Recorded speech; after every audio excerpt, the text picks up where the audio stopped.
Hi, everyone. Welcome back to another edition of our D100 Alpha Test campaign. With me today is Janet from Another Planet. Hello. Our friend Nerdy Ogre, playing Ogre. Howdy, howdy. Janet's character is, by the way, Isabu. And then we have the crafting gamer who plays Mongoose. Hello. Other than that, we are about to... We're almost ready to start a recruiting drive. I almost thought I had another player, but they saw the fact that we run till about 9 o'clock on Saturday nights, and they're like, eh. So if you want to get involved with a D100 third edition Pathfinder-based campaign, don't mind my style of RP, be more than happy to do an interview with you. We are going to take this campaign to the highest level I can. And if that means that I have a player character die and we got to create another character for that person, they're probably not going to have the same level as everybody else. They're going to be a couple levels behind or so.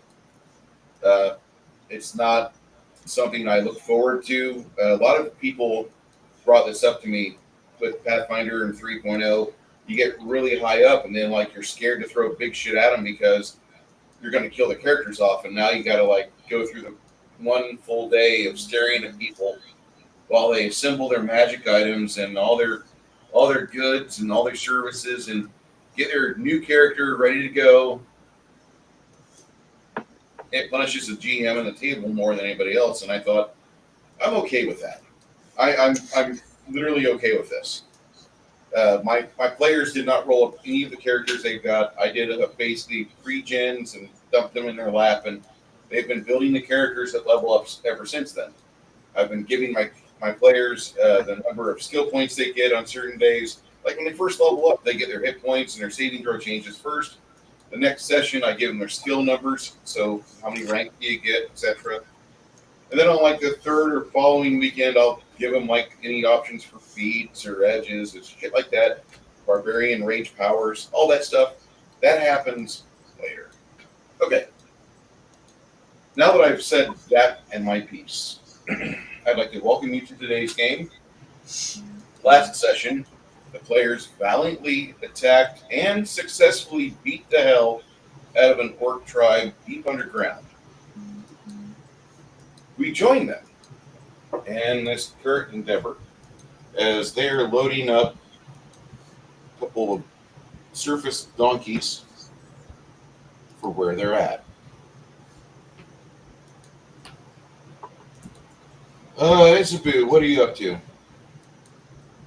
I'm trying to remember exactly what we were doing. Oh, that's easy. What you were doing 5 minutes ago was Isabu was bandaging up other friends in her group. So that's what she's doing. Well, I'm sure that's what I'm probably still working on, making sure everybody's, refreshed, had something to eat, and their boo-boos are on the mend. Right. Two things I forgot earlier. Number one, it seems to have stopped now, but we may hear freedom seeds again at some point. You might need what? Hear freedom seeds again at some point. And number two, Janet, I found the meme that Bear was talking about. It's in the alpha test. Okay, I'll have to go look at it. Sorry, I'm going back and forth. I'm going to stop doing it for today. Working on changing over all my paperwork. I've got half of it done. So that's something, and I'm excited about it. But I guess that's what I'd be doing right now is just making sure everybody's, refreshed and ready for the next bump in the road. Okay. And for those of you that don't understand what we're talking about when we say Janet's Bard meme, Lady, how are you, sir? I hope you're well today. Hey, Lady. There is a meme that I will share here. Echo, echo, echo, echo. Oh. So one time, about a month and a half ago, Janet played a bard in another friend's campaign, and this was a decision she made after her first character died. She plays the bard, and then the rest of the party starts to die, and she's trying to help them by playing some inspiring music, but she's just watching them get hacked down one by one by one. This was her the entire last half of that episode. Probably the funniest 5th edition live play I've ever seen. Would recommend 7 out of 10. 10 out of 10 watching Janet fall apart. Sorry. It was terrible. And we always love seeing Plady pop in. Would love to see him be able to be available for game. I get it. But when you're not available for game, that's where we're at right here, sir. Yep. Your character's still there. We did alter some things because he's added. Well, he's 7th level now, so you understand that much. He raised up in level. He's following the party. He's going about the path. If anybody sees 6 Nations, 31 Kings, or if you're in Idaho and you're in Nampa and you see a familiar Joshua, just get word back to us that he's safe and he's okay and he's all right. We understand family problems happen. He was, before he made his disappearance, like his family was going through some issues and health problems, and that's just kind of normal. I would expect him at some point to get word back to us, because I thought we had hung out for enough to where we were friends and like we would be made aware of things, but now it's to the point where it's like, oh, shit. So I'm worried about him, and others here are worried about him. Lady says, I'm almost done work for the day. I feel like shit, and it's becoming the norm. I want you to be safe, Lady. If you don't have to go out today, that'd be great. Today is a day that they said Philadelphia was going to be really bad. So just lay low, keep your head on a swivel, keep the powder dry, etc., etc. But smoke them if you got them. yeah, smoke them if you got them. If you have the ability to relax, please do. Does anybody here notice that the lighting's different in this room or no?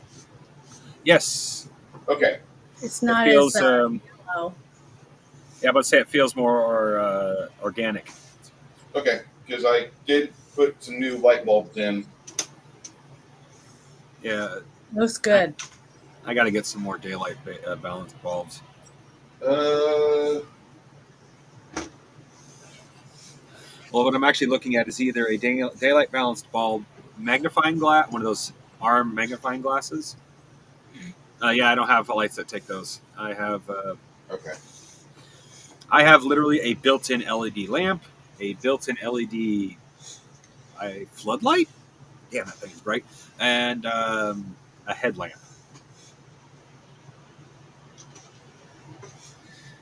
But yeah, I've been looking at one of those magnifying glasses that has an arm built onto it, or just a straight daylight balanced bulb, because I can also buy head-mounted magnifying glasses. So it's been kind of a tough decision.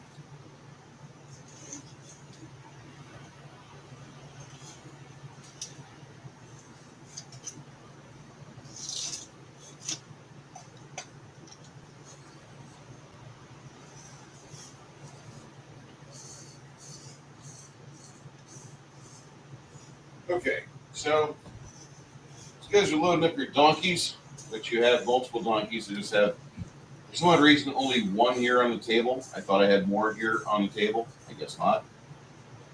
But these donkeys load up pretty easily. You guys get them ready to go. And then once you do that,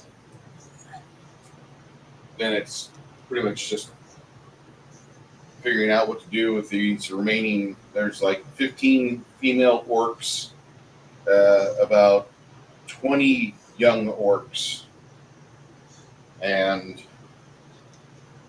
you've got Lemmy and Sylvia, excuse me. Lenny and Sylvia are guarding them and making sure that those two don't those groups don't try anything funny. Roberto's giving them a hand, and it's just the rest of you guys. What are you all wanting to do? Okay, I kind of Okay. glitched out there for a minute. Did Janet, did Isabu heal us all up? Janet, you might be on mute. I'm sorry, I had my mic off. So yeah, that's what I'm supposed to be working on, but I didn't know whether I was going to have to roll to give you guys health points or if he was going to let us be back to full health or not. How do you want to do that? Well, before we figure that out, you have potential threat. There's like 30 orcs that are not total fighters or combatants, but they're just kind of furious that they got their ass whooped, and you're down to the women and kids now. Anybody here want to do an intimidate or diplomacy check to make sure they quell that shitty idea that these orcs got? Because otherwise, no, you haven't been able to cure up yet, Janet. Okay, hold on. Let me see what my diplomacy is. Doesn't even look like I even have diplomacy. I have a diplomacy plus. Yeah, I got a 5%, whatever that means. 5% plus a D100. Okay, well, I'm going to try that then.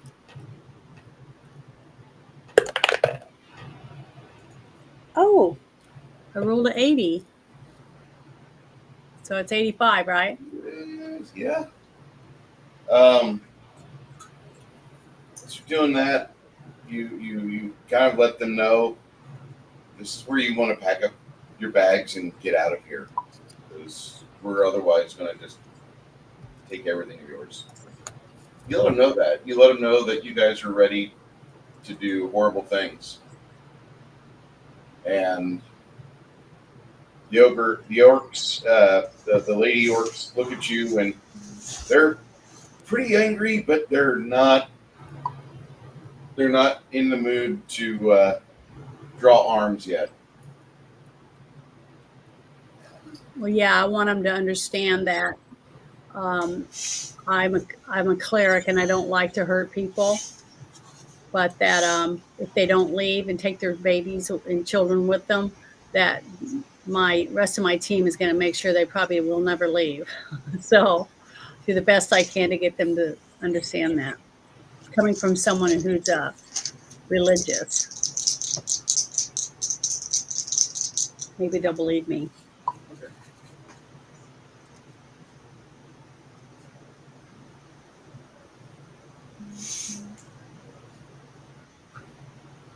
Well, I just rolled 114 on my intimidate check. I'll let them know that I'm not religious and I don't have a problem hurting people. You kind of give them business. So, Like, you guys let them know exactly what the fuck's going on. And the orc ladies grab their kids and they grab as much as they can carry and they haul ass out.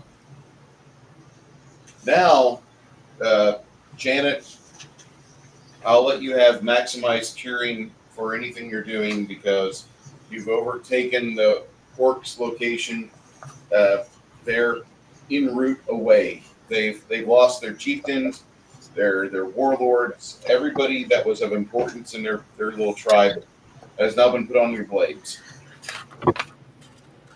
Well, because I can either do a few couple of channel positive energies, or I can actually pass out. Let's see how many potions I've got. Are every single male dead? There's not one left. The kids, and they're being hauled away now. Yeah. No, that don't count. I would not be even orcs. I'm not a kid killer if I can help it. But what I was hoping was to take at least one male back to the village to have hold a public execution. But if there isn't any, old well.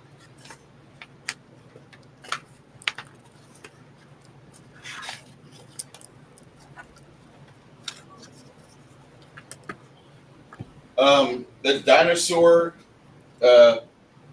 plaster and wire meme here. I'm trying to keep myself composed. I know people like this. Okay. So I have who's in the worst shape in my group right now? Anybody here at below half? I mean, I know Ogre was hit pretty hard. I miraculously managed to avoid damage. Because I have 3 cure critical wounds potions, and I can give him one of those, right? I am down Okay. 31 hit points. At one point, I was knocked down to 0, but Yeah, I was able to help you with that, I thought.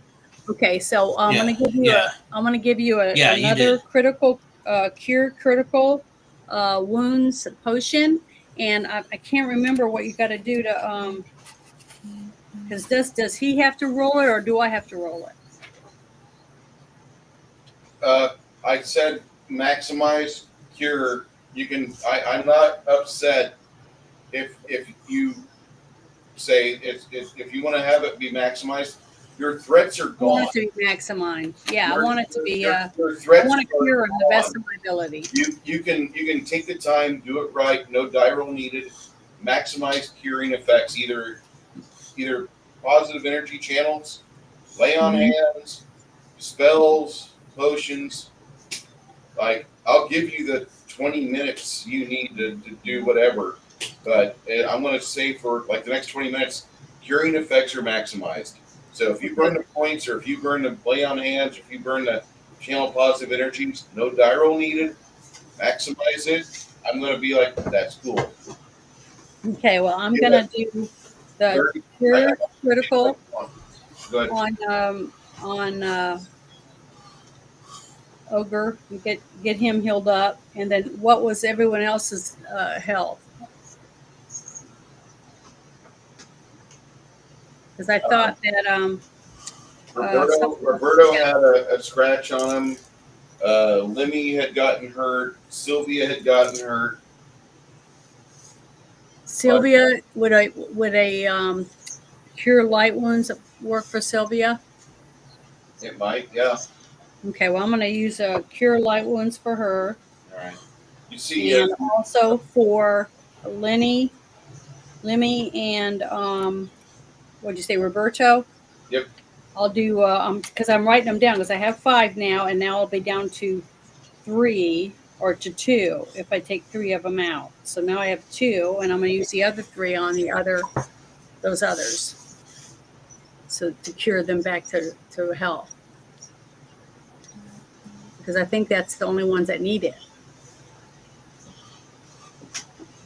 So that means Sylvia's should be better, Ogre should be better, Roberto should be better, and Lemmy should be better.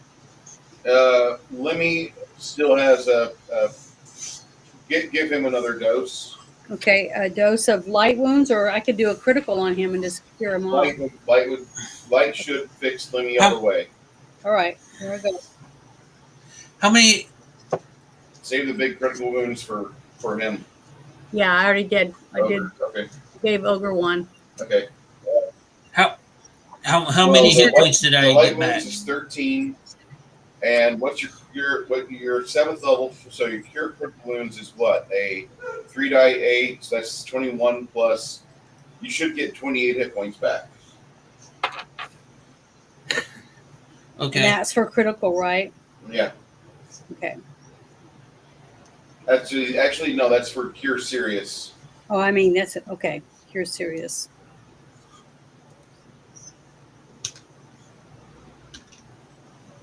All right.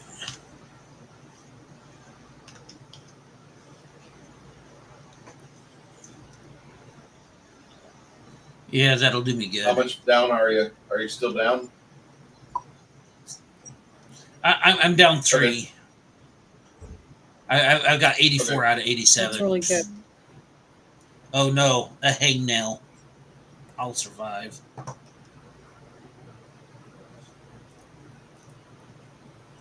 wish all my patients were so enthusiastic. No, I'm kidding.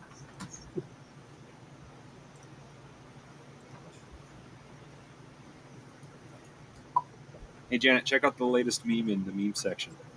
That one's just for you. Yeah, I'll go over there and look real quick.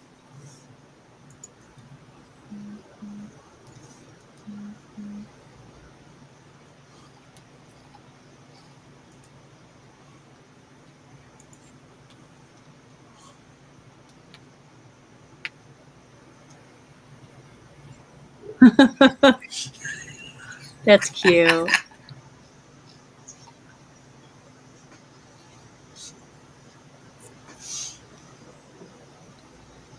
Sometimes I wonder why we haven't driven you to that point.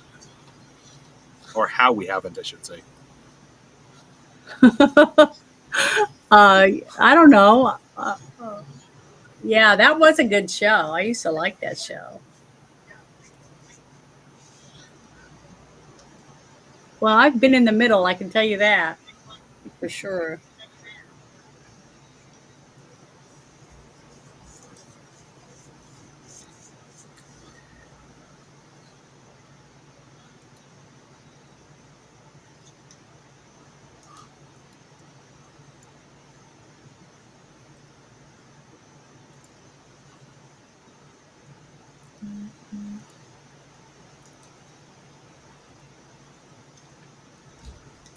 I hope all of you guys enjoy yourselves for today's game.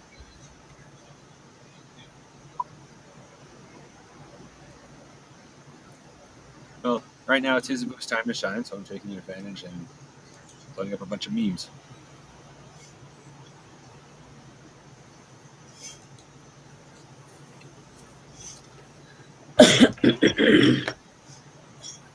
Please don't die. But so now I just got to make sure I buy some more potions or make my own. I can start making my own whenever we're on a break. I can make some of them.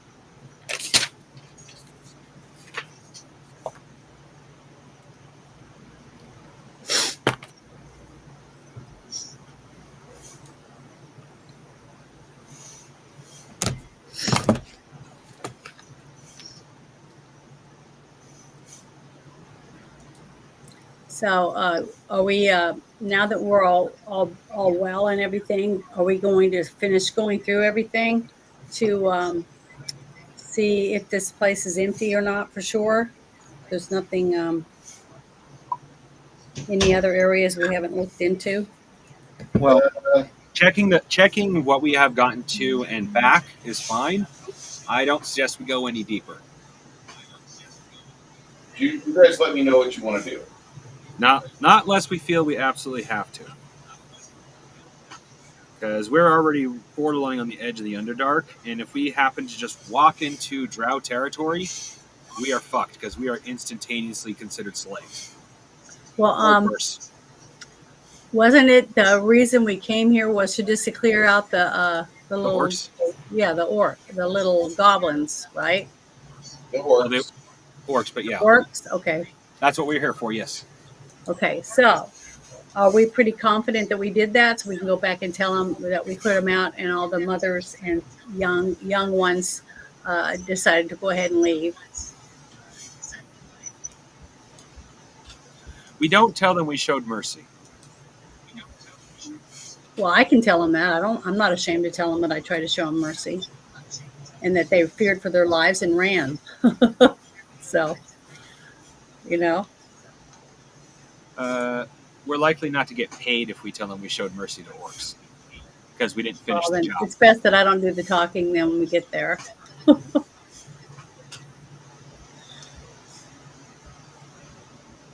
But that's what we were asked to do, is to clear over the orcs. If we think that we're finished, then I think it's time for us, after we rest up, to go back. We were paid to clear out the orcs. The orcs are cleared out. Bada bing, bada boom. That's all they need to know.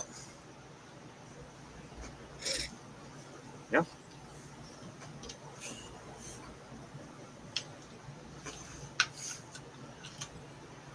Hey, you guys do a good thing. You wander through the Crushed Skull Orcs area. You manage to go through the Great Cave. You hit the warrior section, the warrior cave. Uh, you hit the infirmary, which had like another 15 pregnant orcish women, and some that already given birth, and they were nursing their orcish tuskless on their large teats.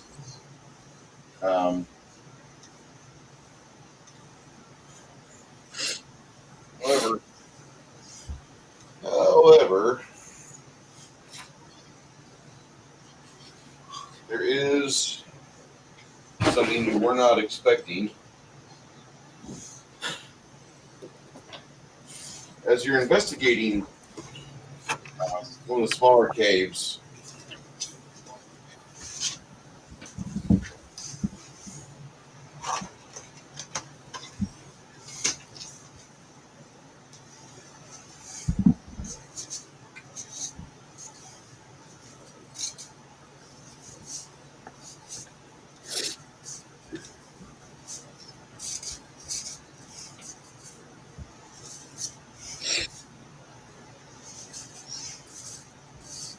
you guys kind of going around all as a large group just to minimize losses or not have problems.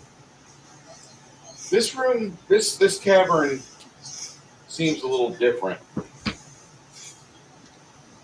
And when I say that, you have furnishings which are really nice. Over here, it looks like it smells like it's a male's room.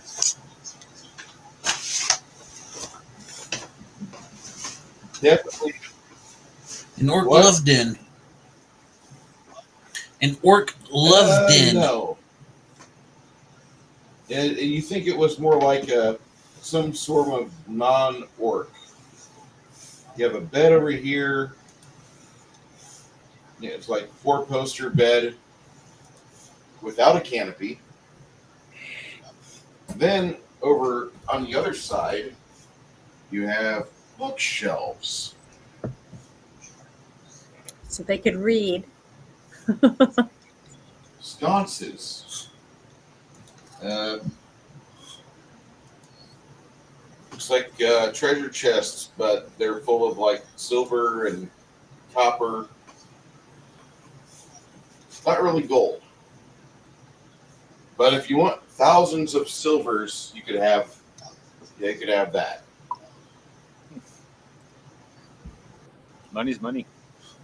Okay. I'm going to see if I have any spells that I could cast in the room to find out who it might have been here. Hold on,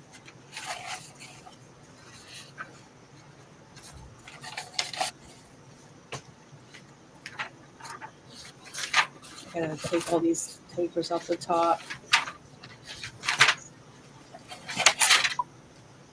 He has a looks like a dining room table that doubled as a desk. So you would say probably early enemy or early villain, not middle or not late villain.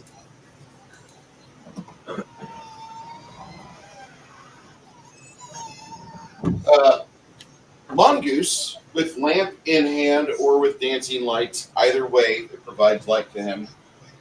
Mongoose sees something here that he starts. It causes you alarm, Mongoose. You find about a total of like 20 strands of long white hair that's between 15 and 18 inches in length on the bed pillows.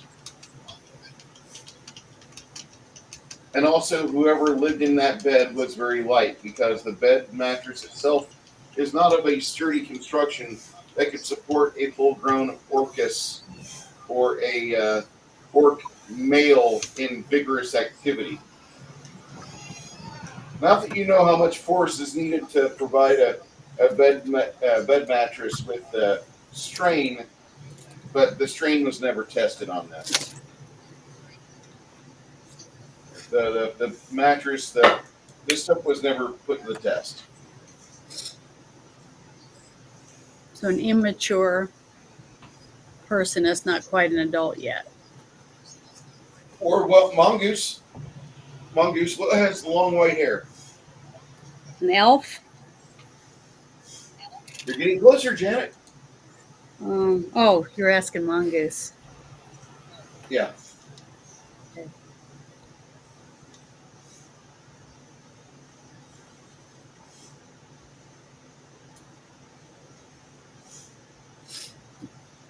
Are you there, Mongoose? You didn't lose it, did we? Okay. You still here?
Mongoose, are you there? Do you have your microphone on?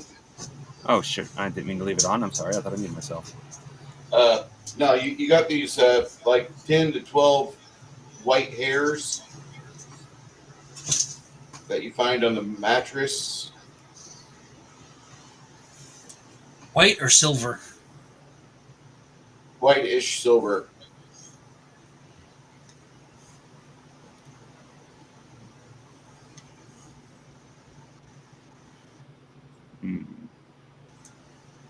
You okay? Oh yeah. I'm trying to think. Cause I really needed to leave myself, so I kind of missed a little bit.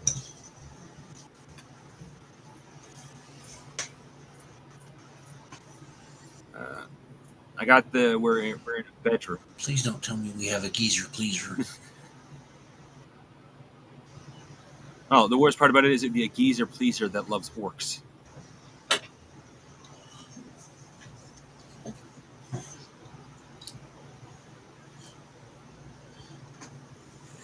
There's only two things I can think of that would have silvery white hair.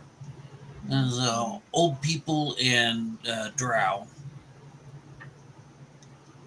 Yeah, it's kind of where everybody else is thinking too. Oh, Joy, we might already be in drow territory.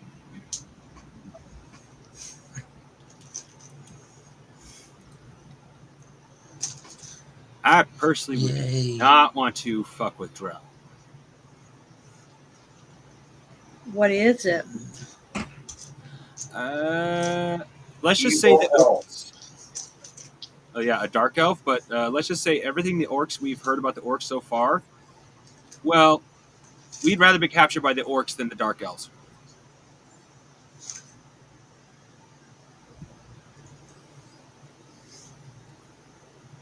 The fact that there was any dark elves on the surface truly surprised me.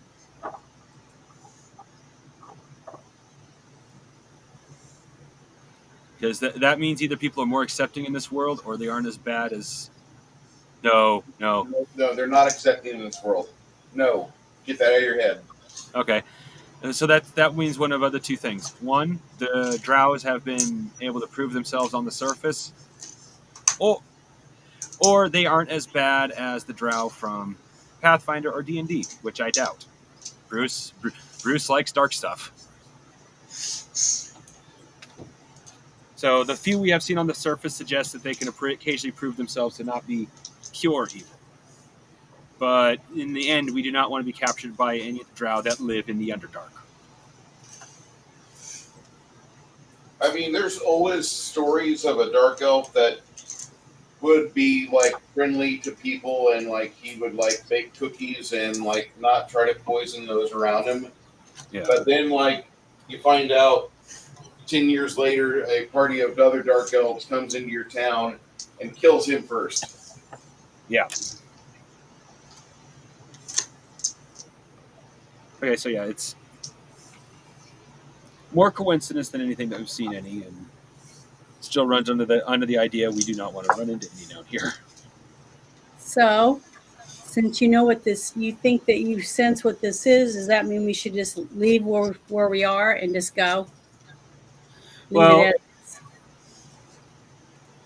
Well, we're probably safe to take what we want, as is at the moment, but I would suggest we go no deeper. Well, I suggest that we don't take anything. It's best to just leave it like it is. Why add another enemy to our list? Oh, Yeah. they're going to be put on that list eventually. Well, there's also the fact that if it's a drow in control of a bunch of orcs, it had plans. And we just fucked over those plans. So even if we don't take anything, it's still going to be pissed at us. Yeah, Okay. they are not going to be happy. If you'd honestly feel more comfortable that we leave the stuff here, it's not like we need it. We're going to get paid anyway. Well, you guys can take whatever you feel like you deserve. I just know I don't feel like I don't feel comfortable taking this stuff, especially now that I know more about who it most likely belongs to.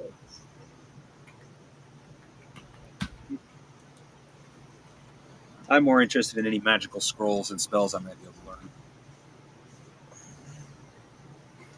And that is where underneath the bed you actually do pull out a 24 by 18 tome that's thick with papers. Nice.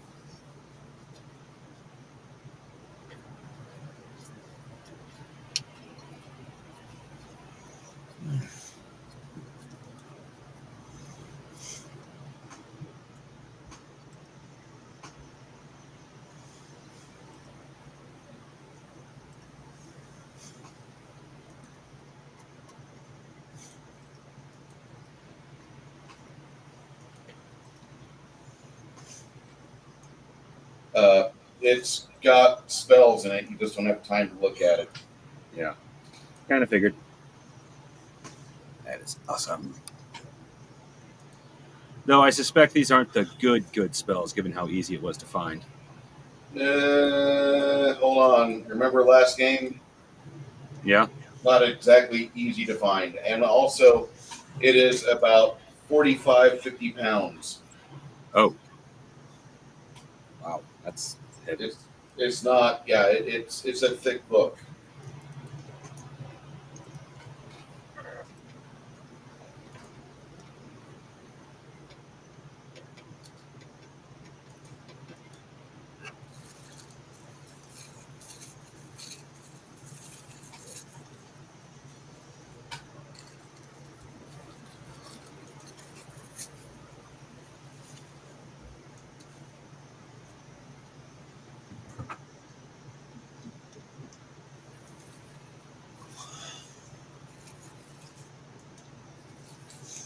Let me know what else you want.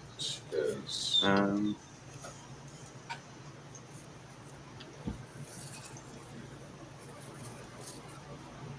Probably I nothing pretty much there got. that I could I pretty much use. got what I wanted. one at a time, people. Go ahead, Janet. I was just saying I don't think there'd be anything in this room that would benefit me as a cleric. So I'm not even gonna worry about looking for it. I got what I want, really. I mean, so it's up to you if you want anything else, nerdy. Ogre. Yeah. Well, how many Roberto and them? They're probably all going to want to take as many silvers as they can carry, right? We've got another. We have another donkey that's lightly encumbered, and over here, almost spilled my pocket. Over here, you go down this little corridor here, and it's like a stable area. It's what it smells like, but from the darkness, you see like there's like 3 dead Rockholm lizards on the ground, and there's like one that looks rather emaciated. That's got a bridle and harness on him, and he's not really in good shape. And even more so when you get within like 10 feet of him, he gives you a low growl like, "Don't fuck with me." Oh, so it's not something I would want to heal. I didn't say that. I mean, if it, is it something you guys think that it could be useful to us? I could try to heal it. A Rockholm lizard can haul quite a bit of. They're like an Underdark donkey, but with teeth. So, you guys want me to heal it? No. Okay, because if we're going back, I can get my mana and stuff back when I go back. But I'm just saying, if you guys want it, I can try to heal it and bring it with us. Mm-hmm. Second. I wouldn't waste it. Okay.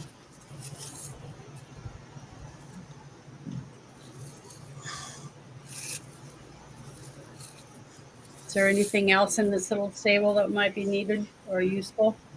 Inside the orcish caverns that you find, there is from here this corridor joins up with this area here, but you go down this way for about 200 feet, and it goes down like a series of jaunty steps and slick limestone, and then towards the bottom of that descent, it levels out, but there's a creek right next to you, an underground creek, and the limestone is really slippery.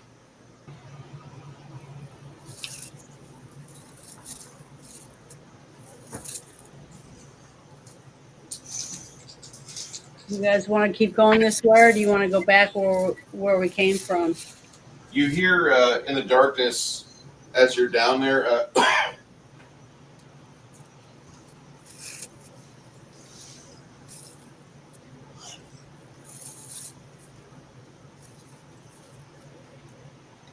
You hear something? Yeah, you hear something in the darkness. We hear a cough, apparently. Yep. See, somebody's down here, so do you guys want to keep doing it or back out? Well, not knowing what we're exposing our backside to probably isn't a good idea. Well, isn't our backside going back to where we just came from? No, I mean, we should at least identify what this is before we turn around. Oh, well, I was going to say Right. back out, not turn around or leave. But what do you guys want to do? I would suggest letting one of our rogue friends kind of scout ahead to see what we're dealing with, what specifically we're dealing with.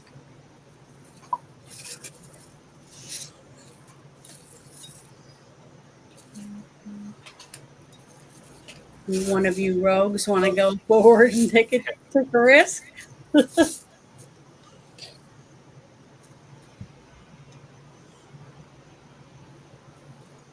Let me kind of size. He's like, "Yeah, I'll look at it. I'll see what we can do." Well, I said, don't look on the bright side. Spiders don't cough. Only barking spiders cough. So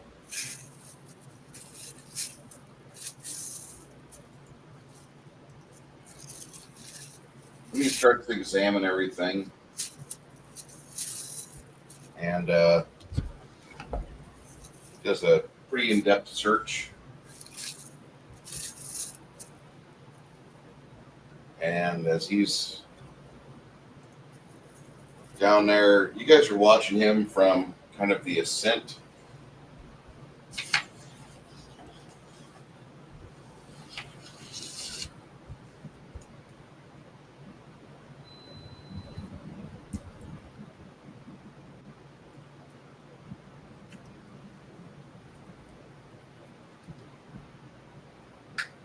Here's your fast flowing creek bed.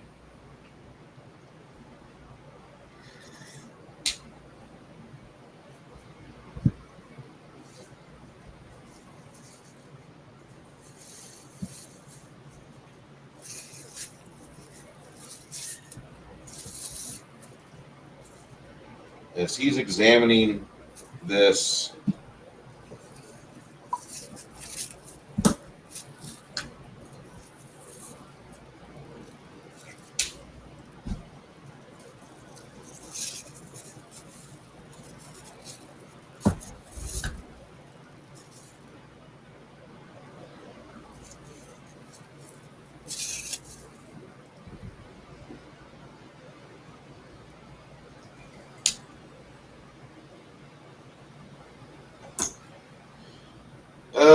Ogre, go ahead and roll me a D percentile, please. I gotta take off for a minute. Oh, okay. Go ahead, Crafting Gamer. Give me a D percentile, please. 88.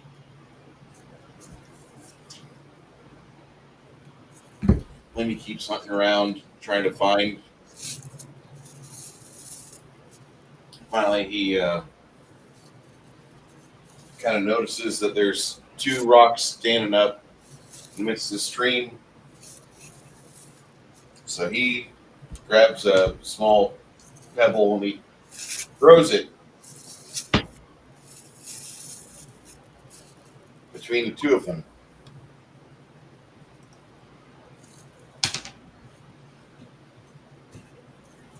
And see the rock splashes in the water pretty harmlessly.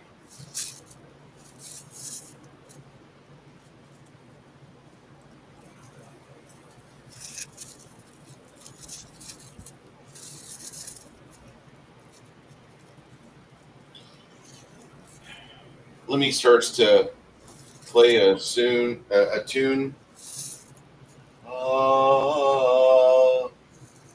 Victor Greggs. And as he finishes that small tune, go ahead and let me roll again. So let me continues to search around, and it's like, I don't think he's in here. I think he's further down.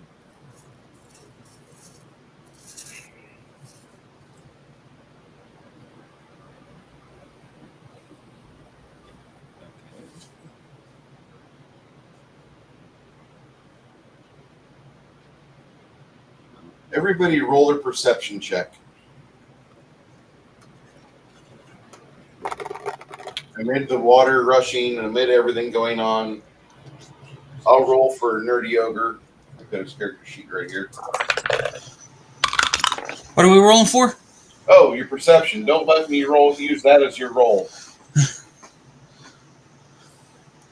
Perception. Where is perception? Ah, here it is. Oh, it can't be any worse than mine. I rolled an Ot 2. 49? I rolled an Ot 2. Oh, I got a rolled 49. I rolled a 56. Okay. I rolled a 98 before bonuses. I was looking for it the whole time. I'm like, and then I look over. Well, I didn't even need to look for it. Crafting. You notice that there's some like rapid breathing not too far from where you're at. You can barely hear it above the rushing water over the rocks.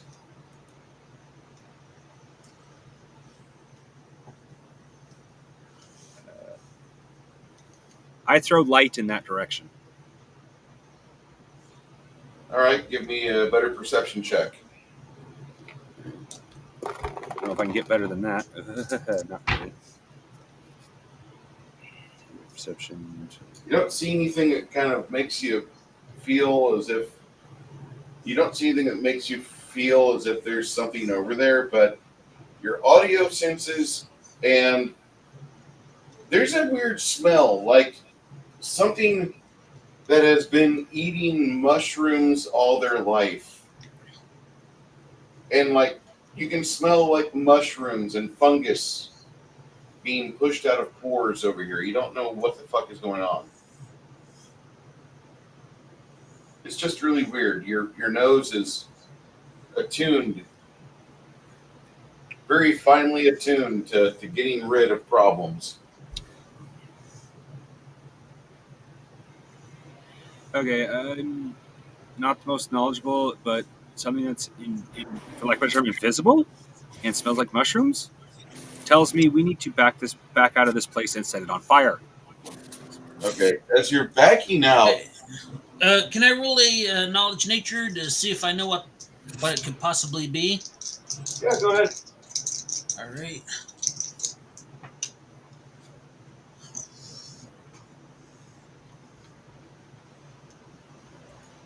I rolled an 6, which is a total of 66.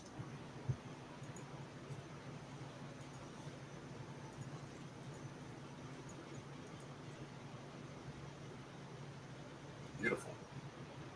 You not really certain what's going on here. This is a little different than what you're used to. I forgot I have engineering if that would actually work here.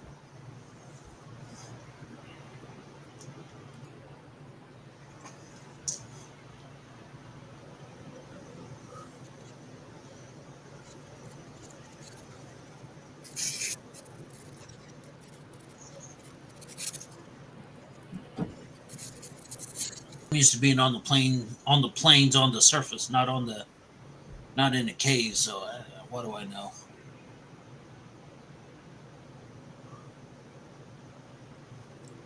Would it help if I try to do a knowledge check on that? Since it just says survival, I'm at 5%. I don't know what that means.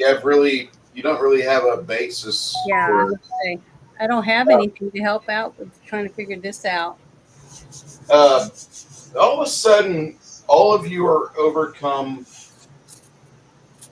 by fire as something explodes over here right next to Quinn. Everyone needs to make a reflex save. DC on a reflex save is going to be a bit low. It's only 70. And 70 or better for the reflex save. I rolled a 94.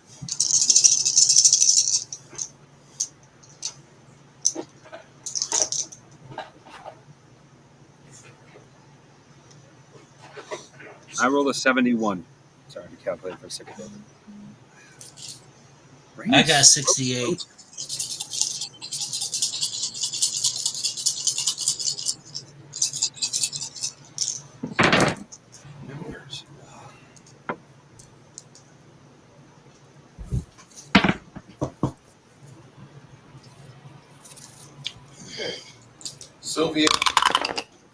Sylvia fucking evades it. And That's my girl. Lemmy he tries to dive in the way and save somebody else. So Lemmy and whoever didn't roll high enough, you guys will take a total of 20 fire damage. Lemmy being knocked over from that, I rolled on odd fucking 4 on my reflex save. And that, by the way, as that happens, after the explosion, you guys see a cloaked individual with charcoal-colored skin and white hair going that way, down this corridor, doing everything he can to stay nimble. How much damage did you say we took? You take 20 if you failed and 10 if you made it, unless you're Sylvia or Lemmy, and then you just took none. Okay, so I rolled a 94 4, which means I only take 10% damage. You take 10 points of damage altogether. Okay. It's 68. What was the DC on that? 70. Yeah, okay. All right. Just barely.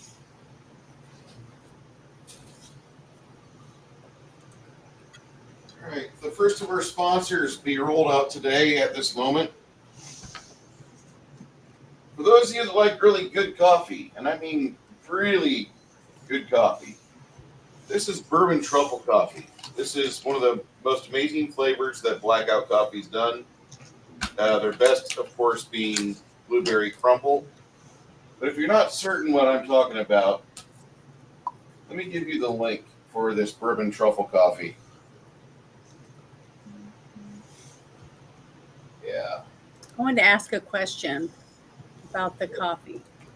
Go ahead, Matt. Do they sell a like a sample pack where you can buy and it has different samples in it? We're working on getting that set up to help people with this. What I can give you is my code for 10% off. I know that's not a whole lot, but I can at least negate the taxes. And I would recommend, if you want to try Blackout Coffee, here's the link in the chat right here, blackoutcoffee.com. This is off their flavored coffee collection. If you want 10% off any given day, check out code STEPL10 because my first name's Steven. All right. So we'll be getting that work done. This is a very proactive group of people for the First and Second Amendment. Blackout Coffee's always been strong on First and Second Amendment types. They pack them in an 18-count pod set for those of you that need this in Keurig format. It tastes like truffle, tastes like chocolate, a little bit of dairy. They do have flavored coffee tastes best when cream and milk and sweetener are added. I disagree with that. You can drink this without that. And it does have a sweetness already in it. A little bit of chocolate taste, a little bit of dairy taste. But that's just me. 100% Arabica beans. The other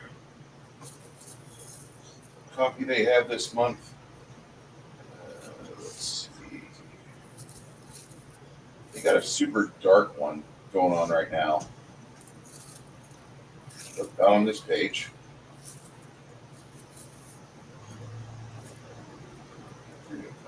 Okay. Oh, same shit. Not that this is bad. Partner roast. Is this it? Yes.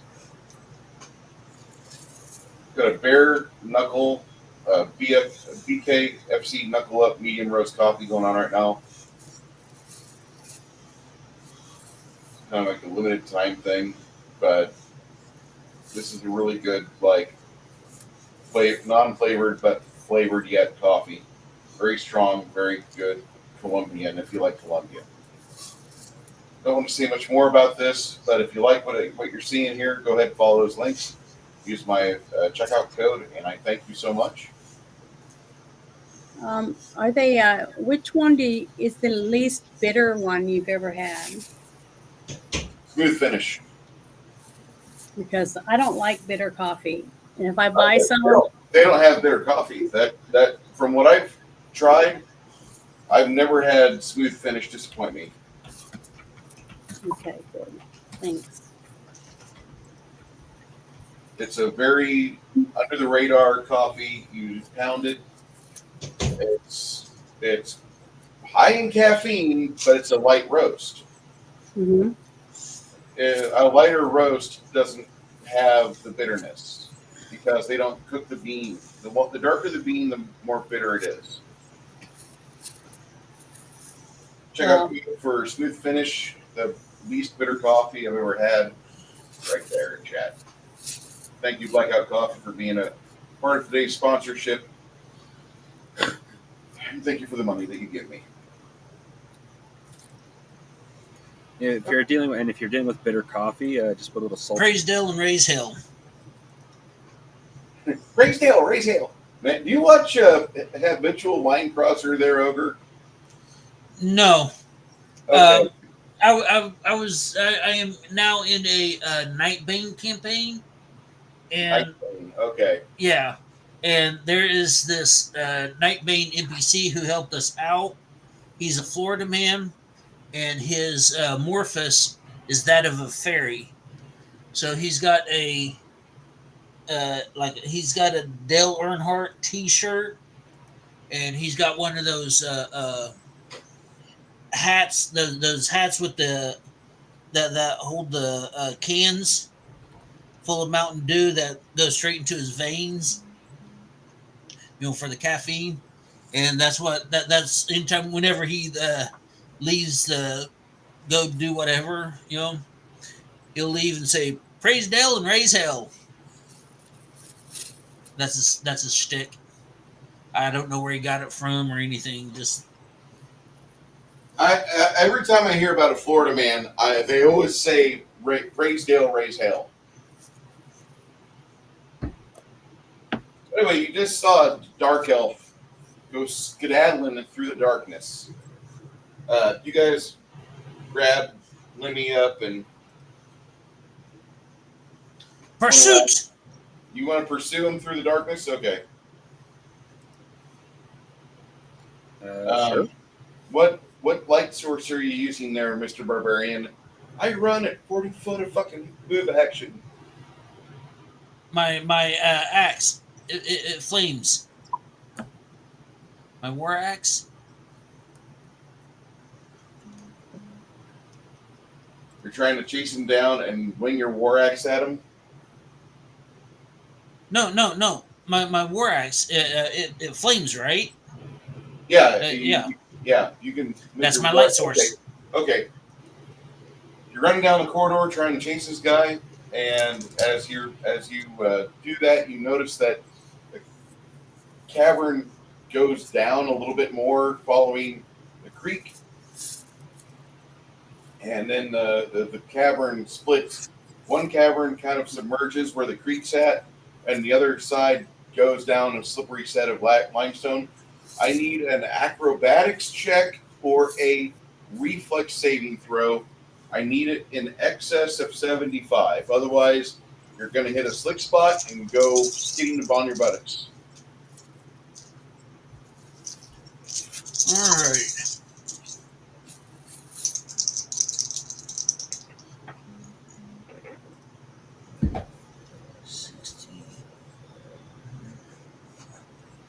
$108. How much? 108. Okay. You stand on your feet, and you're moving along fairly easily. You still hear footsteps going down the corridor ahead of you. Suddenly, the corridor looks like it does a hairpin turn to the left-hand side. And as it does that, it starts an ascent. I need another acrobatic for a reflex saving throw, DC 80. Continue going up at speed because you're going upstairs. Typically, that goes into making it very difficult for you to climb because you're paying for 10 feet of movement for every 5 feet you move. You can beat a 80 on an acrobatics. I'll let you have all your speed. Nope. Okay. 67. You go upstairs and kind of trip, stumble a little bit. You can still hear somebody in front of you, maybe about 50 foot away from the way everything's going. You pick your axe back up again and continue down the corridor. Yeah. You can hear your party behind you about maybe 60, 70 feet. They're taking things a little slower. They're being very careful. Pursuit.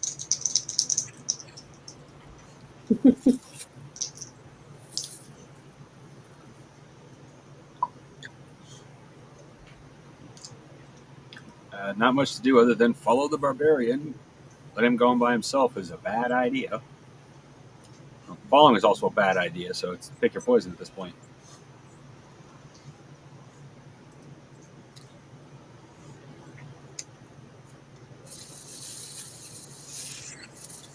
Yeah, because I thought we were leaving. Well, Well, we weren't until somebody blasted us with a fireball. you continue up the stairs, and as you get up there, you can hear something finishing the casting of a spell, and then from about 55 feet away from you, you see five little magic missile orbs headed directly towards you.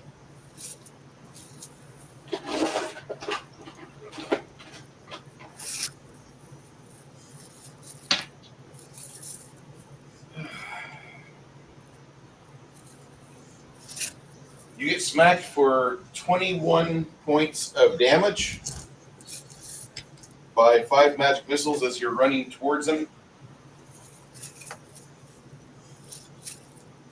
You loose those off on you, and there's a possibility that he actually could knock you on your ass.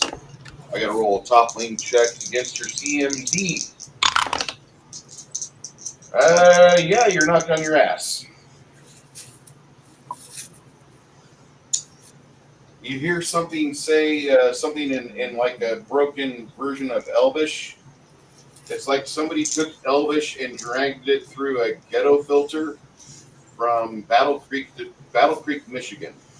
And then worse yet, they added bling to whatever happened. But you see stars for a second, you get back up, and you can hear your party run behind you. They're at the bottom of the stairs.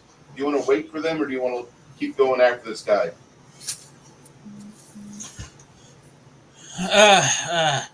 I'll wait for them if they're Okay. right at the bottom of the stairs. All right. They run up there. Whatever it is that you're chasing, the drow, he seems to be moving faster than normal. Yeah. Because you should have caught up to him by now.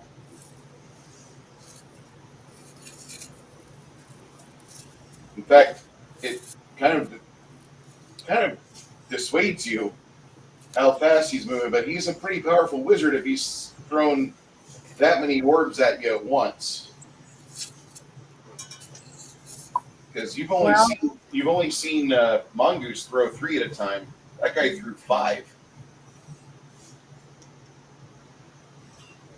I'll wait until they get to the top of the stairs.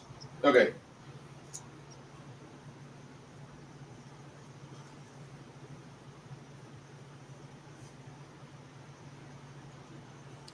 They get to the top of the stairs. What are you gonna do now? All right, guys. This guy's is a pretty powerful spellcaster. I've seen Mongoose throw 3 of those missiles. This guy threw 5. So are you ready to decide just to stop letting them drag us farther down in here, or do you want to leave? What do you mean down? We went up the stairs. Oh, I thought you said he was is sloping downward. This is going further away from the orc camp, but the way you're thinking this goes, Isabu, is that it took you and led you down a twisty set of passages, descending the whole time. Then it ran parallel to a creek for about 70 feet, and then the creek splits off, and then it cuts down again, and then finally it just started coming back up. But it didn't go up that far, maybe about 30 feet at most. And you notice that ogre has got a couple of scrapes and bruises on him. He doesn't look that good.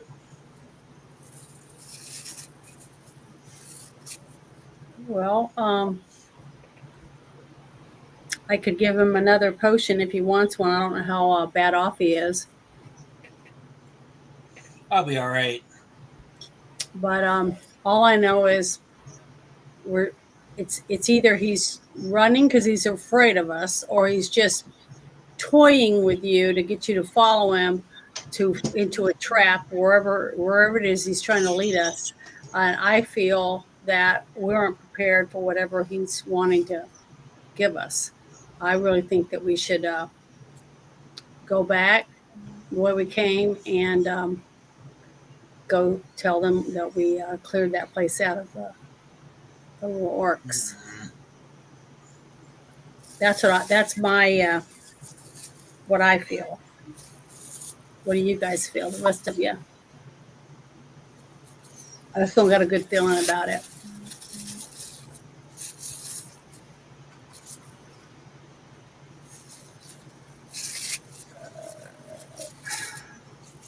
What do you guys want to do? I'm honestly indifferent. I don't really want to chase him, but it doesn't bother me if we do either. So I'm no think help. You might have something of his, like something in your head makes you think like we could chase this guy and get rid of him, but I've already got like his grimoire.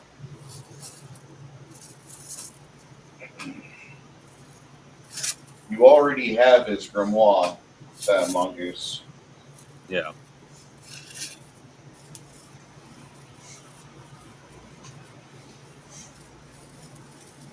Whatever you guys decide, I'll do. But I'm just gave you my point of view of what I think's happening.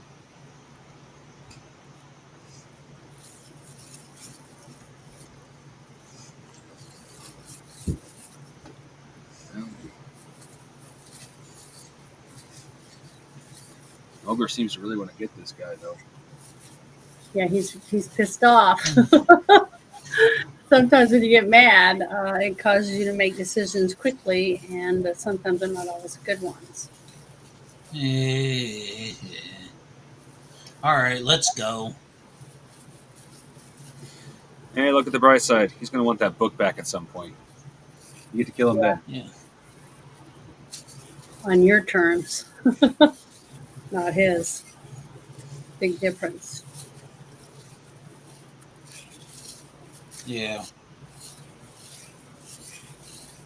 Then you have one up on them.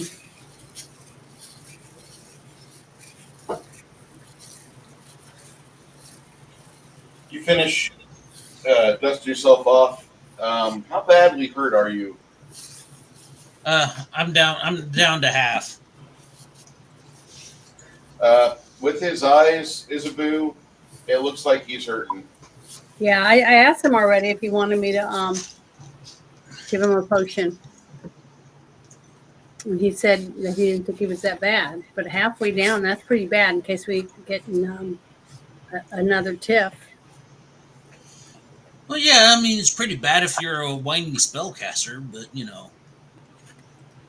Well, I mean, you're the biggest, strongest guy we have before we get out of these crevices and stuff, basically. All right. All right.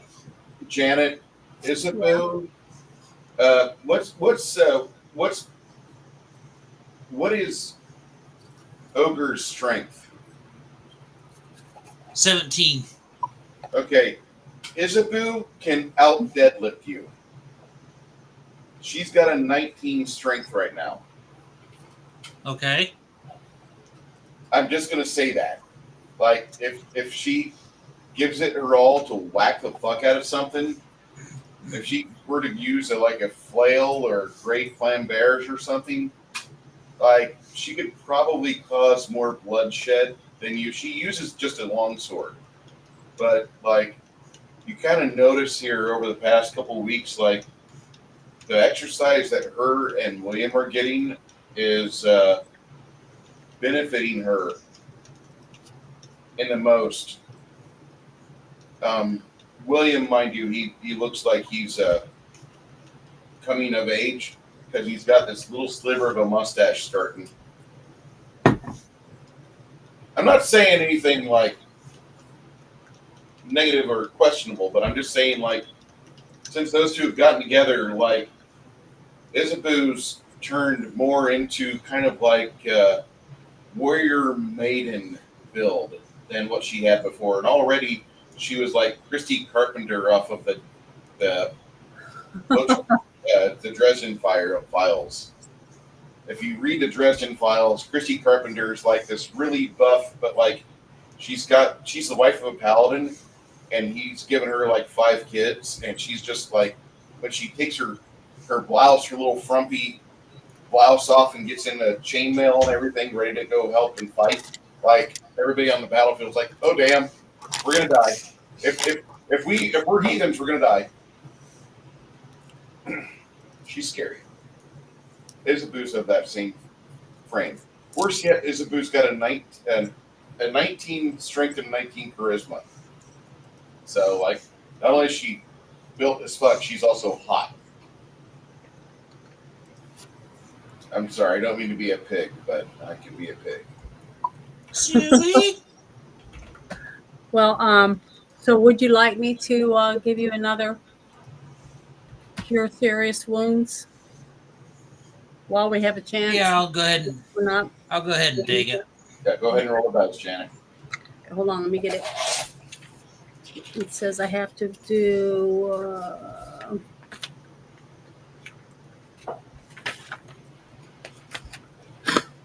Okay, hold on. I gotta find out where I gotta do my thing. Is it See, I haven't finished writing all that down. My paper printed out nothing. 4d6, right? For what? 4d6 to D8. roll. D8.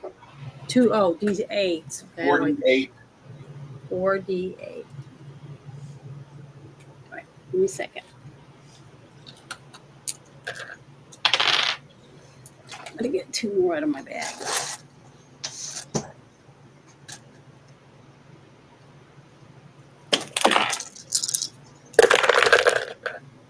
Okay.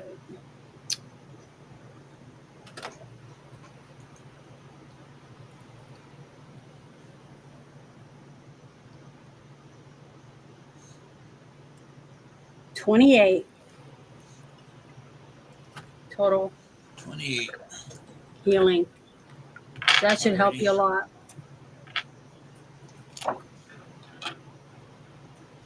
Yeah. Was that, how much was that mana? Was that 9? 9. Okay.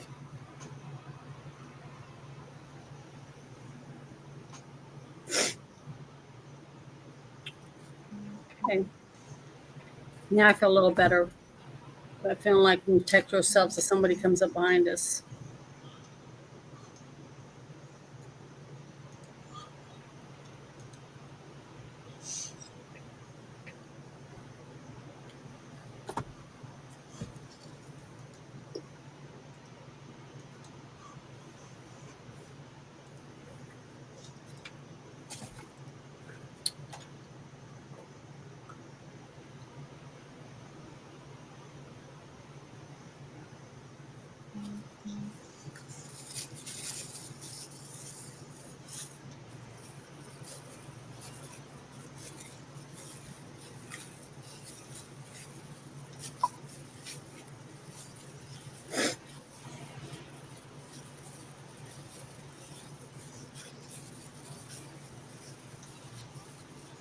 I'm scrolling through YouTube Shorts right now, looking for like an appropriate female bodybuilder that doesn't look like she's had her tits done or on steroids to show off what like Isabel looks like. But I find nothing but women that have got their tits done and they're on steroids. It's like I don't even know if this exists.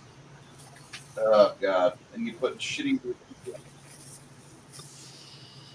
Fuck off.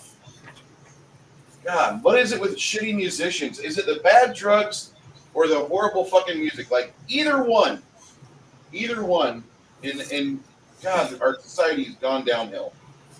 Yeah, it has dropped off the cliff. Okay, here's what I'm finding. Here's your Isabeau right here. Oh my Works God. out, not super fucking bulky, strength 19. There you go.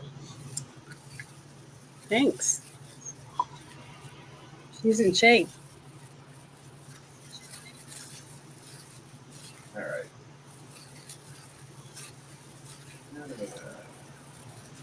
You guys will start making your way out of there. You start making your ascent to the top side. Awesome. And this is going to take you a few days. Like I'm not trying to give you bullshit. I'm trying to tell you guys you've traveled a lot in the Underdark, and you've got to do your best to get out of here honestly. You start navigating, start headed south. There's a few other side passages you could take. You skip those, and then after about, you have no idea how to tell time down here. But after you guys tire yourselves out at this intersection where two large caverns, two large passages meet, you guys find a spot not too far from there where it looks like others have been here before, and they've said safe site, campsite. They've got little sigils on the walls where you can see that.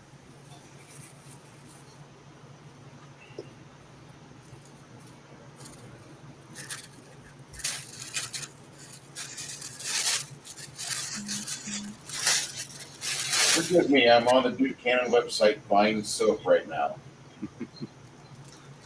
I know some of you are like, "Oh my God, you're buying soap all the time." Yeah, I'm having grease splatter on my face and skin when I go to work, so I'm not gonna let my soap go down.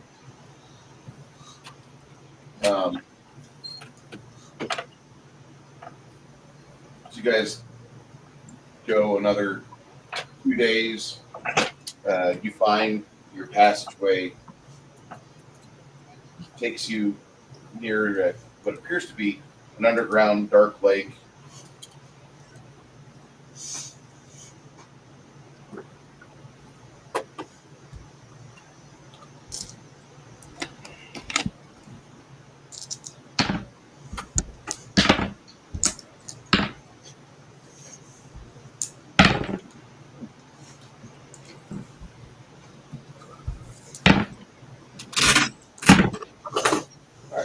So while you're at this dark area underground this lake, it seems like this area is even darker than regular Underdark where you're at. It's kind of scary. Eventually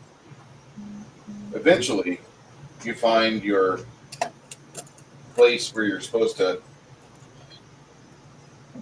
cross, and it's a rather large kind of circular cavern, but you find the correct way that you came to this lake the first time. First time you were here, you didn't really notice this lake. You just thought it was an underground river. But then you noticed like it was like when you were passing through it, like it didn't connect, like it's not really flowing that hard. But it is. So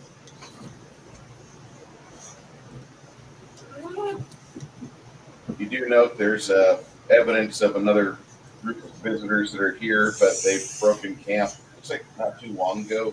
They left some carcasses of some sightless fish koala camps. They have large koala camps. They're not large. I guess koala camp in real life is a little bit bigger. These are about the length of maybe about 36 to 48 inches.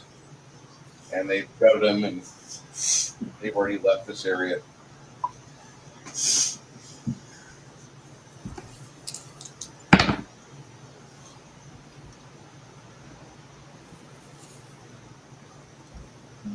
Try not to be a pervert when I describe the things you find underground.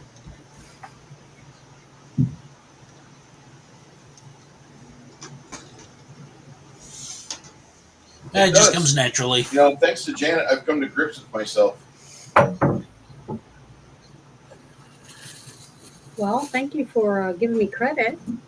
I don't think I deserve it.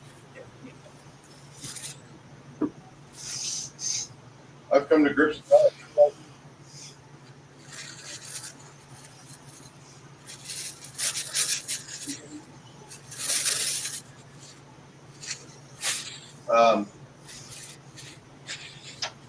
Wife kind of helped me on that. Whenever she opened her mouth, I'm like, I kind of feel the same way towards her. I hope you drive safe, baby.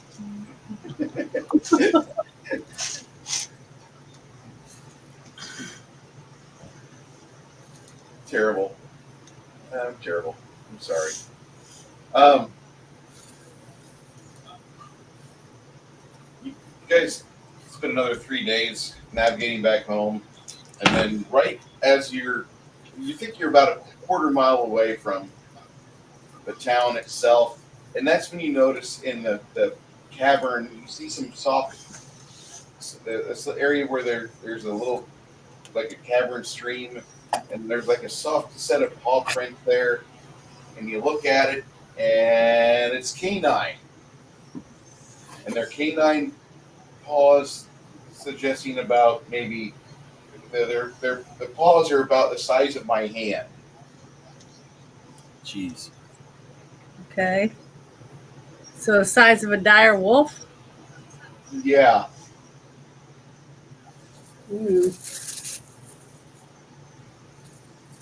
Okay. Maybe you need to get in front, nerdy.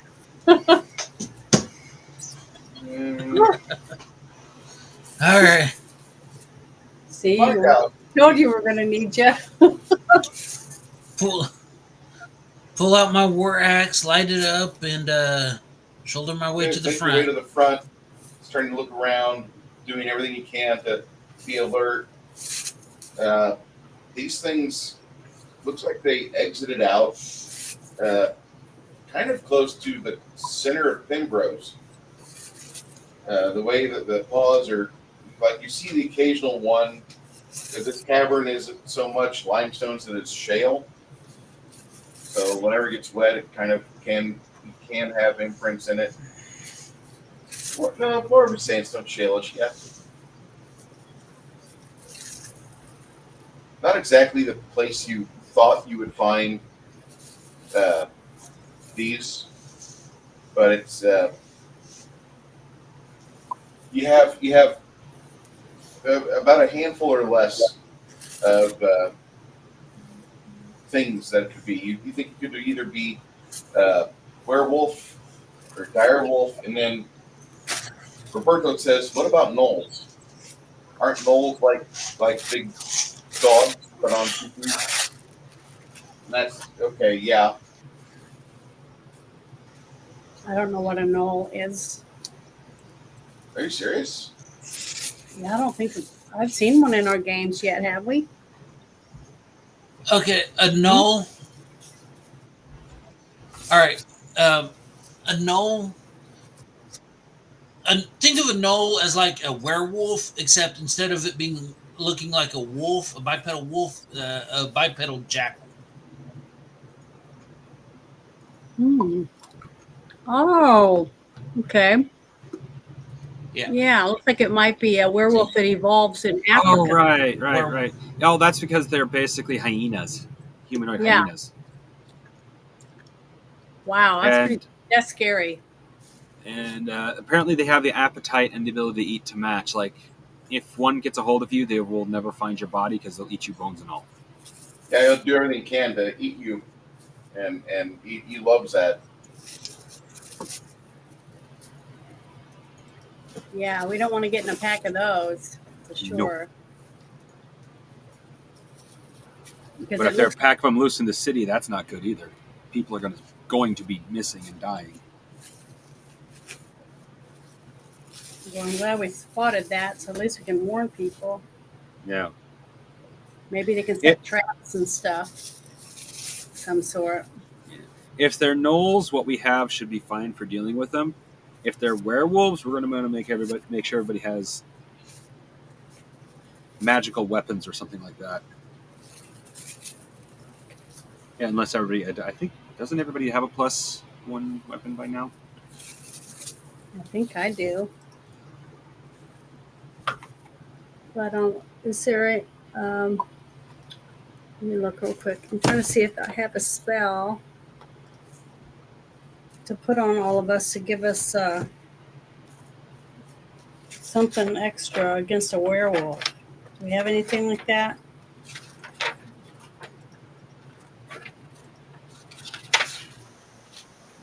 They're not werewolves. They don't have silver allergies. Okay. Okay, well, then I'll go with that. Thank goodness, because I don't want to. Sorry, I was just trying to come up with a visual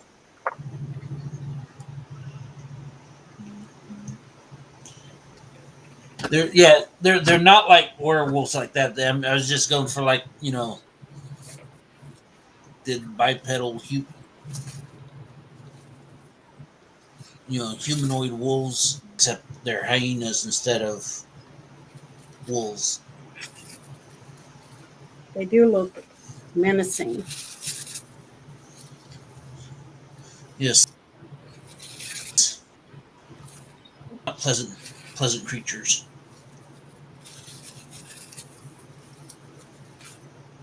If only they go the other direction, they can catch a bunch of orcs to have for dinner. Orcs. I don't know about Prince's game, but in a lot of games, orcs and gnolls don't directly consider themselves rivals unless they're competing for territory. Oh, I just figured they'd want them for dinner. Humans are tastier. Oh, Mind you, both will if they catch each other's. Humans, Go ahead, Nerdy. a layer of fat on them, and as we equals flavor. yep. But yeah, if the orcs were to catch the gnolls, or the gnolls were to catch the orcs in each other's territory, they would likely eat them. Yeah, but if they're not competing for territory, they just go after the humans in their territory. Now, there are creatures out there, like, I forgot what it is, but there are things out there that absolutely hate gnolls and will kill them on sight. Same with orcs and vice versa. Like, every monster race has another monster race that doesn't like them.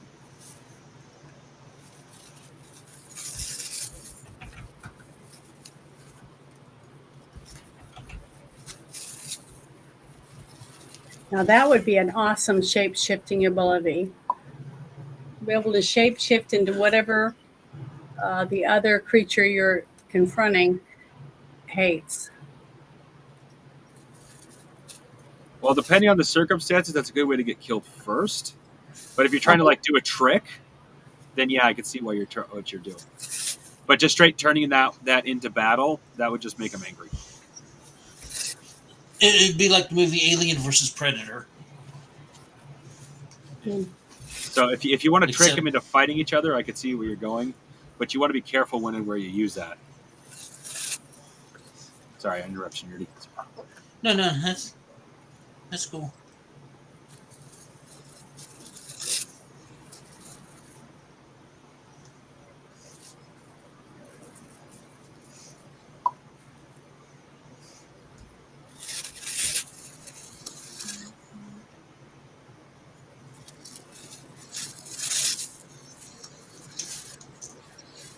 Oh.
Yay! I got my dad.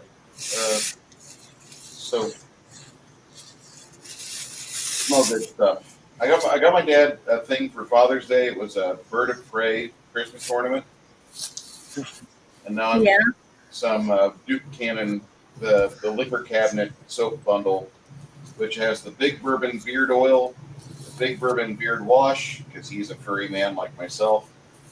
He's got some solid cologne, the bourbon scent, and then he's got the thick ass body wash, bourbon Buffalo Trace, and the thick body wash liquid, the big ass brick of soap, Buffalo Trace, and then the bourbon body wash.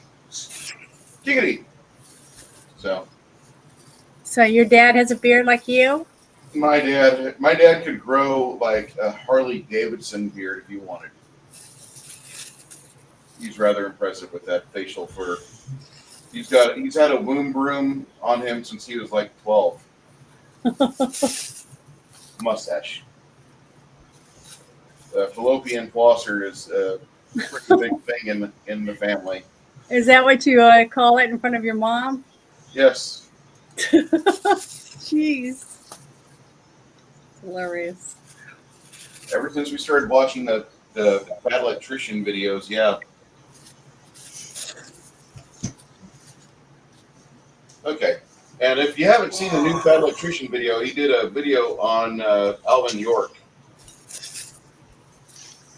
Would recommend a good hour popcorn.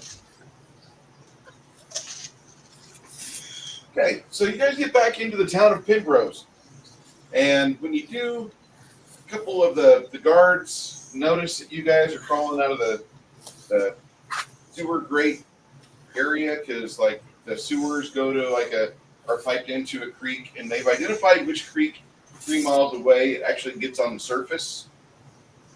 But they see you guys crawling out of the sewer grate area, and they kind of help you out. You notice one of the clerics has got a tabard, suggesting that he is of some sort of religious order to a group of people called Fear. And Fear, when Isabu sees that, she's like, brother, how are you? And he's like, hold still, everybody.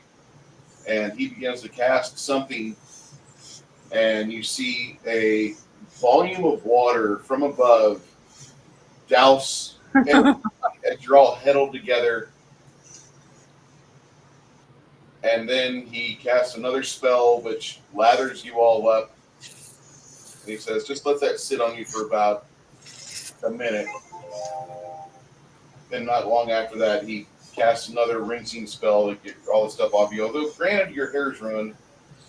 Ugh, the pain. All right. That's okay. You must have smelled really bad. One of the others told you about 50 foot away that they have some mudding tracks in the ground, and they say, did you see these underground? And they show you the same identical style paw prints. One of our night watchmen said that he saw what looked to be like a werewolf at night, but it could have been a knoll as well. I didn't realize they had knolls in the area. Where did you come from? What were you doing? And then a few other people pop up, and they start asking a few questions here and there. And that's when you guys kind of start leading your 3 donkeys out of the sewers, which really is not much of a sewer. It's just like an area where everything drains into and then funnels into this creek and goes into this farmland about 3 miles away, much to the farmer's happiness.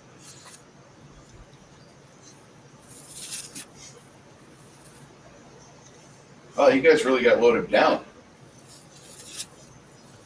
Yeah, we've done a lot of stuff.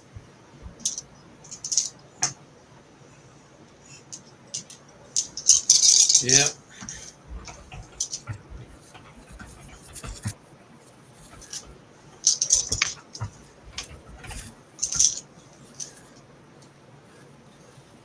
Oh, I'm glad to be back, though.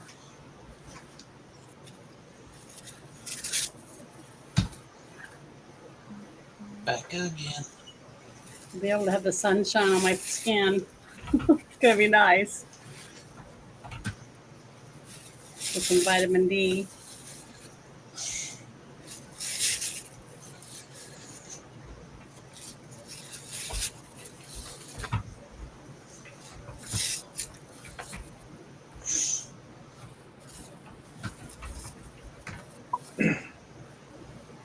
So one of the donkeys has 14,576 silver harps and 876 golden wheel coins. Just the Wow. fact that both of them end in 76 makes it kind of laugh a bit. There was also 76 orcs in that encounter.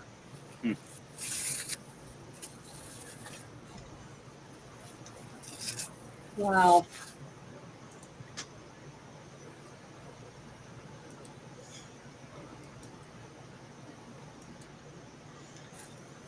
Is this stuff going to be in our loot, or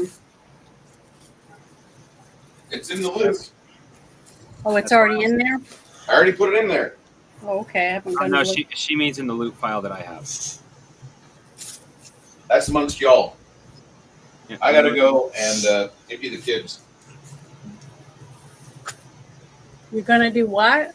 I have to pee. Oh, I didn't know what he said. This guy, I know where some chips are, so I'm gonna grab them. Yeah, I'll be right back.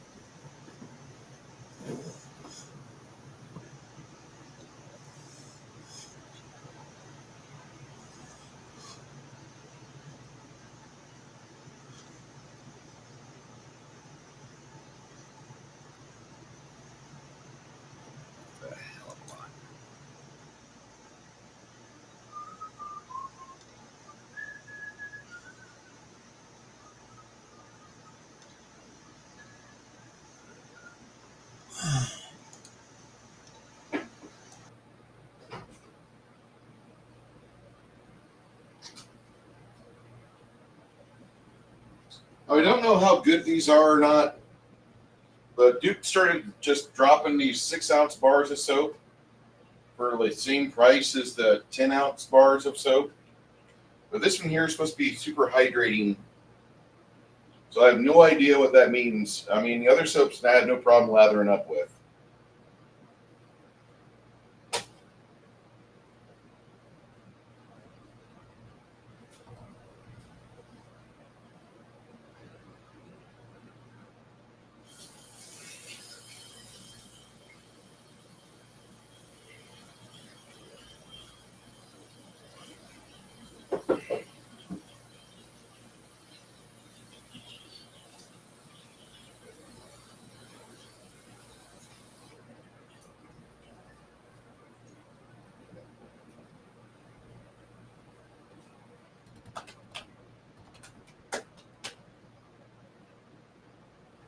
All right.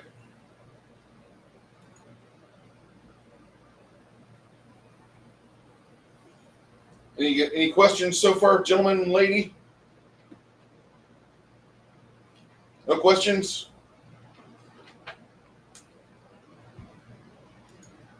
Hello?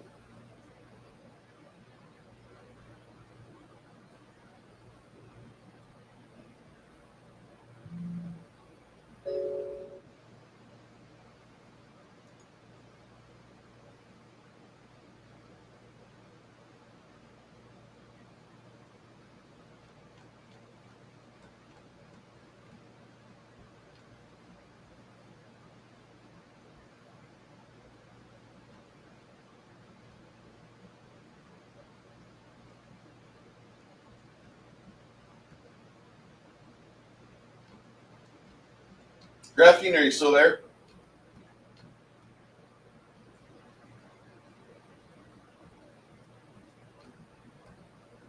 All right, so I'm broadcasting by myself. Good to know.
welcome back.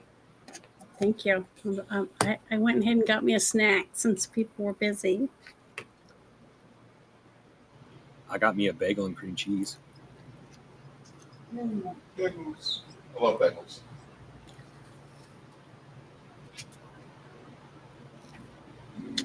I haven't had a bagel in 6 months.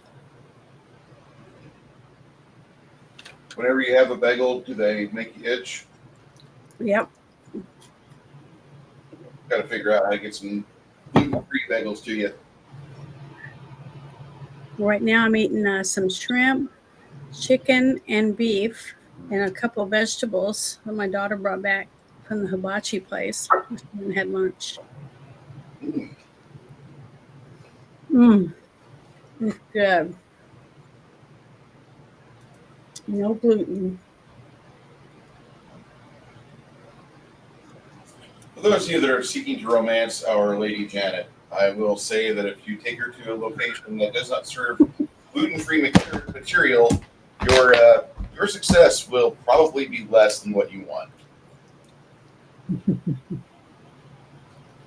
This is a result of probably modern day vaccines. I know I'm probably allergic to something. I eat certain things that, excuse me, I'll be back in a few minutes.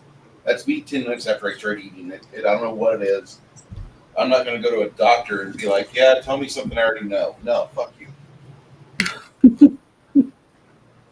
I know, and I pay doctors every week to give me shots. I don't want to be on that schedule. I like not seeing doctors. Last time I saw those guys, they about tried killing me with that stupid Chinese bullshit. Well, I didn't have any of it. No, damn it. Never mind. I'll shut up. I'd like to say happy wedding day to Alex Soros and Huma Abedin. I hope the two of you die a miserable fucking death on camera. Can't stand communists. Remember, socialism's for the people, not the socialist. Yeah. So communism's for the people, not for the communists.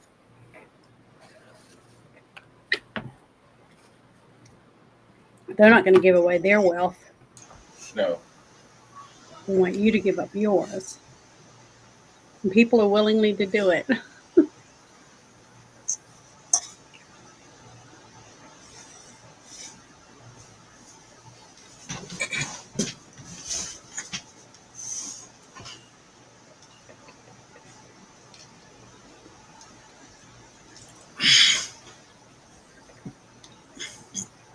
So one of the games on my wish list finally hit the public demo last week. I didn't realize, but Cleared Hot on Steam is now available. So if you want to go play the demo, you can go download that for free. This looks like the old Nuclear or the Sudden Strike game. Anyway, I'll shut up about that. Talk about the game we're playing right now. Okay. You guys get into Pembrose, and the people that are there that are aware that you went after orcs, they see your donkeys loaded all to hell, and they kind of make a notion for you to make your way over towards the other side of the square, and some of the other townsfolk start kind of getting kind of anticipatory. The donkeys start getting unloaded and everything starts getting sorted out. The materials from the orc armory getting unloaded.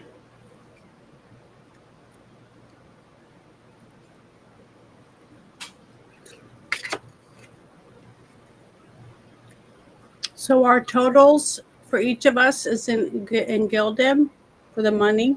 Not for each of you. That's a lump sum right there. Oh, okay, I'd like never mind them. Down behind and clean that up. No, I just said I was going to take some of my money that we just took or whatever. We split it 3 ways or whatever amount of ways. William can do whatever he wants with his, but I was going to take mine and just throw it in the streets for the people. That's rather generous, Isabel. You might want to try talk to your party before you do that. I'm Because still going to donate to my church and go to the orphanage again.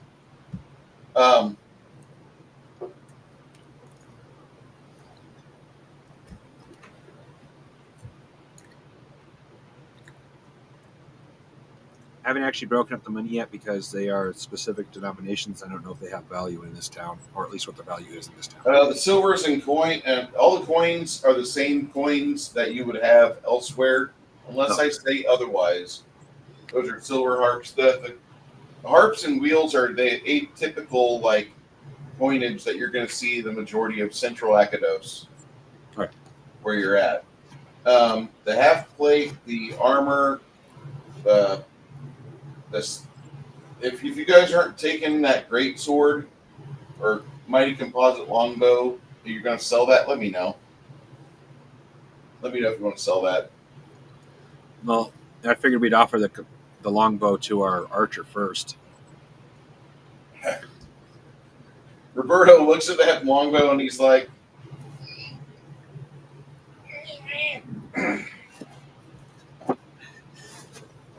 Okay. Yeah, if it'll help him. He doesn't want it.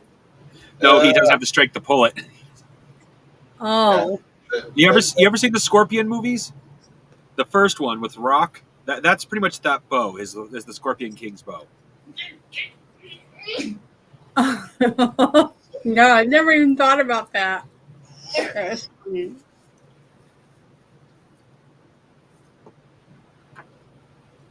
this isn't fair. This isn't fair.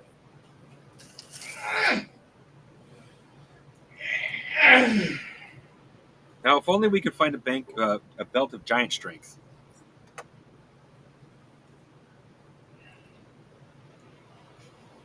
But to find that, though, we'll probably have to go hiking up into the mountains and steal one from a giant or something.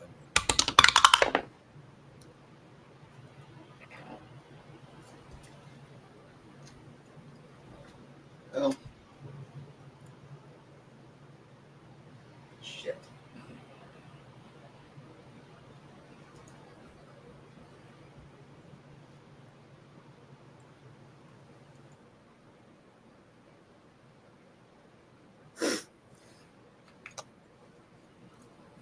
Yeah, this is kind of embarrassing. Your archer can't fuck with that bow. That bow is requires wavels.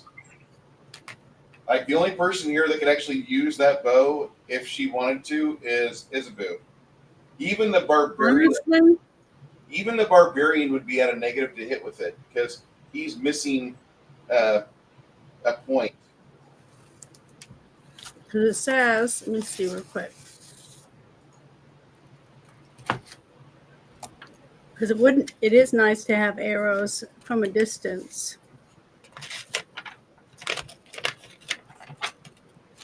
I'm not trying to be woke or anything like Boss Girl, but I'm telling you that Janet's character is very buff. When I rolled up It says on my stuff, it says Light Expo MWK. I don't know what you've that got a masterwork light crossbow. Mm-hmm.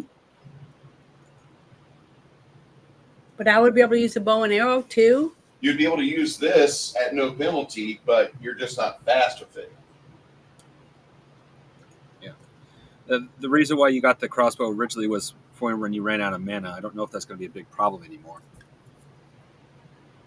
Well, I know we have higher level spells, but yeah, but I still would like to have a way to try to take someone out from a distance if I need to, especially if I got to save my mana. Remember, I said I want to save my mana for healing and stuff, so I have something to fight with if I have to close combat. But if I can help, let's say somebody's assaulting us like that one time from above us, and they were throwing stuff down at us.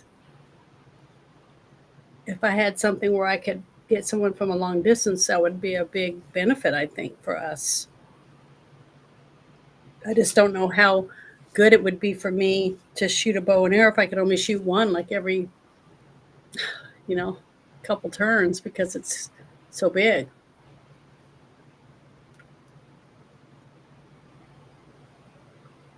Isn't it harder to use in a crossbow?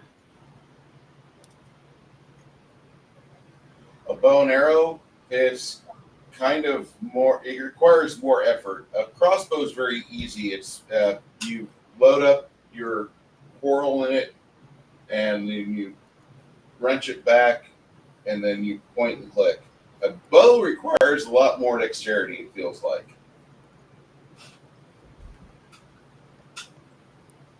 They both have their pros and their cons. For technical purposes, the bow's faster. Yeah, but for and also for technical purposes, the crossbow is more complicated. But on the same hand, if you can master the crossbow, especially if you have the right gear, you can shoot it not as fast as a bow, but pretty darn close. And once you know what you're doing, it's actually easier to handle because you have like almost like sights that you can aim down. Where a bow, you kind of have to know how to aim with it to be able to shoot it. I've handled both, so I do know a little bit about both. Connell's not totally wrong about the speed, but I think that's mostly him trying to show off. Or maybe the next time we take a break and we're not doing anything, I could practice with that bow before we decide to sell it. Could I do that? Okay, I would like to try that when we get to a point where we're not trying to defend ourselves. You know what I mean? Or get cleaned up or finish closing the deal. Yeah. Let's have See here, nobody except Nerdy or Ogre uses two-handed weapons, and he says he prefers his axe. So, All right. So if you're gonna not take the axe, then or take the greatsword.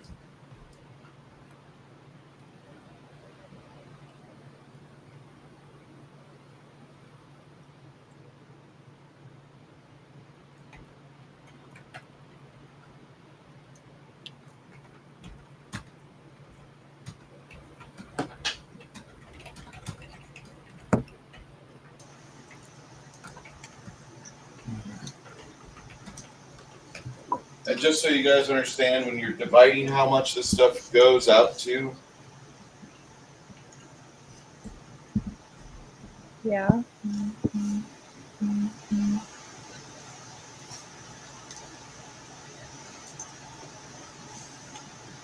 if you're just doing it based on like quote unquote player characters, you divide by 6. And if you are dividing into the total number of individuals that are in party, that'd be 8. well, we've been dividing by the party, so Okay. well, as I like to role play, and if they're coming with us, they get paid too. Yep. Yeah, I think William should get to choose to do what he wants with his own money, not mine. I'm not his wife yet. I mean, I would say Sylvia's earned her share. It's your internet. It's you. Okay. So we're leaving. Everyone has been out that would go out. We gotta play Beat the Storm. We're fucked. So makes me a storm. Oh, I thought I had that on mute. Yes. We got a storm coming? Yes. Yeah, I keep forgetting to check our weather channel. Oh, no. Oh. Stop touching stuff. I'm supposed to broil today, so.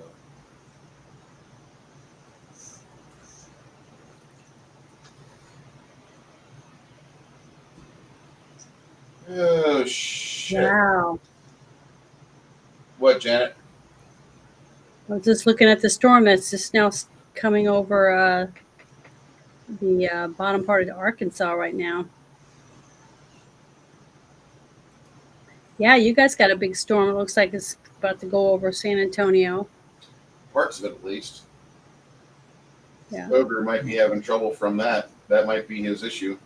It's definitely going to hit Dean. It's coming right for us. Let me zoom out of here real quick and head up to Arkansas.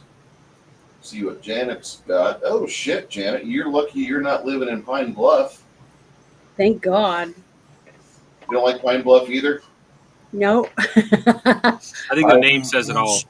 I've been in Little Rock and West Memphis and Yeah, West Memphis and Pine Bluff are two of the places I would not want, and Little Rock I wouldn't want to live, for sure. Nerdy I put a like picture. Fayetteville. Go ahead, Ogre, or go ahead, Crafty. Nerdy put a picture of his weather in memes, so I think he's saying his weather's a joke.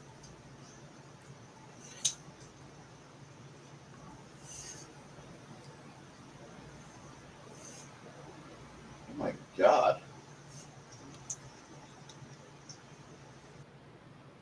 Yeah, we're gonna get storms, but it doesn't look like I'm gonna get too much bad stuff.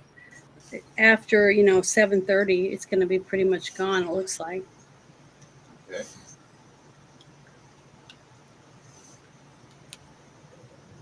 Just funny how the blobs kind of shape and shift and move around as they go across. When you're looking at the hours.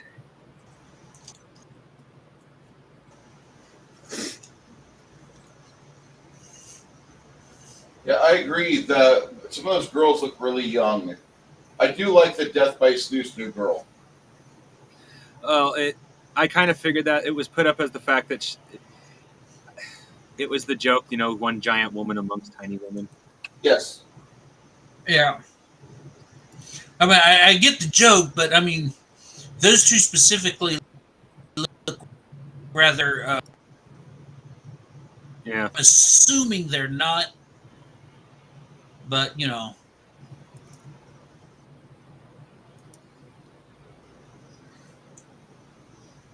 China Grove.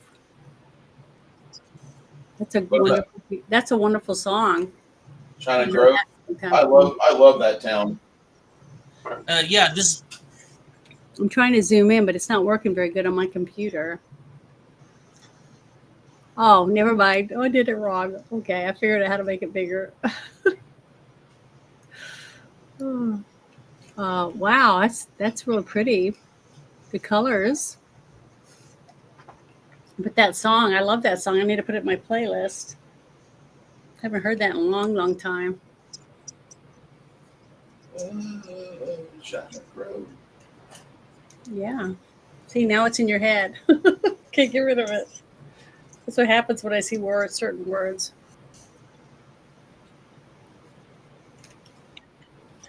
Yeah, the song chop this town. Really? Well, it's a good song.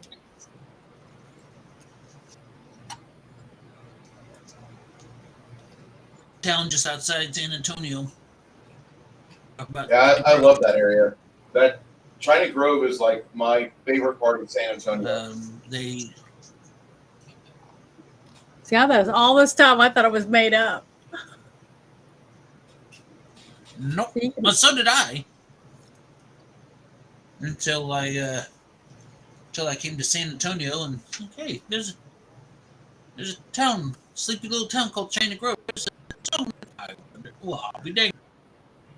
Wow. And it is. That is weird.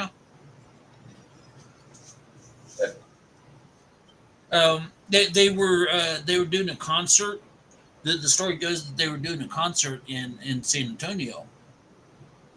And they drove about China Grove, just kind of goofing around, wrote a song, came a hit.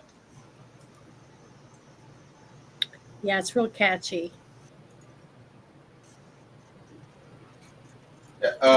Brothers? Go ahead. Yeah, the Doobie Brothers.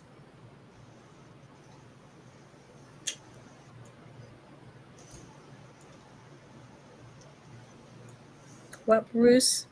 I was just looking over at Joplin. They're not getting a whole lot either.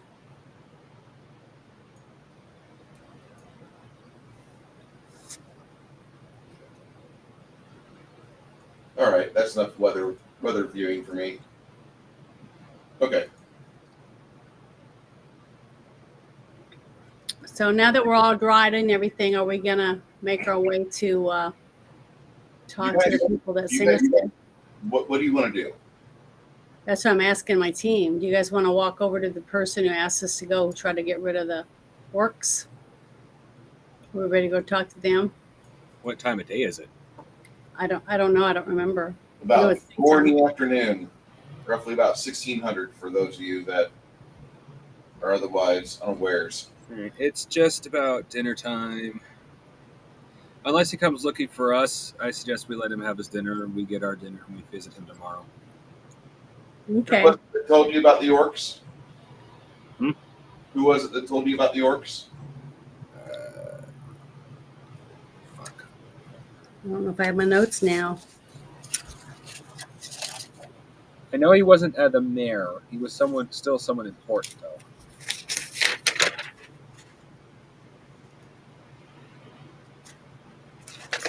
I'll let you watch of the show, not of the previous show, not the beginning part when we got hired. Welcome back, Ogre. Was it Lord Kyle? Wasn't it that spoiled guy that has a castle or whatever and it can't take care of it himself because he's not supposed to get hurt? No, Not Lord Kyle. that was the guy who got us out here. Then we got hired by someone here in town. Okay. Sorry. It's okay. You misremembered the timing, not the information. So you're good. You might be thinking about Rock Bomb, the Boris Stinker telling you about the fucking orcs. Boris Stinker and his wife Irma was complaining about it, and then you also had the Pembrose Red people, Winifred Baum and her husband, which you have heard rumored that the big jewel around her neck is given to her by her husband because he was he practiced a lot of infidelity. Regis Baum was the guy that might have been saying that. The orcs,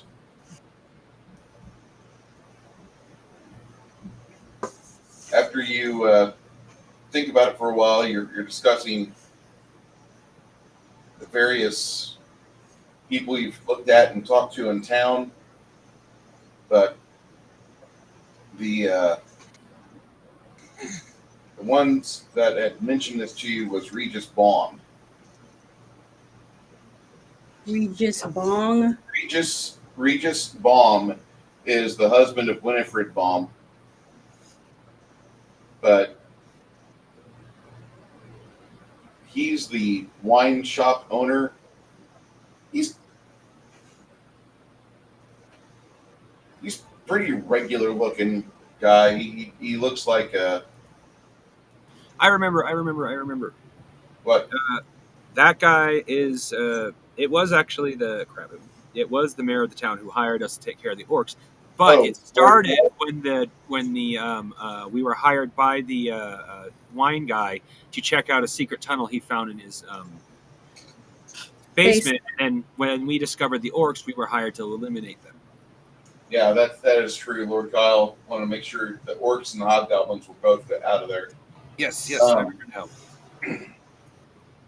So anyway, the town is kind of spooked because maybe a gnoll or a werewolf is loose, but nobody's really talking about it much. But the first thing that four separate people do is at different times throughout the time you're getting over to the green door, the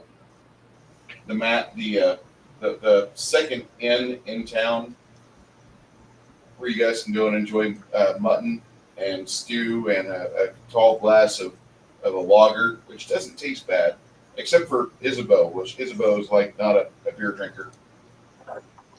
Yeah, give me that wine.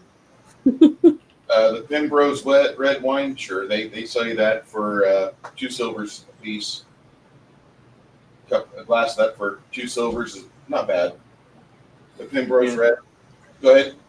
I occasionally splurge. Not. Oh, you were gonna say something, Nerdy? No, well, I was just going to ask if we did divided up the silver pieces and the gold and Oh, right. Thank you for how reminding much me. we all got. If we've done that yet. I have not done that yet. Now that I know it doesn't matter, Okay. I'm going to go ahead and do that now. I just forgot to do that. Sorry.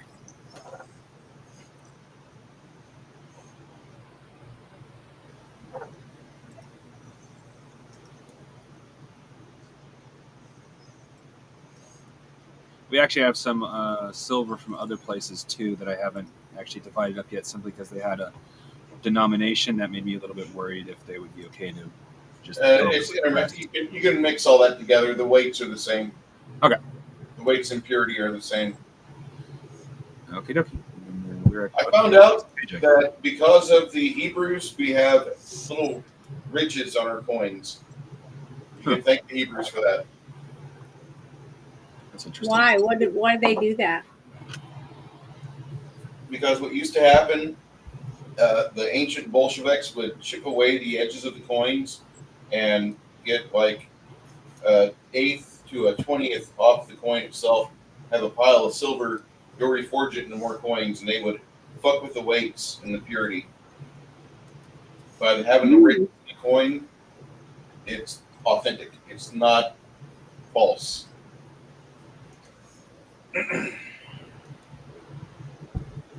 It's harder to falsify or forge coins than it is paper.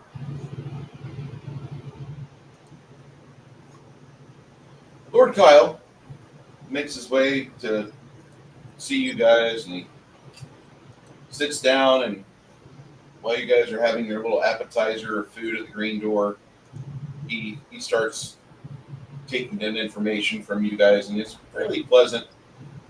He's got a new bodyguard, a very, very large man. Looks like, do you remember Ted DiBiase from WWF? Well, Lord Kyle looks like a younger version of Ted DiBiase, but his bodyguard does look like Virgil, the bodyguard. Very big black man. He's very easy to talk to, very nice gentleman. But Lord Kyle is there, and he's giving you the accolades. He also makes mention of the fact there's been a few monsters seen in town lately. If you can find their lairs and run them off or run the sword through them, that'd be great too. But you've done the Lord's work, and so he doles out another before it's split.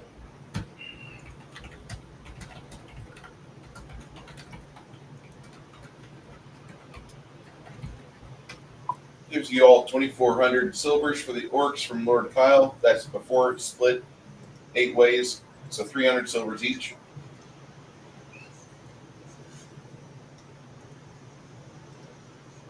Lord Kyle's sitting there talking, and he says, "You're cleric of Freya, right? Is Boo? Yes, that's right. Have you met Miss Jafar yet? No. There's a lady out in the little town of Bostwick. And Bostwick is off to the east, northeast-ish, but it's a nice little town. Jafar's our local specialist on Freyan religion and culture.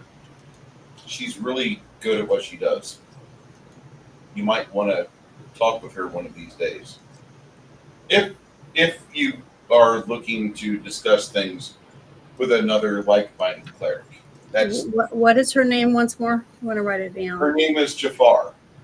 Jafar. She's a little short, got light-colored skin, a big mane of curly white hair, kind of parted over here when she's had a ritual of the new moon. That's one thing she does. She really cleans herself up on the new moons. Well, thank you for the information.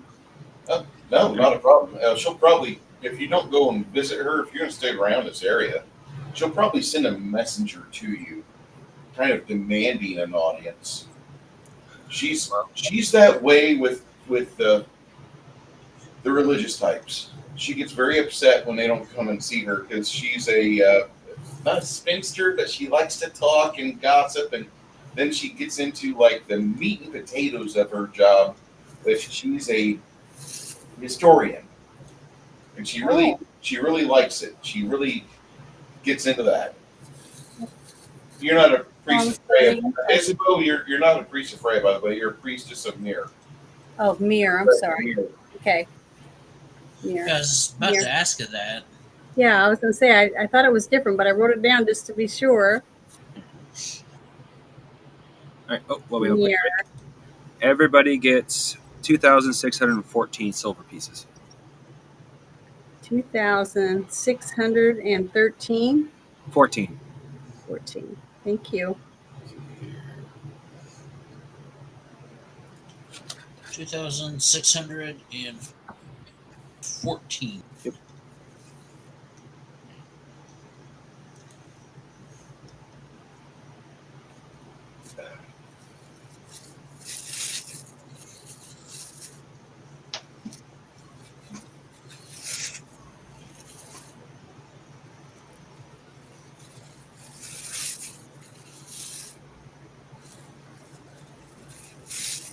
I'd like And- to find. Go ahead. Oh no, go ahead. Go ahead. I was just going to find out. I'd like to make a visit to the orphanage tomorrow if I can work that out. And with the gold pieces that we had, everyone gets 109 gold. 109 gold. Yep. Thank you.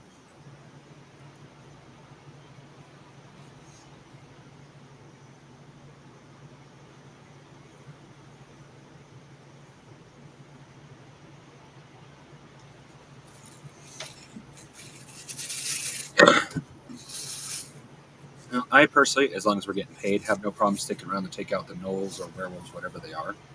I have a question. Hmm. What is the average amount of gold that the party has? Because I feel like I did accidentally put some silver into the gold. Because I have like 1,935 gold pieces. No, that should be about right. Plus, okay. Right. I have over 4. I actually have over 5,000 gold, and Isabu has more than me. Okay. I won't hear in a minute. Well, tomorrow or whatever when I get to go to the orphanage. Yeah. All right. Into my Okay. church. It's just I know that there's like the world runs on the silver standard. Maybe. But okay, I just wanted to double check that. Oh, that 3,000. Yeah, that 3,000 silver, was that for the orc armory? So that's the armor and Yeah, weapons. all the leather, all the plate, all the gold, all the stuff from that sword and from that bow with strength. That's all of that gathered in. Okay.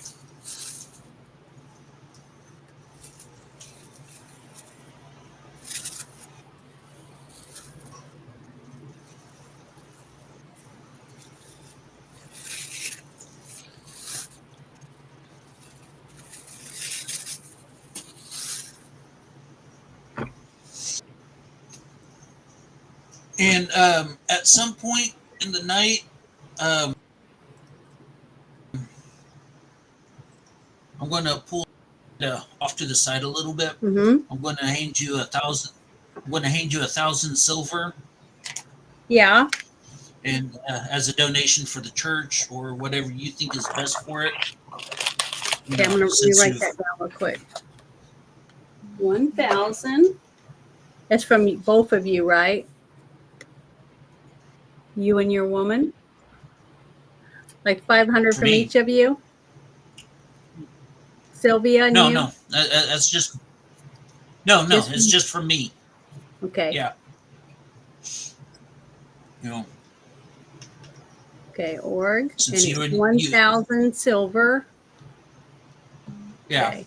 Thank you. I'll make sure I take care of that. I will put good use Since, to like, it. Thank you and so your God much. literally saved my life twice. Well, it puts joy on my face to know that I'm helping young kids that may not ever have a chance to actually get some sort of real life and maybe one day be teachers or who knows what in their new lives. Yeah.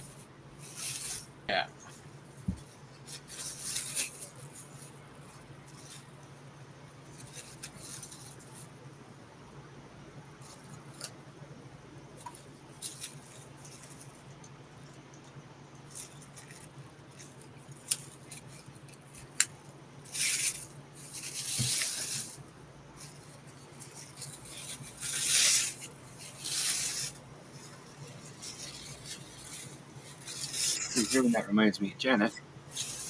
I recently tried to mail off the Christmas present I wanted to send you. It could have just been my terrible handwriting, but the address that you originally set didn't want to go through. Interesting. I screwed up a letter to the point it looked like a vowel when it was not, so that could have been me. Just wanted to make sure. Yeah, I I'll have to call Monday and make sure everything's okay. I haven't had any Okay. problems. Well, I know some people can get temporary addresses, so I didn't know if that's what you've done or not. No, I pay for a box. Okay. So, yeah, I shouldn't have any problems with that.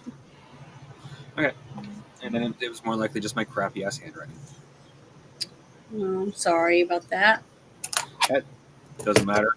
It actually kind of worked out because I had the money, but I couldn't technically afford what shipping is going to be for that anyway because it's not Yeah, heavy, but it's expensive. big. Yeah. Well, part of it is I'm sending you 2 grocery bags full of grocery bags, all silver. Awesome. Yeah, to crochet. Uh-huh. Cool. So the box needed a decent amount of space just for those 2 things. I could have forced them in there, but bags are real tenacious when you shove them in together to just fold back out. So it would have probably made the box look like it's trying to explode or something. Given the way today is with paranoia nut jobs, I didn't want anyone to suspect anything.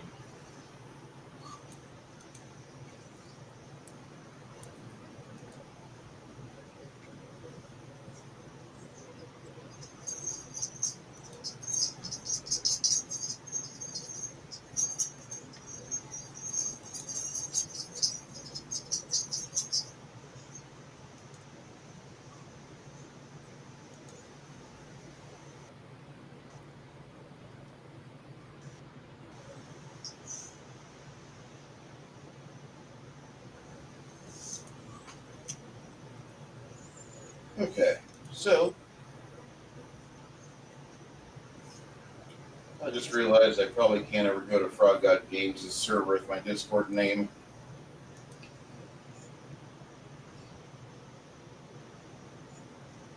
Those who don't understand that, dead communists are best, and they have a no politics policy. But okay, that's fine. But then they talk about politics. All right, fine. Well, here's my fucking name. So I'll be booted out of that. Anyway, don't have any hatred of frog gods. Just can't stand the mods that are fucking super socialists. So you guys are talking with these individuals, along with Lord Kyle and some of the others in the town, and he lets you know that there's other people, there's other towns in the valley area. It might take you a bit to get there, but it'd be worth it. And while you're there at the green table, there's a little halfling by the name of Prunels. The halfling's name is Prunels. It's a weird name, but you didn't name him. It's his name, Prunels.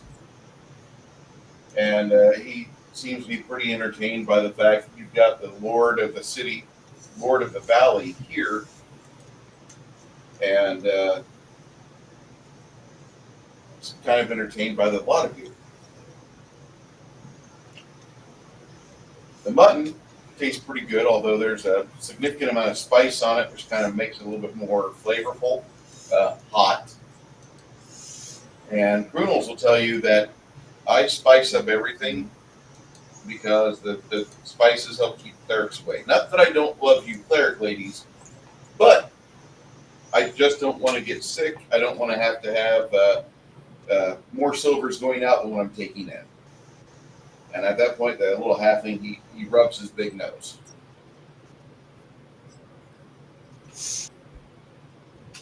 Lord Kyle nods in acknowledgement. He says, I appreciate you, Colonels. If there's anything you need or you would demand of the city, let me know. Colonels tips his hat. And that's when you see Constable Wershaw, which he's a kind of a bigger half-orc fighter type. He saunters in, just a breastplate on, and breeches, leathers, etc. But he's not in his full plate outfit. And he kind of looks around, and afterwards he takes his little helm off, his little coif, and he makes his way to the table. Lord Kyle, Wershaw, how are you today? Actually, I'm elated now that I have the audience of you and the people that you've been using as your strongman. So let's get on to business, I guess, and that's where you guys are introduced to this large half-orc. He looks like he's about 230 pounds, probably about 5'8". The rest of it's muscle. Mm-hmm. Very stocky MF. Very, very stocky man. And he tells you, he says,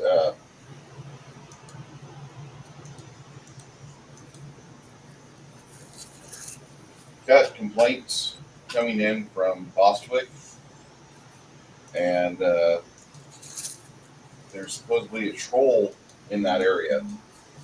And I have no idea because I don't know the woods over there. And the only thing I could think of was maybe have these people go talk to the Mix brothers and see if they can help point them in the right direction. The Mix brothers, I haven't even seen these guys in over a year. They're still alive? Very much alive. They're hunters. They're trappers. That's what they do. Oh, okay. Don't know if there's a reward behind it, but there's supposedly a troll outside the city of the little village of Bostwick, and that's been holding up a lot of grain coming out of Twain to them. So they're having to reroute things over there, and the locals told me a month ago about this thing for the first time. I guess it's been there for over a year, causing trouble. If you don't tell me about it, I have no idea what's going on. So open your mouth. Let your fears be free.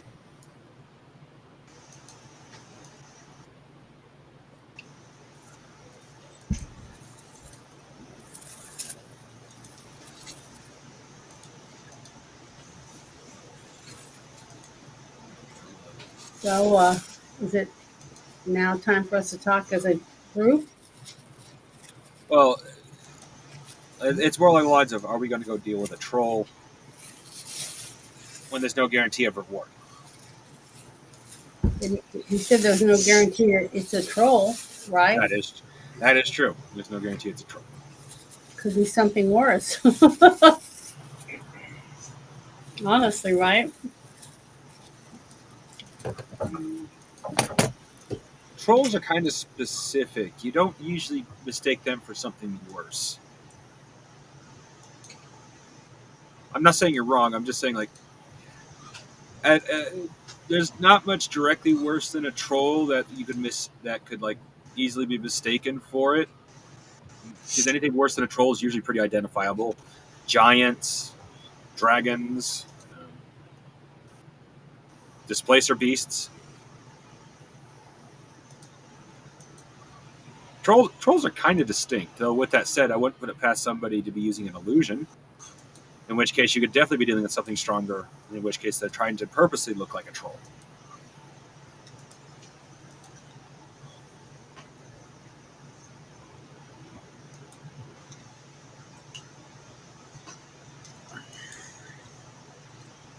Though if that be the case, we're stumbling onto another huge plan and could be pissing something else strong off if it's a false troll. That seems to be.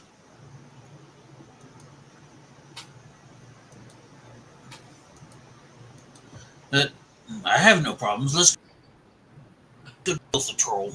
Okay.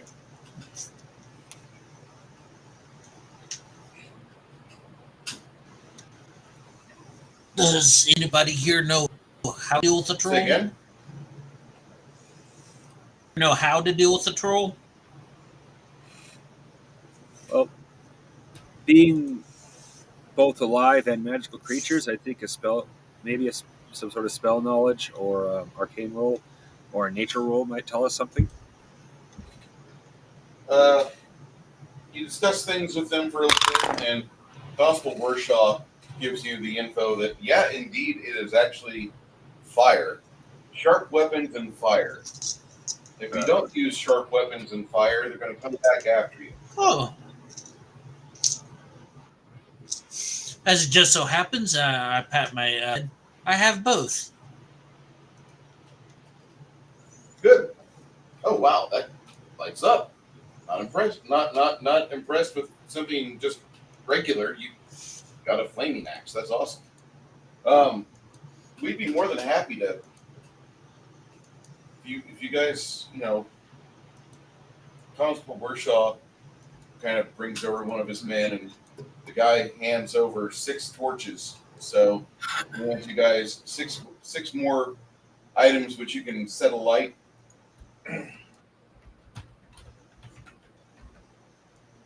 Put those in the alpha test loot, and you guys have torches now that you can use for whenever. But he gives you, if in case you guys do find this troll, you can set him alight and get rid of him, make him go away. Otherwise, you're going to have to fight him. And don't be hacking off his limbs and not setting those on fire either, because otherwise that'll grow into another troll.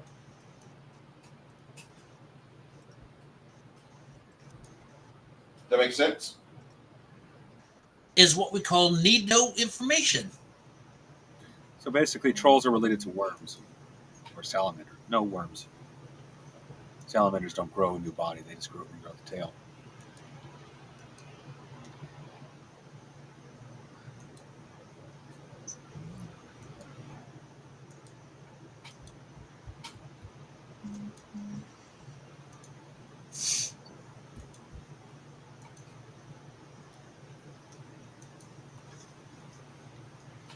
I will be listening, but I'm going to be silent for a minute or two. I've got to fix my 3D printer if I want to get a print done by tonight.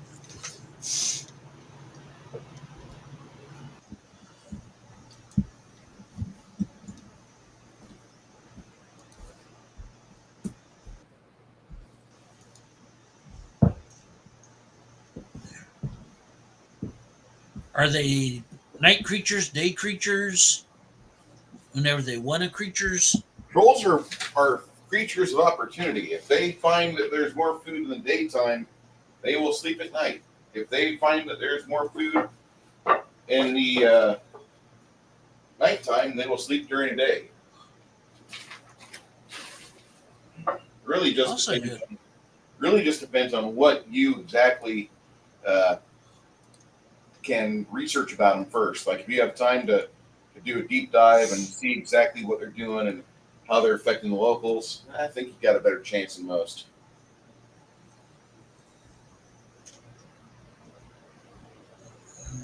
Yeah, my research is going to be read 2 pages. No, okay, I'm bored. Let's go kill the thing.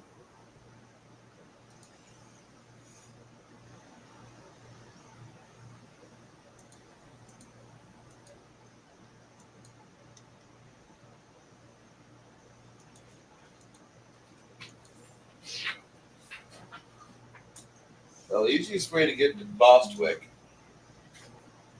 is follow the River Wren. And following the River Wren will take you right up there.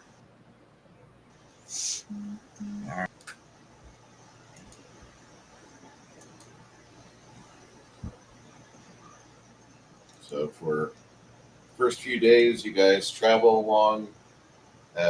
actually, the first evening, you kind of like parallel yourselves to the Lord Kyle Mansion of Delights as some of the locals discuss this.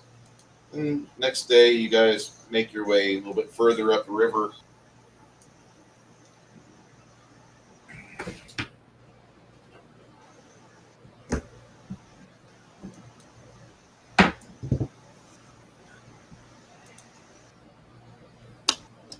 You guys hiking, because going upriver with a boat sometimes can be painful, especially if you're the one rowing.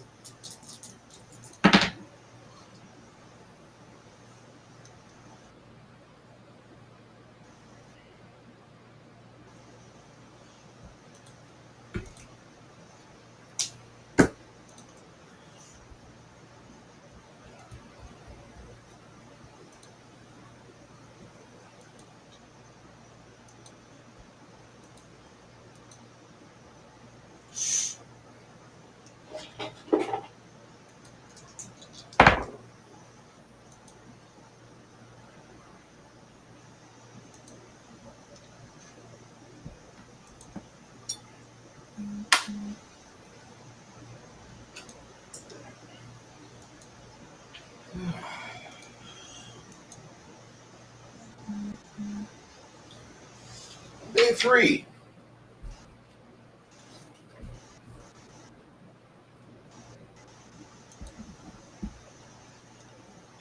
You guys are meandering about, following the River Rin.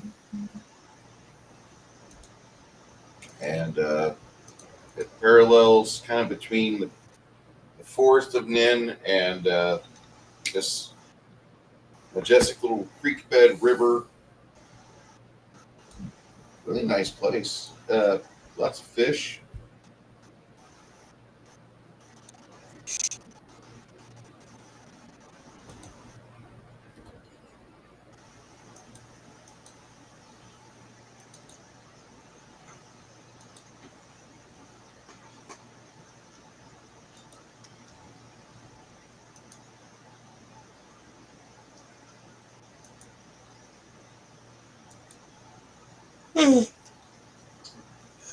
I'm sorry. Give me a moment. You get a line, I get a pole, honey. You get a line, I get a pole, babe. You get a line, I get a pole. We'll go down to the crawdad hole, honey, baby mine. So you guys are unloading your donkeys for about maybe a few minutes of getting everything ready to set up your campfire. You haven't even got campfire lit yet. You notice that the donkeys are getting kind of skittish.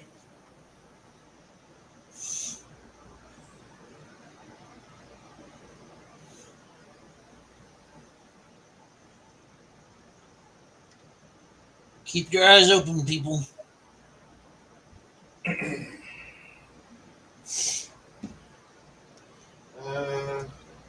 Are the donkeys like trying to shy away from a particular area?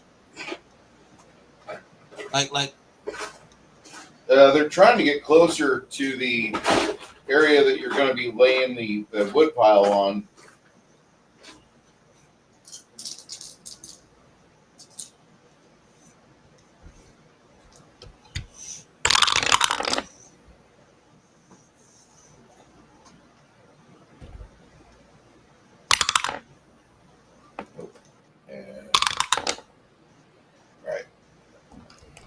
Sylvia kind of lets you guys know, I just heard something growling.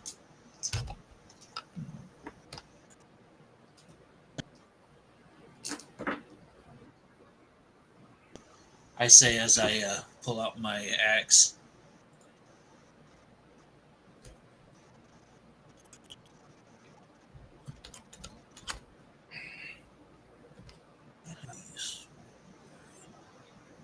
You guys gathered around here and you're getting everything squared away. You got this piece of ruined rock over here, which The more you look at it, looks like a severed stone skull from a giant statue.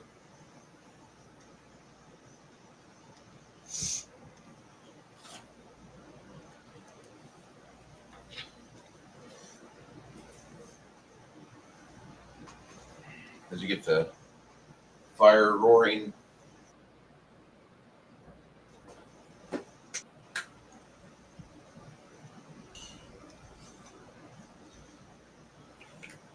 You can hear the pops and the snaps from the fire.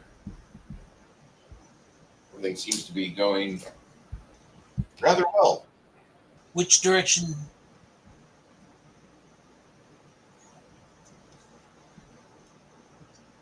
What direction? Yeah, which direction did she hear the noise? Over there.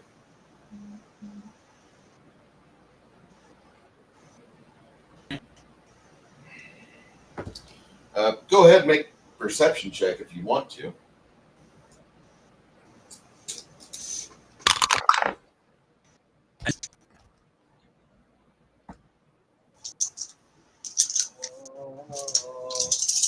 Victor Dragons. 53. I know I have a perception skill. 83. 83. All right, so between y'all, you see that there's some disturbances over here, and sure enough, you can see that there's been some new paw prints put in the mud, and that's when you notice that there's a couple dire wolves about 30 foot away. Their ears flatten when you guys notice them, and I like my. both of them decide to run off. They're not going to fuck around with the fire.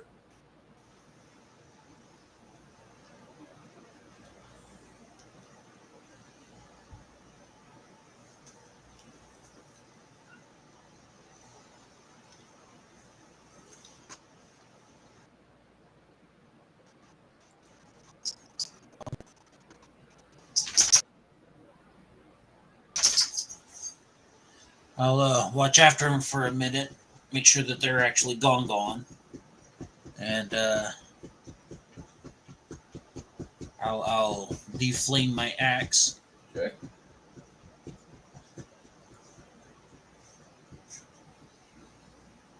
Well, that was an easy one.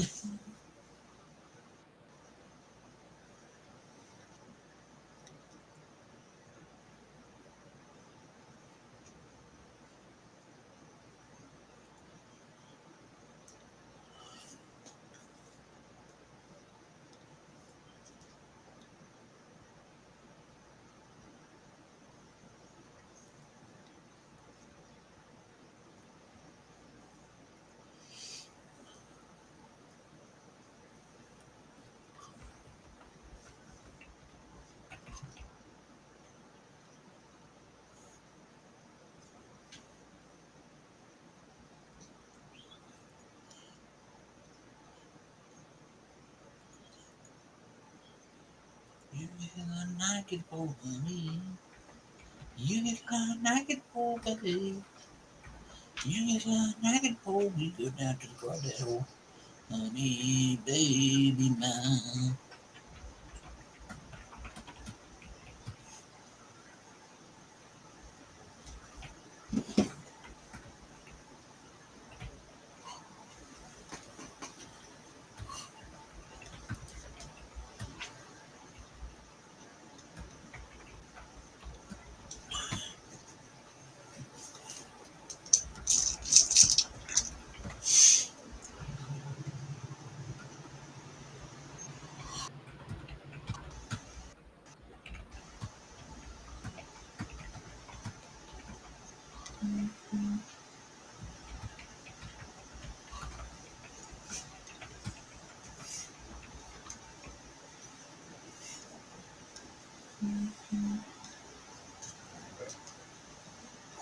So,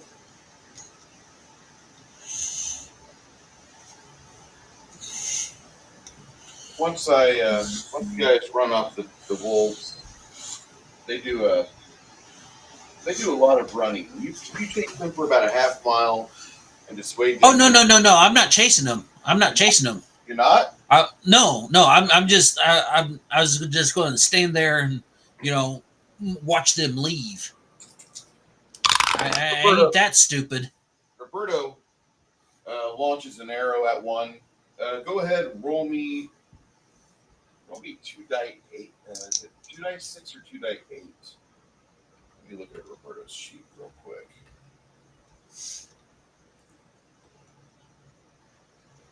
Roll me 3d6 and add 8 to it.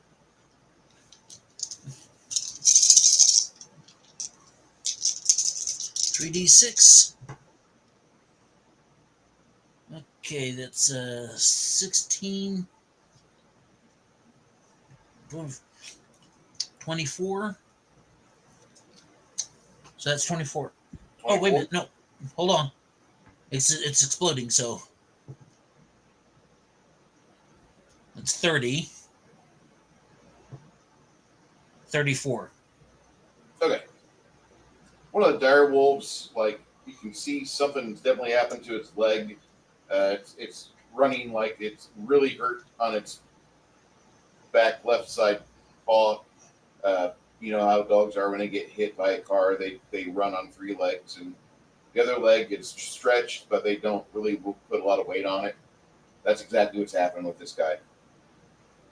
So,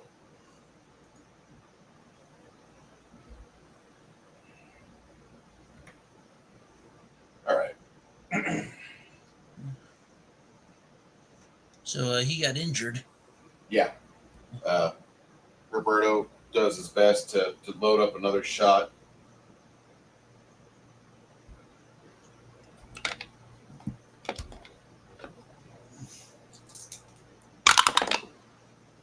That'll miss. He only rolled a 68. But does a pretty good job of injuring that prick.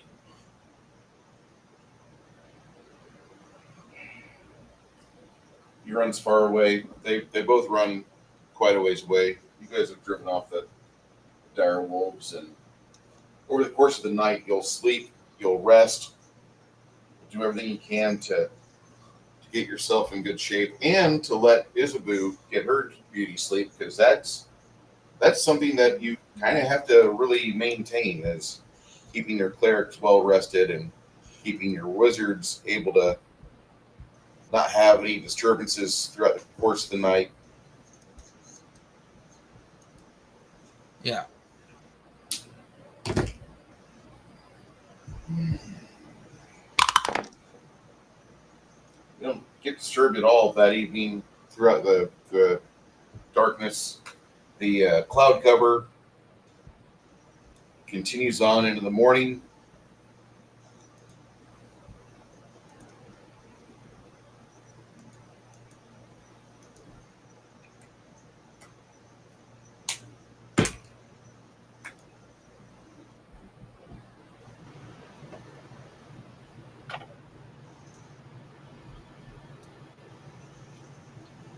You guys get up there on day 4. Daytime. No encounter. You do find a few signs that this is where the wolves ran off to. You guys set up your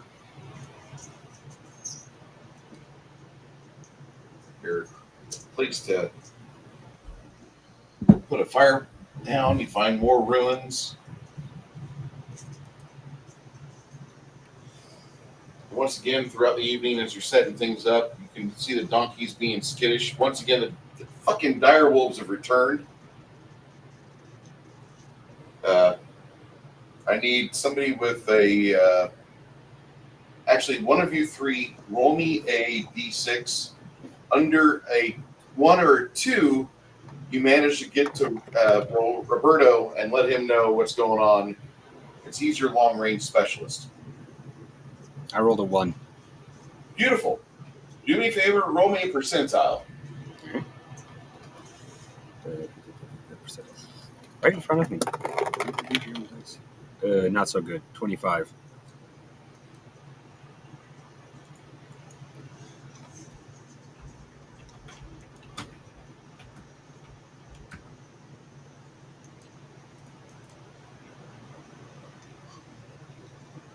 Roll me 3 dice 6, add 8. I was expecting that to be a miss. Yeah. So,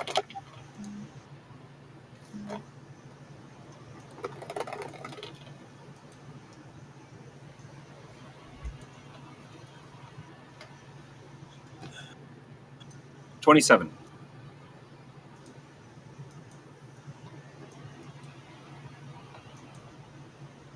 well, you managed to do a very good job.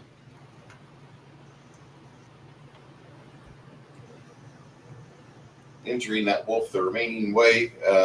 Now it's crawling away. The other wolf looks at it and runs off in a thicket. And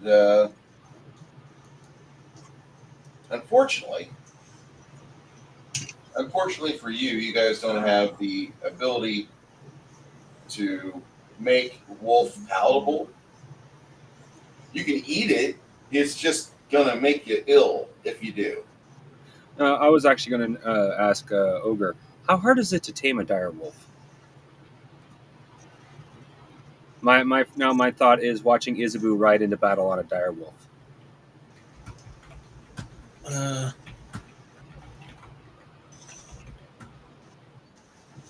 Well, if you know what you're doing,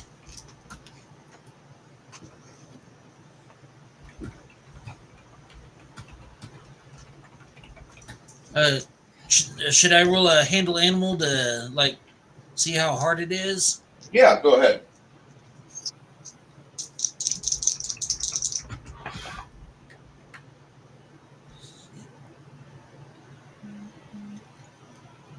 $122. Well, if you know what you're doing, you know, shouldn't be that difficult.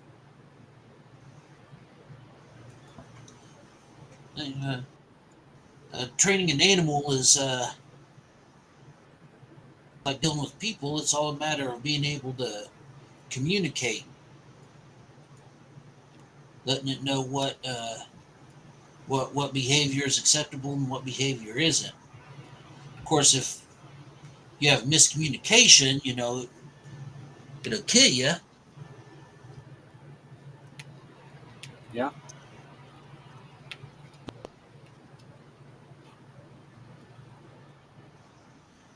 It's doable.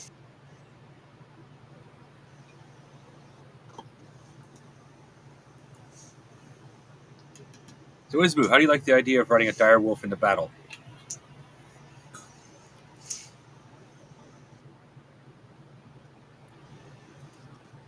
Janet, you might be muted.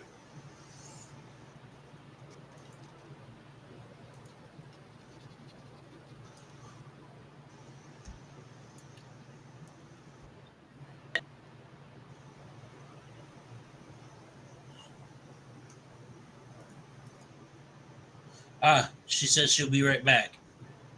Okay.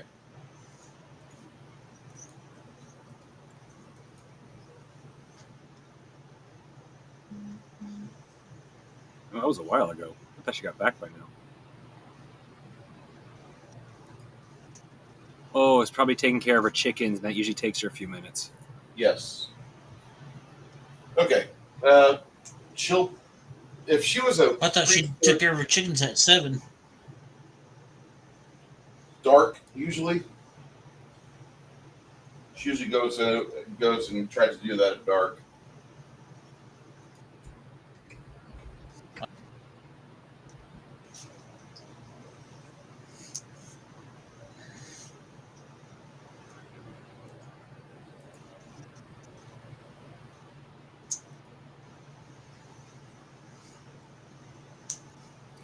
Well, I don't have the animal handling skill, so as much as I want to, it would really be up to you, Ogre, if you want to take the time to do that.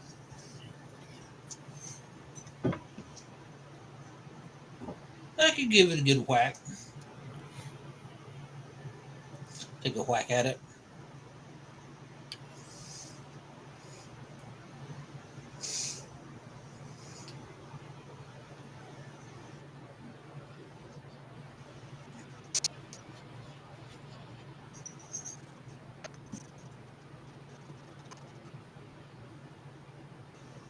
I'm debating on grabbing a beer.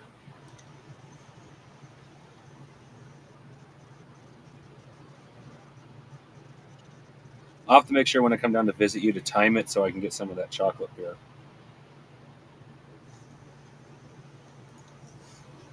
Have you tried any of that was it that Ranger? Voodoo Ranger? Yeah, a buddy of Yeah, mine Voodoo came up Ranger. here. That's Buddy of mine came up here while drinking and left a can here, so I drank it. Pretty good, actually.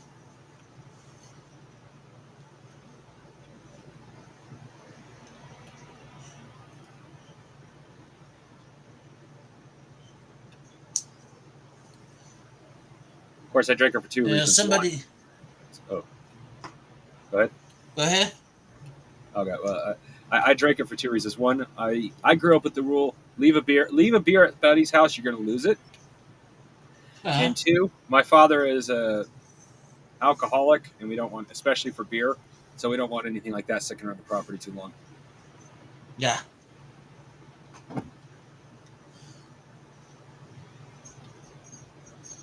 Oh yeah. Somebody gave a friend of mine some of the Voodoo Ranger, and she tried one, didn't like it, so she gave them to me. I tried one, and I didn't like it. It was bitter. Well, for me, that's kind of I'm not. yeah. For into me, that is kind of I won't say a turn off. It's kind of a not a problem for me, I guess is the best way to put it. And I'm not trying to make it sound like that just sounded. You know the people who can taste the bitterness in certain vegetables, such as broccoli. Okay.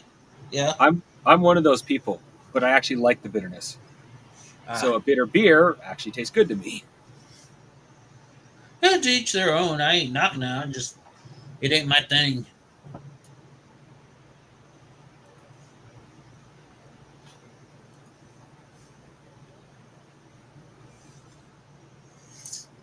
So now I got a bunch of Voodoo Rangers in my fridge, and I don't know what to do with them because the person I'd give them to him gave them to me because she didn't like If only we lived next to each other, I'd take them off your hands.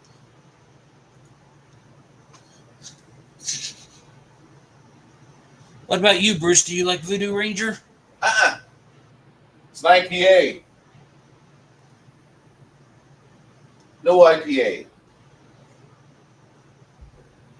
Well, I'll admit I prefer lagers and stouts over most American beers anyway.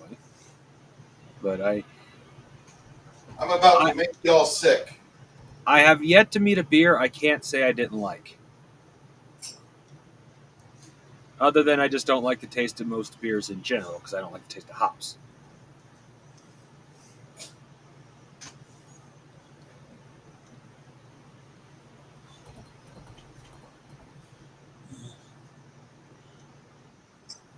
I myself am a Dos Equis guy. If I drink beer more often than not, it's going to be a Dos Equis.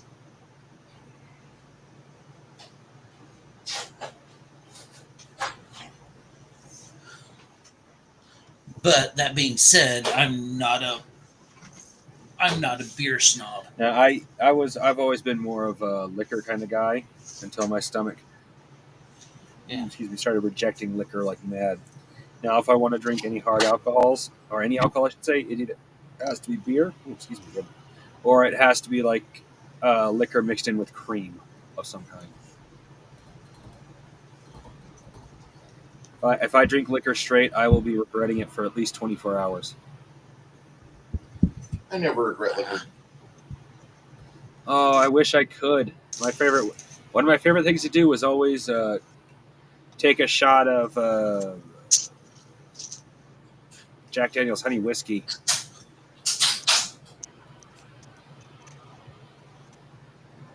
I had to remember the name for a second there.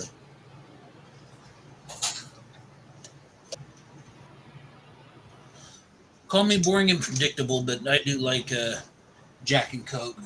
This is what we call a late breakfast. Some of you may get violently ill watching this. Throwing an egg in. Yep. Being from a middle of nowhere hillbilly, I have seen worse. Like the whole joke, hillbillies eat moldy food. It's not far off from the truth. I've seen hillbillies go after dead deer. Yeah. I was with my uncle in Wisconsin. We killed with the Terminix truck a Bambi, or Bambi's mom. I didn't inspect it. I just know I smashed it. And that little ranger did a good job of basically turning it into a boneless deer. I got a family story So about that. we hit the deer, and when it flies through the air, there's a fence post and a tree like 6 inches away from itself. And when the deer landed, it landed in a figure eight fashion, its head resting on its shank on its thigh. And it looked like a boneless deer. Its head smacked my turn signal, knocking the turn signal out. Everything else on the damn truck was fine.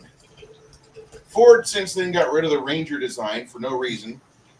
One of the most resilient small trucks I've ever seen.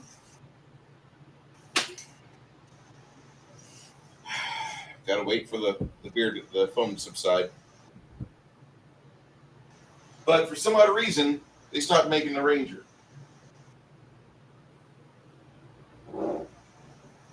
So I got to say that I was impressed with the Ranger at the time.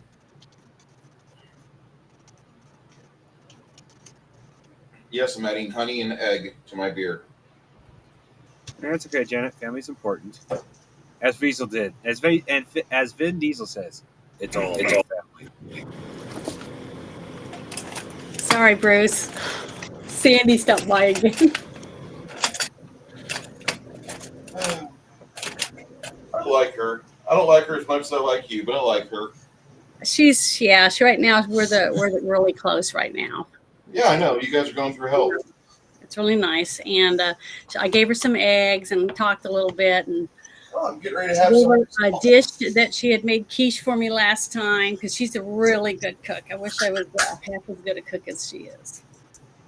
But she was going to come and say something about you being, or how are you? Are you on the pot? Or something like that. But she wanted to tease you. And I said, no, I don't want you to do that during this game. So I didn't let her. God. I still think it's hilarious that we, Bruce and I, drink one of the same brands of beer. My mom used to like that beer. I don't think I've ever tried Opposite that. ends of the country, but we both have access to it. It's a standard style beer. This is a fucking traditional beer that's been around since 1844. Well, after doing a little bit more research out of curiosity, it's almost just the generic beer, like the one that just says a white can with beer on it. That is how common this particular brand is. I think it's sold in all 50.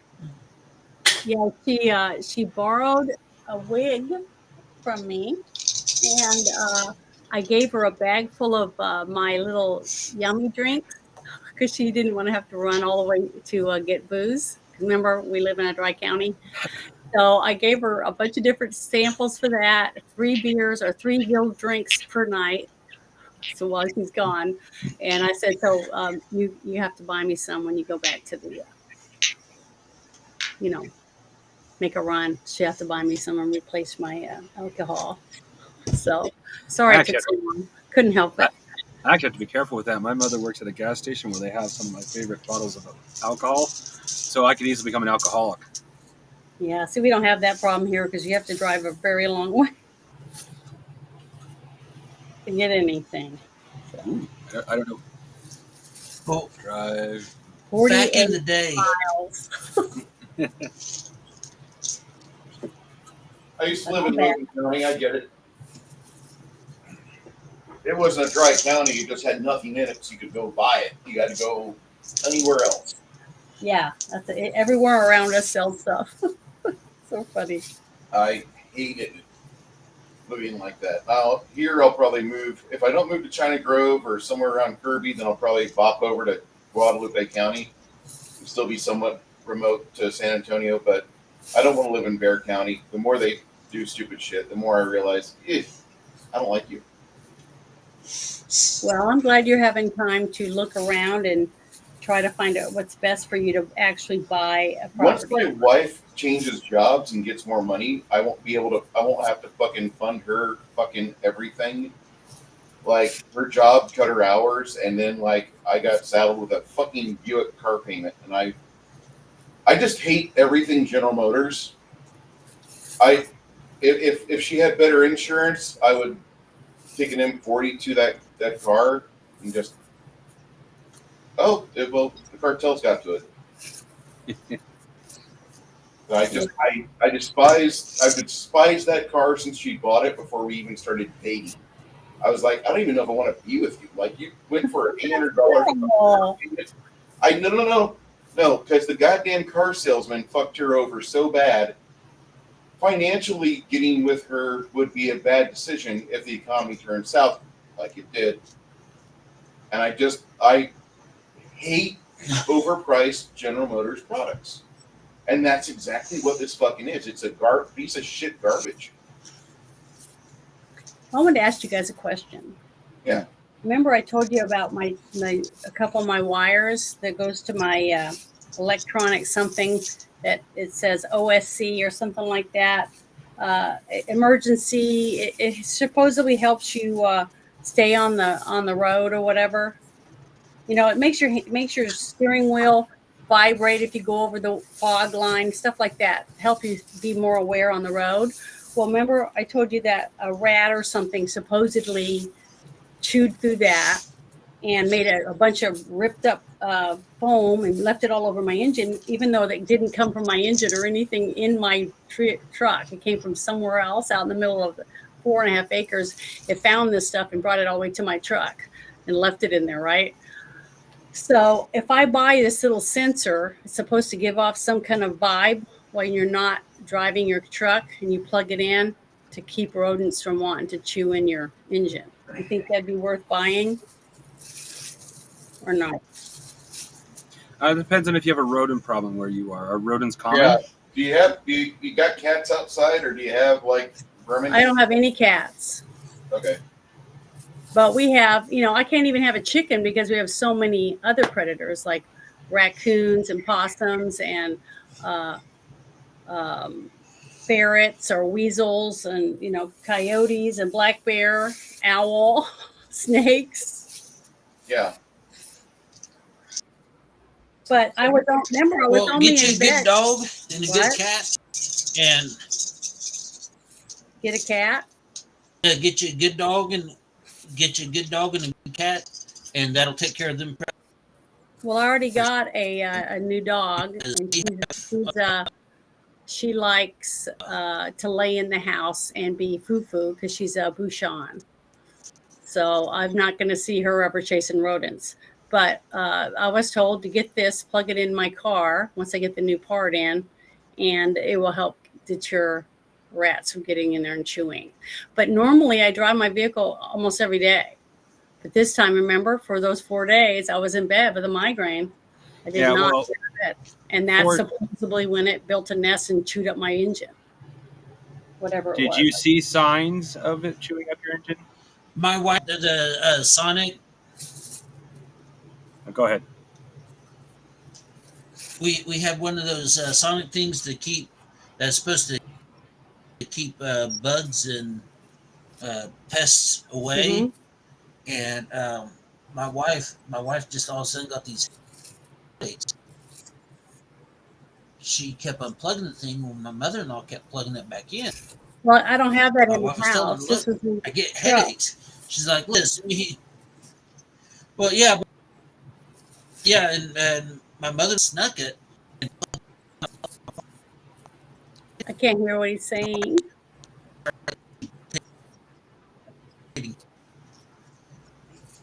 So there are hear those things. Well, all I know is I'm thinking about getting that just to plug it in because they're saying because a rodent did it, it's not under my warranty. So it's going to cost me $500. Where something. did they go? Did they show you proof that a rodent did? Yeah, I Did they asked them. give you This proof? is what was funny. I went there before 8 o'clock in the morning for my appointment, and I left my truck and gave them the keys and stuff. I signed a paper saying I was going to be waiting, that I wasn't leaving, and I sat down. There was 3 other people that showed up that day that were in the little waiting area there, and I waited until like 9:20, and then I went in and I said, "Do I need to get someone to come pick me up? I mean, how long is this going to take? I thought you guys could just plug it into something and run a sensor check to find out why this sensor that's supposed to be doing this on my dash was working." He goes, "Oh no, I'm writing it up right now." And I go, "Well, what is it? What's wrong with it?" And he goes, "Rodents or whatever got in there and chewed through your wire." And I said, "Well, can I see it?" And he goes, "Yeah." And then he walks out the back area, and I see him go across the bay where you normally pull in. And then he goes into this other thing, and it's all windows. And I can see him walking around in there. And I'm standing there waiting almost 20 minutes. And then he drives my truck around, and he says, "Here, come look." And I go look. And then he opens the hood, and there's this black and white chewed up foam. It looks like ripped off pieces off of the inside of a seat or something. And I'm like, "Where did this come from?" And he just shrugged his shoulders. And so I said, "There's nothing on my engine or anywhere that I can see that's black and white. So where did it pull it coming from?" He goes, "I don't know." And then he showed me the spot where they supposedly chewed, and it looks like a straight across cut, like you would with a pair of pliers or something. It doesn't look like gnawing or anything that I can tell. You were ripped off. Okay, so this is the thing. I took a video of that, and then I asked him, so how much is it going to cost to order the part to fix this? And he said it's going to be $587 with labor or whatever, including labor. There's labor? That's with labor to plug that new thing back in. So I was like, I just felt like I'm getting ripped off is what I felt. But as someone what am I supposed to do? He goes, "Well, we don't have to do it." And I said, "So I'm supposed to let my dash not have the extra thing this whole time? My truck only has 13,000 miles on it." So I was pissed. I was very upset. Yeah, no, Janet, I would actually look into taking your vehicle to another. Take it to another shop. Yeah, because they'll if you got it on a shop, they'll tell you right now someone slashed your wires. So if that was not chewed, if it's not the foam from your car and it does not look like it's been chewed on, and the wires literally look slashed, chances are another mechanic will say, "Oh yeah, you were tricked." Well, I've been thinking about doing that. But what I want to do too is, if an animal chewed through the wire, that means the sensor would still work if you could check it, right? It just means that it got cut off because it got chewed through. Yeah, right? it would literally. My brother-in-law does cars as well. If I had a sensor, he does. thing, It would literally say sensor. It would literally say sensor out, connection not possible, or something along that lines. It wouldn't just be not there. Well, I took a picture. It's on my timeline on X of what it looked like. That's why I was like, "What the hell is this?" But the thing is, if I had somebody take the wires and connect them, right, and it still worked because they put new wires on the same sensor, then I would know that, okay, it wasn't the sensor was bad. It was a rodent that chewed through it. See what I mean? But what if they checked it, the sensor was bad, and that's covered under the warranty, so they cut it to make it look like it was a rodent? That's why I want to find out whether the sensor is bad or not. If it's a bad sensor, then I'll know they should have fixed it. See what I'm trying to say? Well, yeah, Janet, Mm-hmm. even if the sensor's still good, they still tricked you. Well, I would lean more toward believing them because I did lay in bed for 4 days. Actually, no, I can tell you right now, dealing with rodents, 4 days, You need longer than that for that level of infestation. Well, Or, it just or you had a weasel, in which case you wouldn't be missing. It wouldn't just be cut through. You'd be missing chunks of wire because weasels yeah, but actually take chunks. the only thing that made me suspicious was the foam that was on there. And then when he dusted that stuff off the top of where the air filter is, he lifted that up and there was little pieces under there, but it was dark gray. It looked totally different than the black and white giant pieces of foam that was sitting on top of it. Oh, giant. Yeah, I'll have to send you a video. I'll have to get on. Yeah, I definitely need to see this. As I'm not a mechanic, but I will show this to my mother. She is a mechanic, and I'll show it to my brother-in-law. It who was is really a modern weird. mechanic. Yeah, this is really bizarre. But I'll shut up now so we can get back to the game since I held it up so long. I'm sorry. Hey, I would rather solve your problems and help you at least prevent that in the future, even if we can't save you money. Yeah, it pissed me off, but there was nothing I could do. It's a new truck. I need it.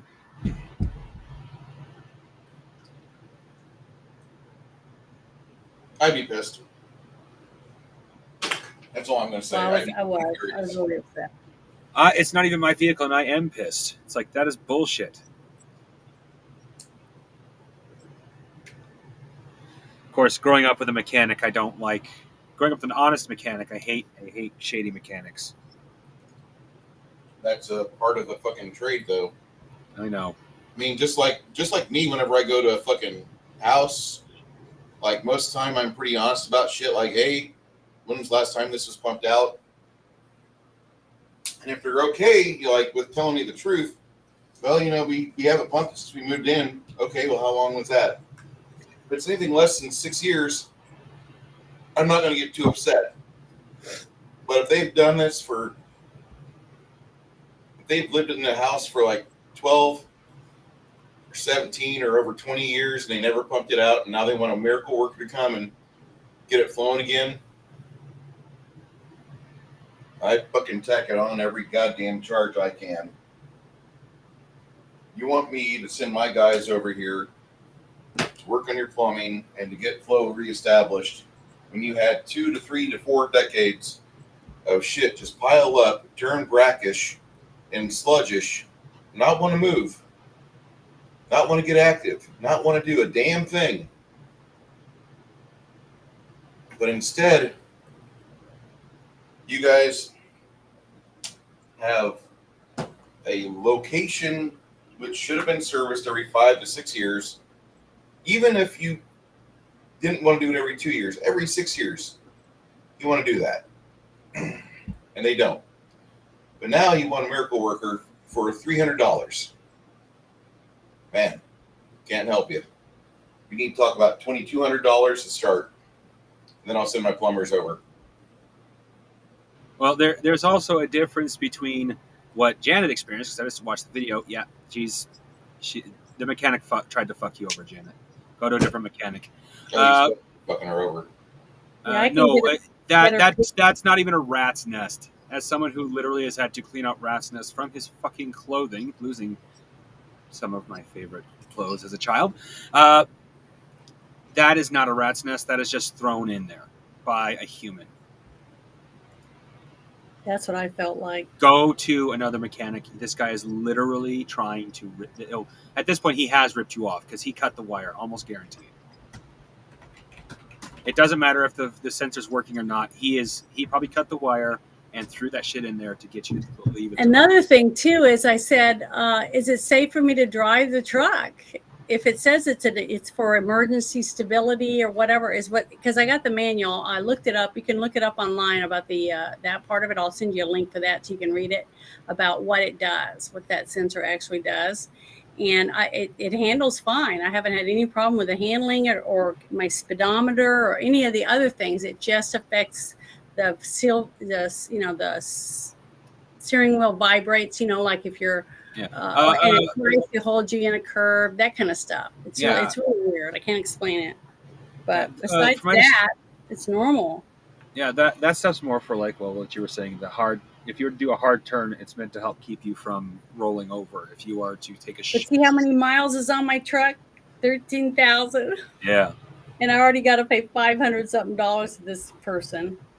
because they say it's not under warranty because a rat chewed through it. And I'm like, in days. And I go, and it didn't take stuff from my daughter's car and chew it up and bring it to my truck. You know, I don't know. It just doesn't make any sense. And you asked me, where are you parking? I said, on a paved driveway. Where else?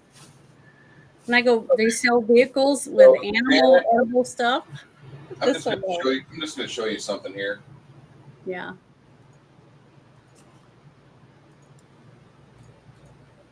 That's a rat nest in an engine. As a former professional with Terminix, I can tell you exactly that's what it fucking is. Well, it didn't look anything like that. And it only been, it looked like, that's what I said, it looked like they took a bunch of stuffing from an old chair or something, a seat, and just threw it on top of my engine. So Even if like, it's something I have large, to see it. even if it's something like a larger, like a ferret or a weasel, it would still look very similar to that. They like small, fluffy things. It wouldn't be in huge chunks. Yeah, these are pieces, like torn off with your fingers. Yeah. So, oh well, I'm sorry to interrupt the game, but man, I'm not happy about it right now. I understand. Well, it's just nice to have guys that I can talk to about it. It's just kind of make me not feel like I'm a Very good, dumb. man. It's in your DMs. You can showcase that. This is what it really looks like if there's an actual fucking rodent problem. Okay. Well, I will. Thank you. I appreciate that. I wonder how many days it took for it to make that little nest that you just showed me. Quite a few, actually. A week? Yeah, that sounds about right. No, this was 4 days. I got the migraine Sunday night after our show. And that doesn't happen very often.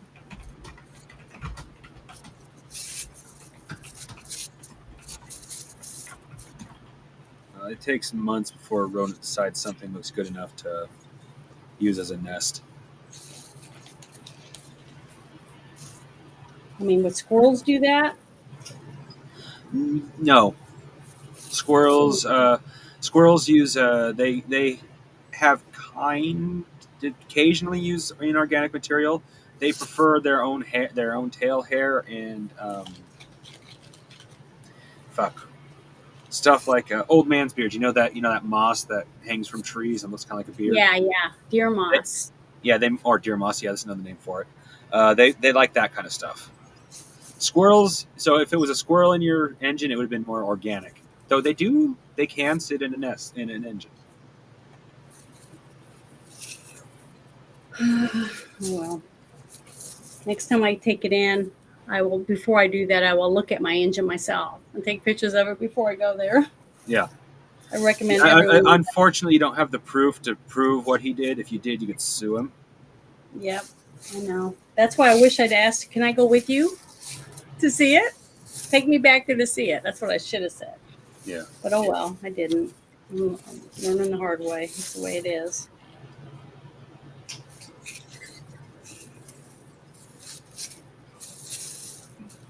Well, unfortunately, you and I both suffer from the same issue, Janet. We're not the most trusting of people, but on the same hand, we just blindly trust people. Yeah, I know. It's one of my faults. Bruce has heard many horror stories.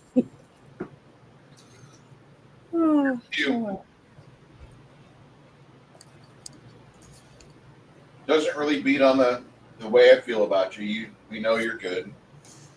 Well, thank you. I appreciate it. It's not so much as a blind trust. It's just that pay somebody to, look and examine, and you gotta.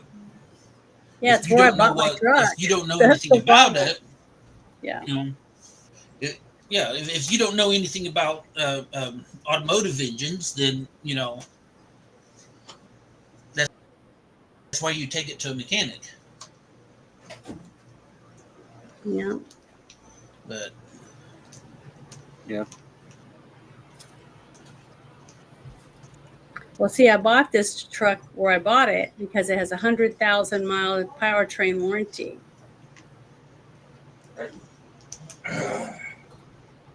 How does this not affect the powertrain? That's my question. Because a rodent did it.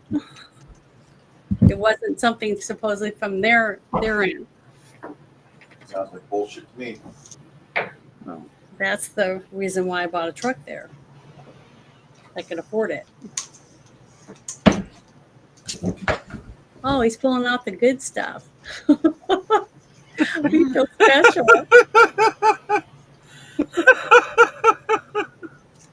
I'm sorry. That right there sounded almost like a pothead right after the dealer pulled something like. You know, like he's pulling out his best bottle of booze for us. Yeah, You know what I mean? exactly. Oh, he's pulling out the good stuff. I love these mats. I think these are awesome. I think you should try to sell these on in your These store. are Paizo products, which I will never buy their stuff ever again. Well, too bad, because they're really nice. Well, if you look hard enough, you could find stuff online like, I can't remember what it was. Shadow and Shadow and Jackie was talking about it. They specifically do maps and flags. Like Jackie actually made like $2,500 making maps for these people. And it's not like he didn't charge that much for a map for a flag. Excuse me. He made that many flags.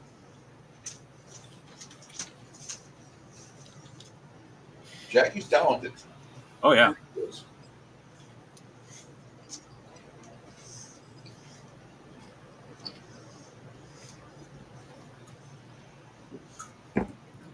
I forgot what it was, but I actually had broken down how much he made per flag, and it was a super cheap number. It was like $26 per flag, and he made 2,500. So that tells you how many. Like, he made quite a few flags. Well, you guys make your way across. This is a kind of a noted area. They call this the Traveler's Rest Bridge. And from here, this pathway goes off to the west. Doesn't really follow the river, but the way you're supposed to go is continue up river. And as you step off the wooden planks towards the rest area, that's when you hear a disturbing roar, and everybody roll a D8.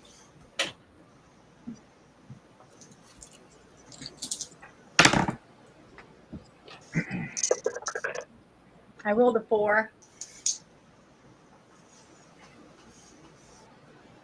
Do I need to roll for William? No, he goes on here. He goes on your initiative. Low. Oh, He will go on your initiative. He will vary on his initiative because of his weapon speed, but he's got a bigger weapon than you. Anybody roll less than 4? Oh, we go at the same time. Well, we start at the same time. What do you two want to do next? It's now 2. Do we know where the roar came from? Behind the bridge. Oh, it's a troll bridge. Lovely.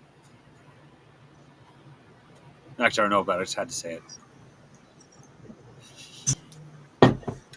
I'm pulling out my axe and lighting it up. Not knowing exactly what we're up against, I'm going to go ahead and prepare. Burning Hands got like a 20-foot range, right? What is? Burning Hands? Burning Hands has a 15-foot range. 15-foot range. A little closer than I would like, but go ahead and prepare that since I'd like to avoid. I know we need fire, but I'd like to avoid fireball because I don't want to make a forest fire happen.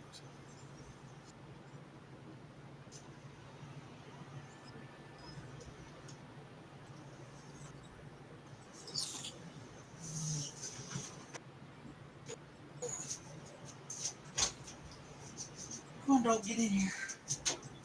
You didn't say trolls were weak to acid, so acid arrow won't be that useful here. Okay.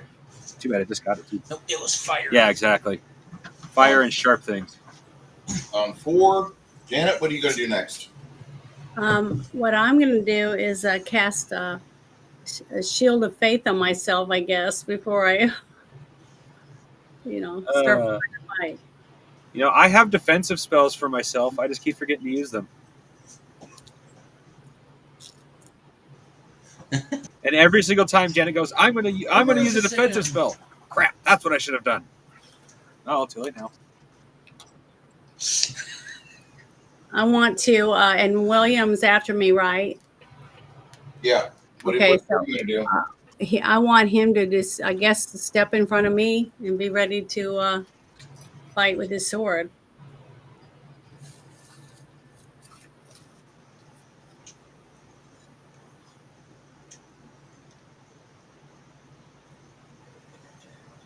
Actually, your X is already out. Fire. All right. You'll be the first one. Your X is already out there, Ogre. You light it on fire, and as you get it alight, that's when you see the beast getting out from underneath the bridge.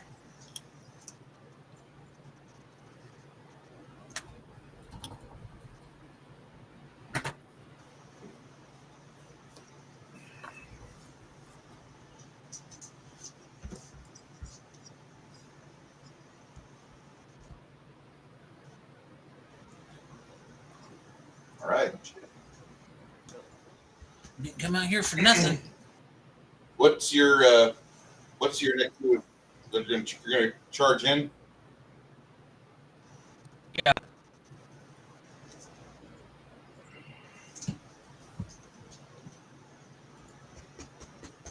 Charge in, whack, hack, and slash.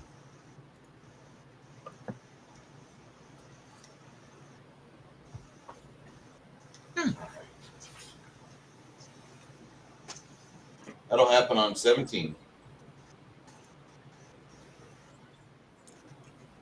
All right.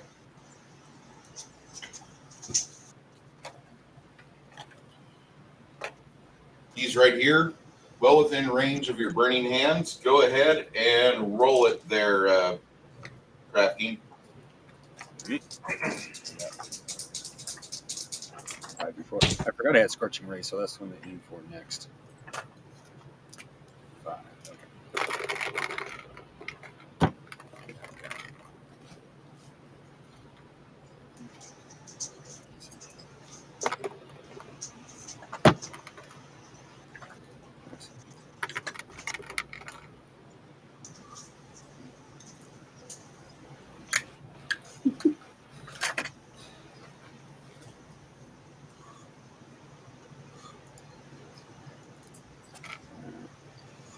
Any bonus damage for Scorching?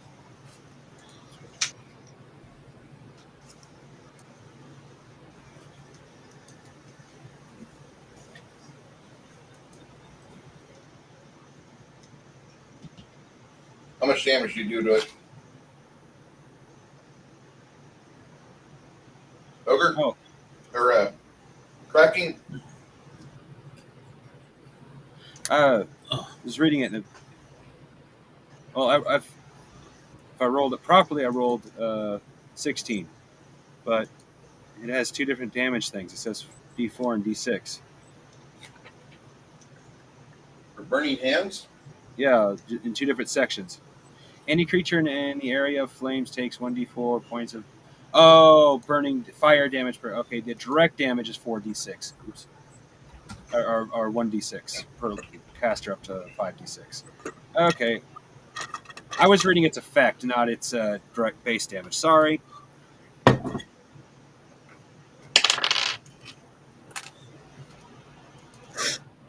Mm.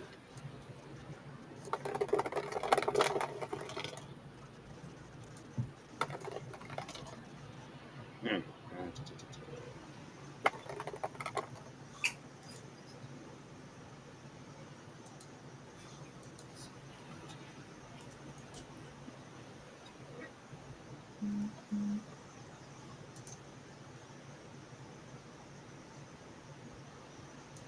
24 with the right rolled dice. All right.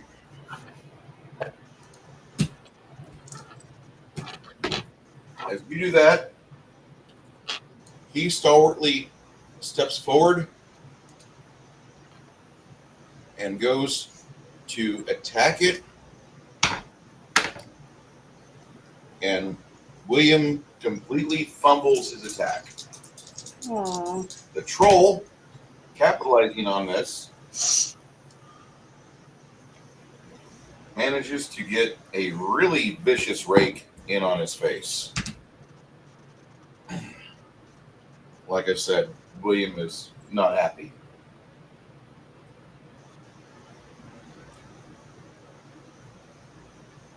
She goes up and over, acrobatics check into the water, effortless.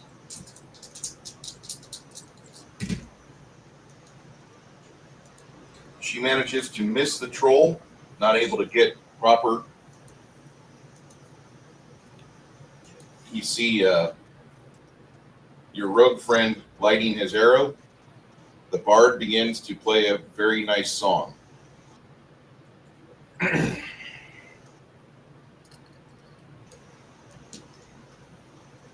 Troll uses its other claw to make an attack on Sir William again,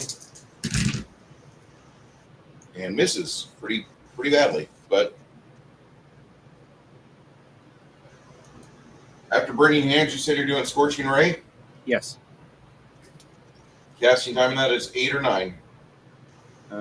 Not 8 with I almost forgot my 8 with my abilities. Okay.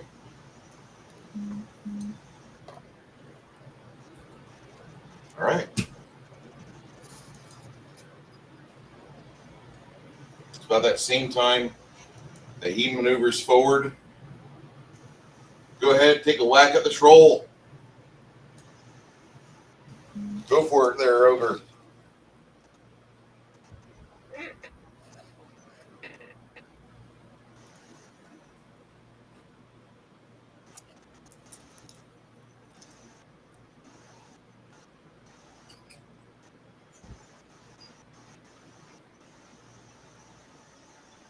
Who's taking the whack? Yes, sir.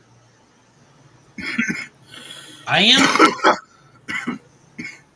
I did not know it was at 17 already.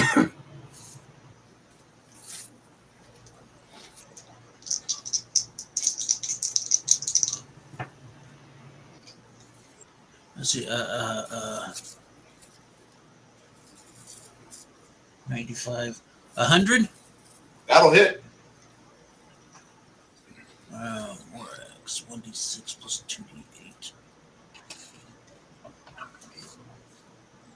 6, 2d8.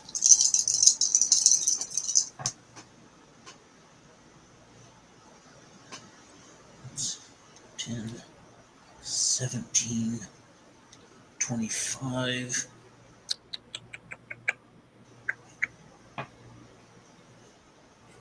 32.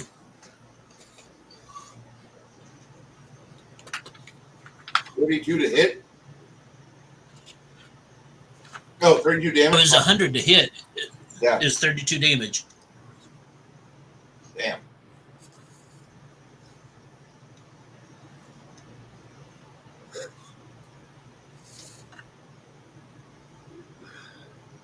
Beautiful.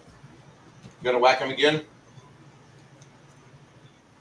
Yep, gonna whack him again.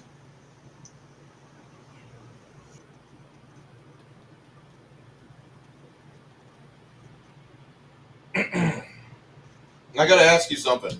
You have 2 values on your speed factor.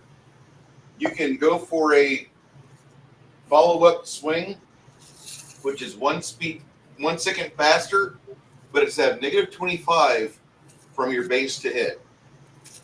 So you could go a little fast. On your speed factor, you can go 11.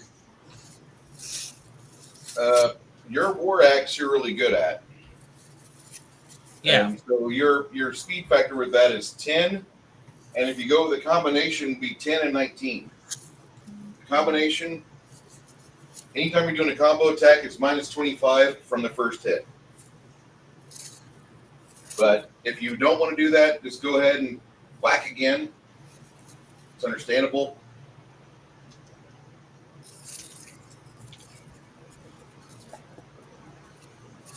You're at a.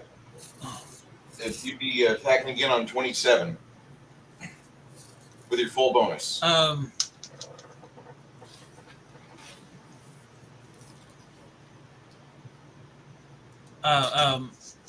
go ahead and do the. You said at a minus 25. Yeah, So that'd be a 70. So that'd be a 75. that'll happen in 9 seconds instead of 10. Oh, okay. A little bit of speed you trade off, but it might not be worth it for you. All right. I'll do it. I'll see if it's worth it. That'll happen on 9 plus 7 on 26.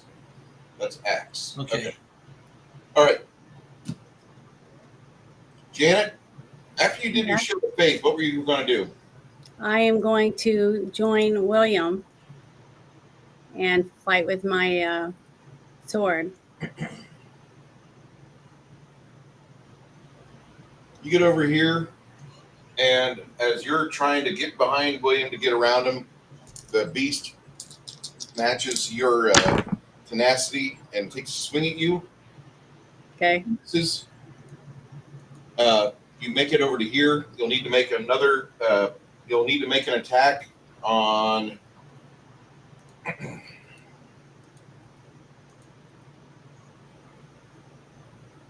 On 23, you'll be able to step in and swipe them. Okay. Well, can I ask what any bonuses we have are? You have none. We have none. Okay. That's what I need to know. Thanks. At the moment, you have 0.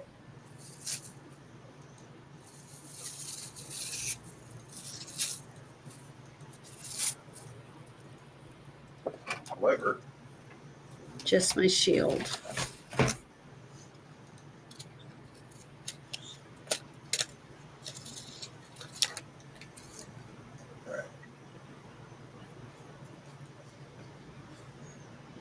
okay. And on 17, Scorching Ray goes off. Oh, right.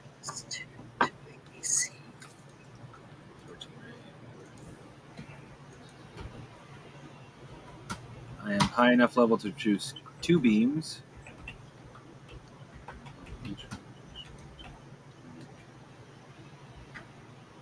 Oh.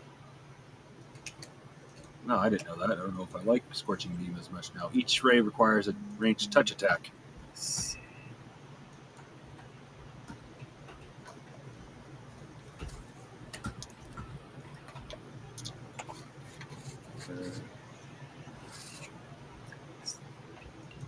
I don't know if I get any bonuses for that.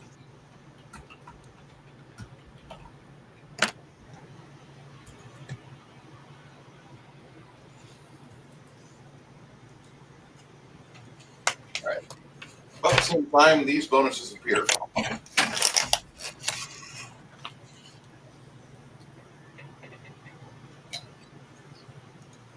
Okay. Plus Yeah. 5. Here goes nothing. I rolled with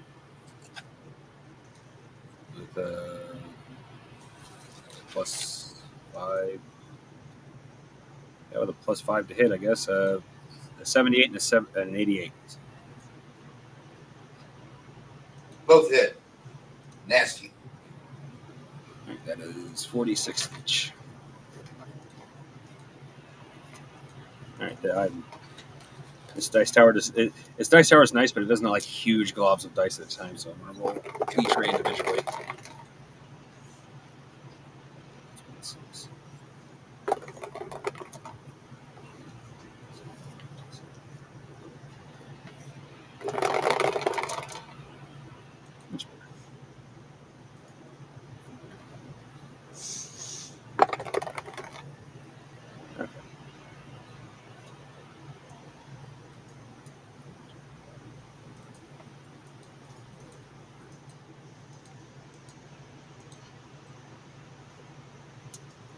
30 points of damage total.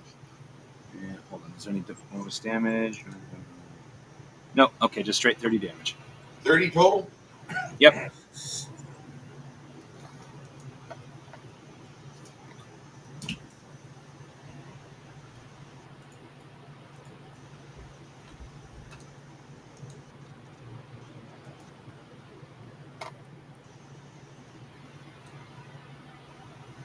You incinerate the thing, and he falls down into many burning pieces. Just completely, just nearly explodes and burn victim pieces. And we need to make sure every single piece is scorched. You guys do your best to make sure nothing gets away. The fish don't even have a piece to eat. That'd be bad. Eat a piece, and the next thing we know, have a troll somewhere downriver.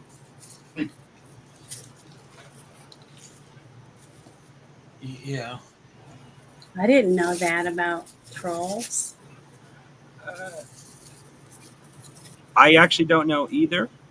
You in say? in some game, yeah, let's just be safe. In some games, trolls are weak to acid. In Bruce's game, they don't seem to be. At least that was not on the list of things. Would suggest if they get eaten, they're just going to come back alive later. In the poop? Potentially. Yeah. Or, depending on how fast a troll regenerates, in the body, killing the one who ate it.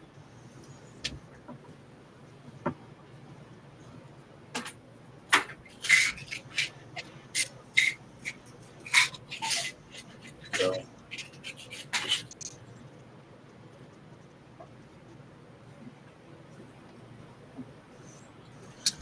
Well, since trolls are plant-based, wouldn't it be wouldn't basically turns ants into bees? trolls are actually more omnivores than herbivores or carnivores. Because they do have those big. No. I'm not talking. I'm not talking about what they eat are. I I've never thought heard trolls of. were like plant-based, I've like never heard of trolls or orcs being, because some people call orcs the trolls of 40k, being the fungus based outside of 40k. I mean, I'm not saying it's not true in this case. I'm just saying. Well, in 40k, orcs are fungus. Yeah. They're sentient fungus. So, yeah, I honestly don't know. That's not where my mind would have gone. Is all I'm saying on that one. It could have been something somebody made up in their game, like home rule in their game, and I didn't know any better. So, Oh yeah, I understand that one.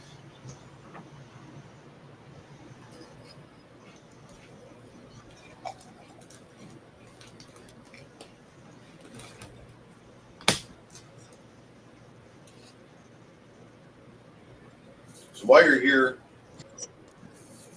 you get everything swept up, you get everything burned off. You don't let the damn thing regenerate.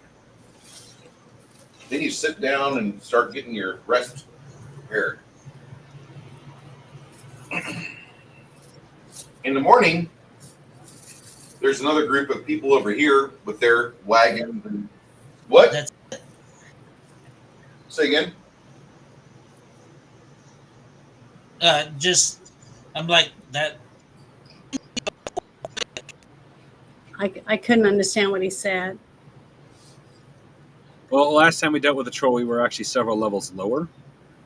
Well, I was gonna say I wanted to channel positive energy Go ahead. for everybody. So let me get my Well, I think William needs a little more TLC than that, but yeah. I'll have to give him one of my heal potions, or I can do a heal spell on him. So let me see. I don't know how far down he is. yeah. Disappointingly for Ogre, it is over.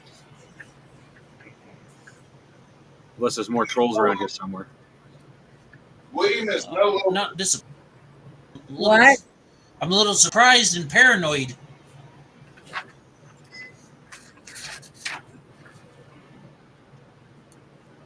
Bruce?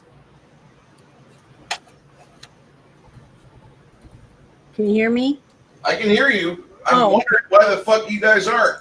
Did my fucking microphone go to shit? Nope, It same is. microphone. I Okay. can hear you. I can hear you, but you, Okay. you weren't. I thought you just stopped talking because it was letting Nerdy Org say something. But I didn't hear what you said about how bad off William is. He's about 30 points down. Okay, 30 points. All right. Just give me a second. Let's see what I have under my heels. I have. Hey, Bruce, does spells go to mythic in your game? Nope, we don't do mythic in my game. Okay, because I'm reading the myth. It's like 20 D10s. What? It says on here I have a healer's kit. Treat deadly wounds. And it says it's a plus 10 times 2. So do you know what that means? Nope. Where's that at? I have it written on my notes under this other stuff because I haven't been able to finish writing all that other stuff down. You can do your healer's kit work and give him a D4 in hit points and restoration. Not magical restoration, but like heal his hit points up a D4. And you can do that up to 10 times. Okay, how much mana is that each time? None, because you're using a healer's kit. This is the doctor's bag. Okay, You have so I 10 do uses of that healer's kit. 1d8, A D4. a d4. Okay, let me get my d4s out. 1d4, and I can do it 10 times if I need to. It'll take you all night to use all 10 of those because each time you're doing it, it's 20 minutes. Okay. Well, You would be better to use your magical healing. oh, okay. I'm trying to The thing find we- that. I'm The trying thing to we find said times that 2, spell. Janet, but that was a potion, right? The one that I was reading was my healer's kit. What I'm trying to find is my heal. My heal. My stuff's not done. I didn't get to finish it because my stupid stuff didn't print. I ran out of ink. Let me get my book out again. I'm trying to find my heal and find out how much it heals. Yeah, Janet, don't feel bad. The fat electrician's gone through 3 printer cartridges since he started helping out angry cops. Yeah, I got to pick up a thing of ink cartridges for my sister. She's got the printer and I don't really have the room for one. / I print so rarely, it's better just to use off her printer anyway. I mean, I print so rarely until now. She's never asked for anything in return. But I want to print out a crap ton of stickers to send with my packages. I want to start looking like an official store, I guess, Mm-hmm.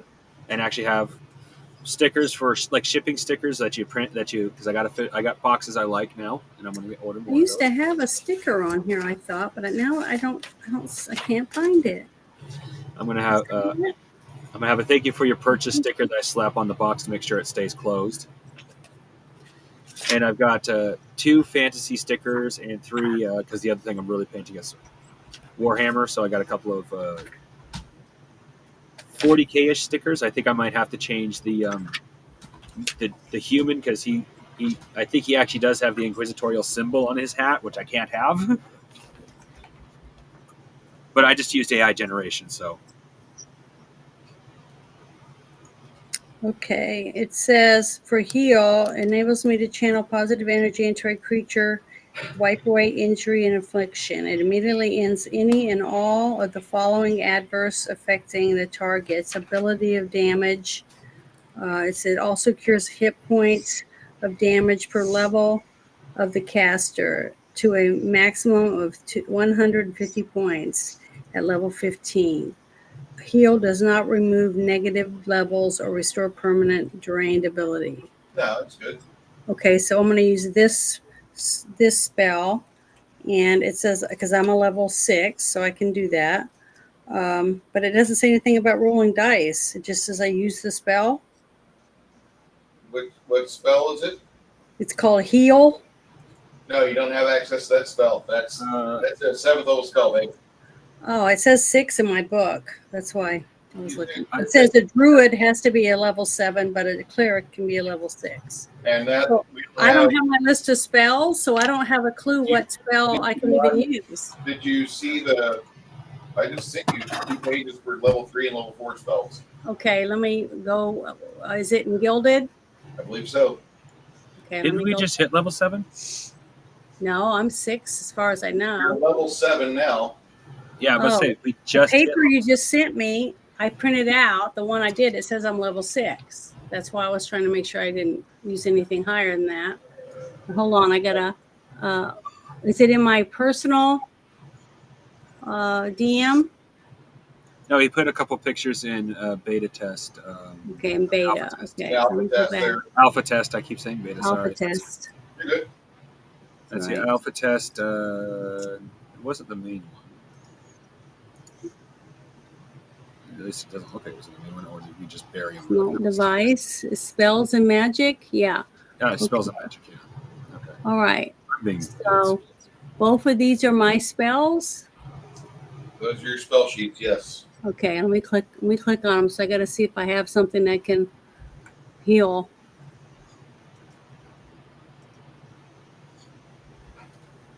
Okay, that one's not the one. Oh, Bruce, you'll get a kick out of this one. Janet's doing that. Bear actually had been looking for the meme that I put in the Gilded earlier, the one with. Yeah. So I actually sent it to him, and I got a response of. He didn't send a response. He just put a little, laughing so hard he's crying face. Okay, so I can use, I guess, cure moderate wounds. Mhm. Okay, let me look that up real quick in my book so I can find out what I have to do to. Your moderate wounds should be 2d8 plus 7, and it'll cost you 9 hit points, 9 mana points. Okay, hold on. 2 die 8. I got to write this down so I'll have it on a sheet because that's what I got to do with every single spell. So I know what I'm supposed to do with each one. All right. 2 die 8. And what did you say after that? 9 mana points. Take 2d8. 9 mana. Yeah. Okay. And that maxes out at like 9th level, I think. It'll be 2d8 plus 9, but right now it's 2d8 plus 7 through 7th level.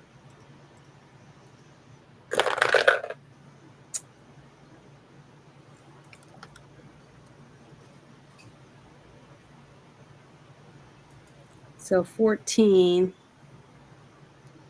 Wait, no, 5. That's it. Okay.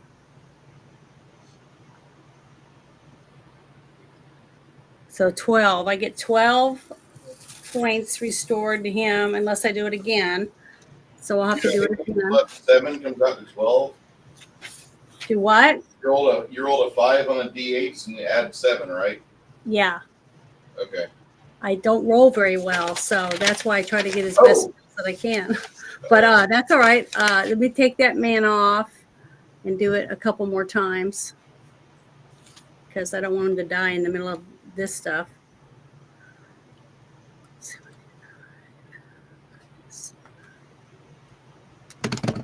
Okay, and now I'm going to do it again. So that's another -9. So let's see.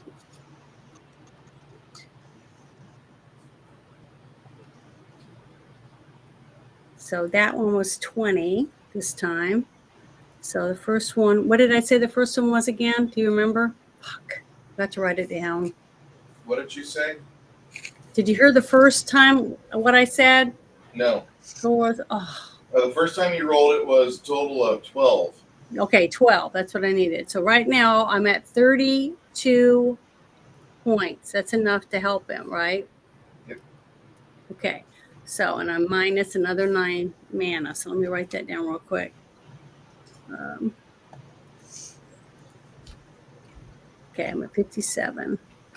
Janet, you also have another ability Hmm? for curing called Lay on Hands. Okay, I didn't see that on that list. But let me look that up in my book real quick so I can see what it is. Let me just explain to you what this is. You can touch yourself or another person equal to 1/2 your level plus your charisma modifier. Okay. All right. What is that? I have to write it down because I really don't understand what that means. What's your charisma? Charisma's 18. My charisma is 14. Really? Yeah. I thought it was higher than that. Are you No. sure? Yeah, this is the one I just printed out. It says my strength is 19, my dexterity is 11, my constitution is 18, my intelligence is 10, my wisdom is 18, and my charisma is 14. Oh, you're right. My bad. I'm sorry. It's all right. Okay. Yeah, I also rolled 3 fucking 18s when I was rolling your character up, so we'll take it. We'll take our wins. 9 times a day. Uh-huh. You can do lay on hands. I don't see it in my book. I'm about to add it to your character sheet. Well, where do I look it up? Do you have a Google document that I've got you with? Oh, I mean, in my book. I thought, isn't it under spells? I'm gonna drop the link here just a second to you. Okay.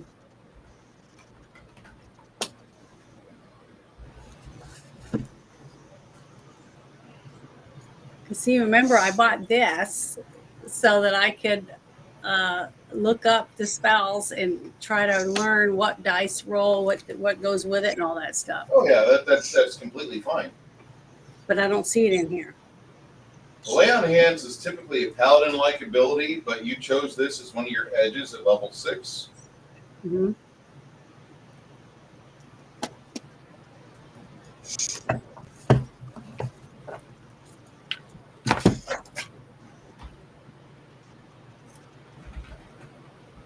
So William is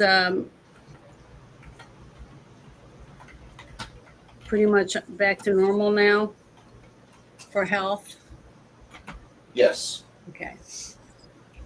That's good. Anybody else need me to heal or help them? Anyone else need healing? Amazingly enough, I managed to avoid damage most of the time. Yeah, I could use a hit. You know what? I'll save yours and I'll just down one of my own potions. Are you sure? Yeah. Well, we did kind of stock up on a few, and we're getting to a point when we might want to start using some of our older potions or risk them becoming Yeah, bad. I'm almost out again, so I'm gonna have to buy me some more. I still have 15 cure light wounds. Because I always end up using mostly critical or serious.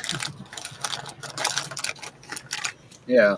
I'll have 6 clear light wounds, but Yeah, we're fighting a lot of high, yeah, at this point, like every time we go down, every time we take a break, we might as well start quaffing the cure light wounds to either get rid of them, or do we want to sell them and start building up more expensive I'm potions? gonna start buying the higher level ones. Okay, so I'm going to drop this in the alpha test. Okay. There we go. All right, that's an alpha test. There you go, Janet.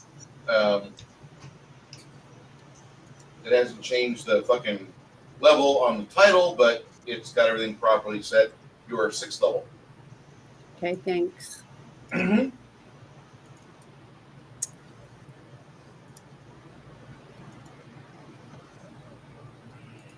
Any other questions? I know what I got to do when we get to town. Well, depending on if we deal with the gnolls or not, I got to send a letter ahead to the Traders and Coasters Guild asking if they have anything within the area that I have the new deed to my land. 'Cause I'd rather not fund an entire expedition if I don't have to.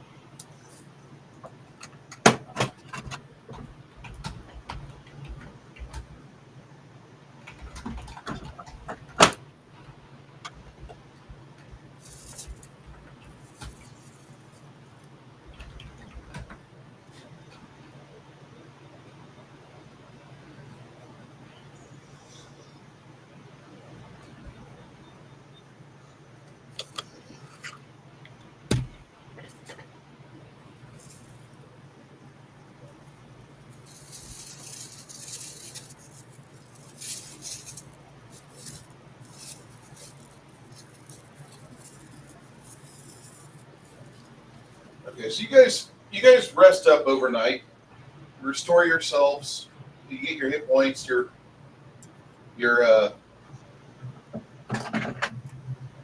issues that you had with health, those are fixed, those are gone. You're feeling better.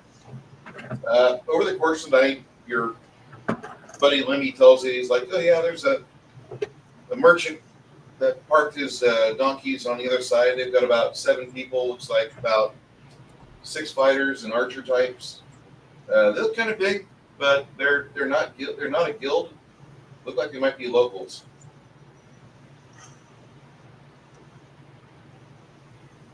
You guys hear what I said? Yeah. Okay. Yeah. Making sure. Hey, Jackie Blue. I hope you're well today. I'm not in a desperate need for anything, as far as I know. Janet, do you see the lay on hands stuff? Yes. Okay. I'm about to print the second page out. Admittedly, I wouldn't mind seeing what they have, but on the same hand, random stranger on the road. Hey, do you mind letting me see your wares? I don't know you.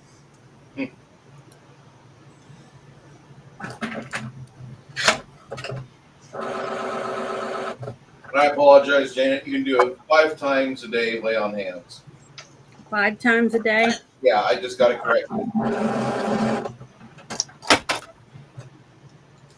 I showed my wares to somebody once. Then the judge said I couldn't do that no more. What did the cat say? Meow.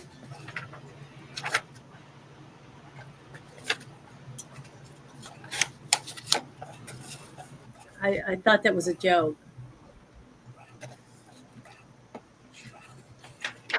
Yeah, I didn't get it myself. That's why I went meow.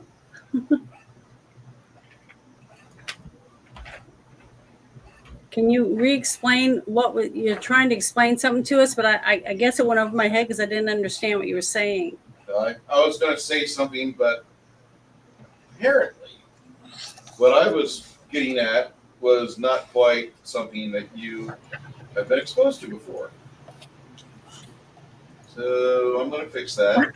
I'm sorry. I don't know what that means. No. You just haven't been exposed to this media yet. So because I run down Skyrim like a angry fucking trucker chasing protesters, people around me don't have the best opinion of Skyrim. Some people love it. I don't think it's that great. I think it's okay. But one thing Skyrim did is it made a lot of shit memeable. Is fated. Khajiit wares, if you have coin. So they have an entire race of cat people called Khajiit. And they're known, Okay. they're known for their ability to be merchants. Oh, is that where that came from? Khajiit has wares if you have coin. I never ever heard of any of that or ever seen that before in my life. I played Skyrim, but it was so average as a game that it was not exactly memorable. Yep. Boy, that sounds awful familiar. I mean, the only thing good, I won't say the only thing good, but the best part about Skyrim was its level up system. That was like, for what they were trying to aim for, I feel that they succeeded. But the rest of the game is so damn forgettable. Yep. It's not worth it.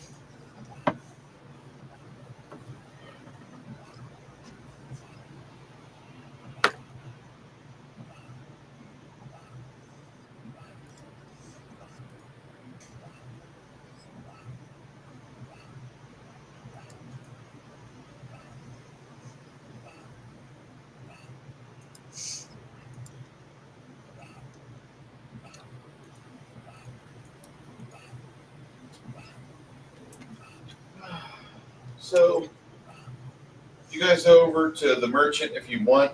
He's got some healing drops for sale.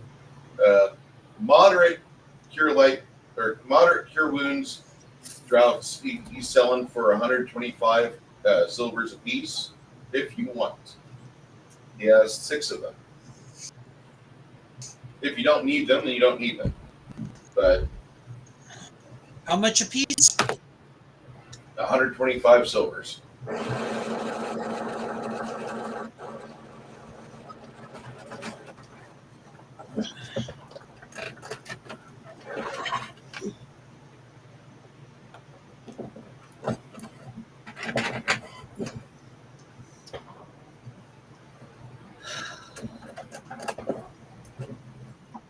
For cure moderate wounds? Cure moderate wounds. 2d8 plus 5. I'll go ahead and I'll buy all 6 of them. Okay. 125 each, times 6.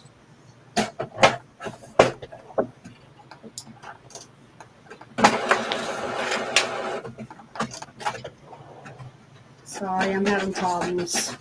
Jesus. What problems are you having, Janet? I was trying to print something out. I didn't realize it was going to take me, 25 hours to print one page. And won't go in. It's nothing's working properly. Sorry. Have you anyone that is a tech support person that could help out Miss Janet? I do not have a printer. I'm sorry.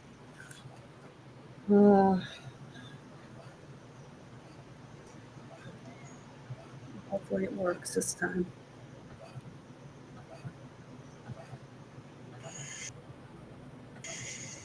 So, are you guys hearing the sounds in the background? My sound or your sound? Yeah, I thought it was Mine. a 3D printer. Yeah, that's what it's my printer. I'll mute my. Yeah, that's what I'm talking about.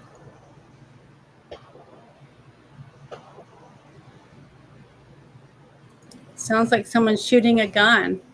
Yep. That's probably my, what do you call a brother-in-law's brother? Just that? It's probably my brother-in-law's Brother-in-law. brother. Brother-in-law works. Okay. Brother. My brother-in-law is probably out there shooting, by the sounds of it, his rifle.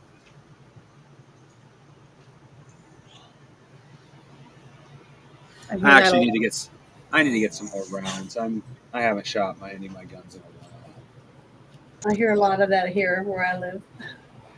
Oh, it gets even worse. I won't say worse. It gets more frequent. I don't want to say worse because I don't mind. It gets more frequent around this time of year anyway, as 4th of July comes up. Here soon, I'll be hearing my neighbor's cannon. Black powder cannon.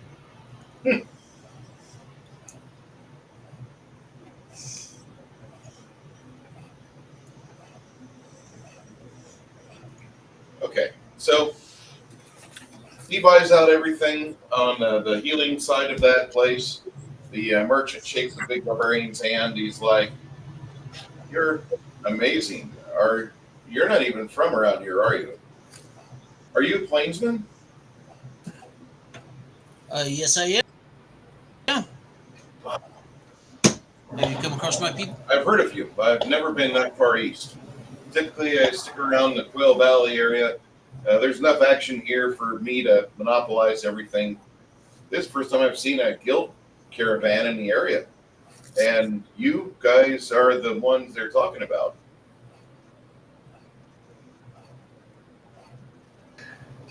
Apparently, you've been here for a while, haven't you? Or you've been in Pembrose for a while, right? We need you. We've been needing you here for a while.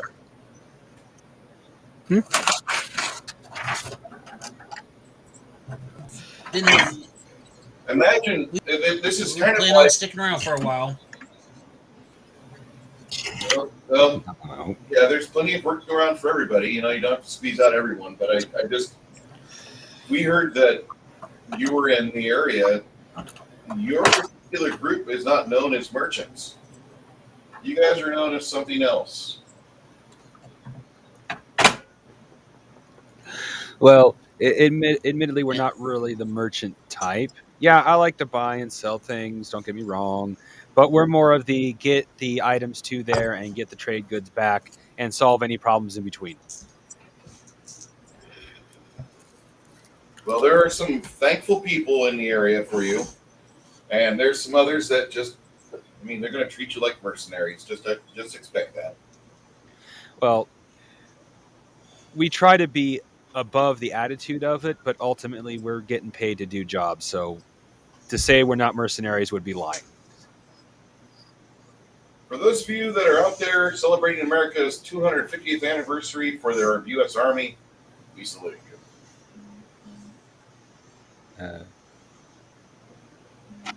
I can salute with an energy drink. That is an energy drink. There's 18 grams of protein in there. Well, 12 now. I can feel one slide down. Oh, I can salute with some sweet tea. oh yeah. You love sweet tea. Texas. Texas. You know, I used to think Long Island iced tea was tea mixed with alcohol.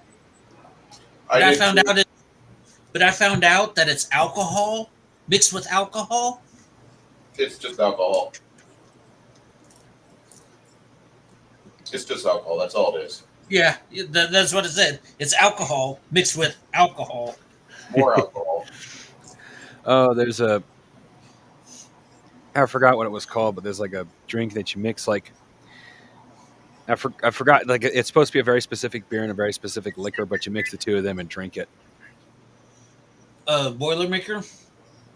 That could be. I didn't really drink much in the mixed drinks. Until I had to start drinking liquor with cream. I pretty much never had mixed drinks. It was always chasers.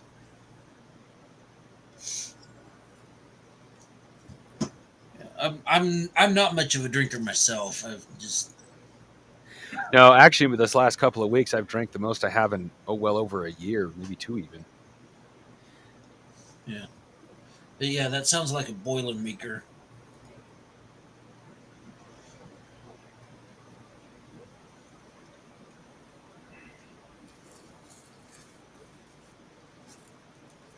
And here's a live shot of Isabu. Hold on.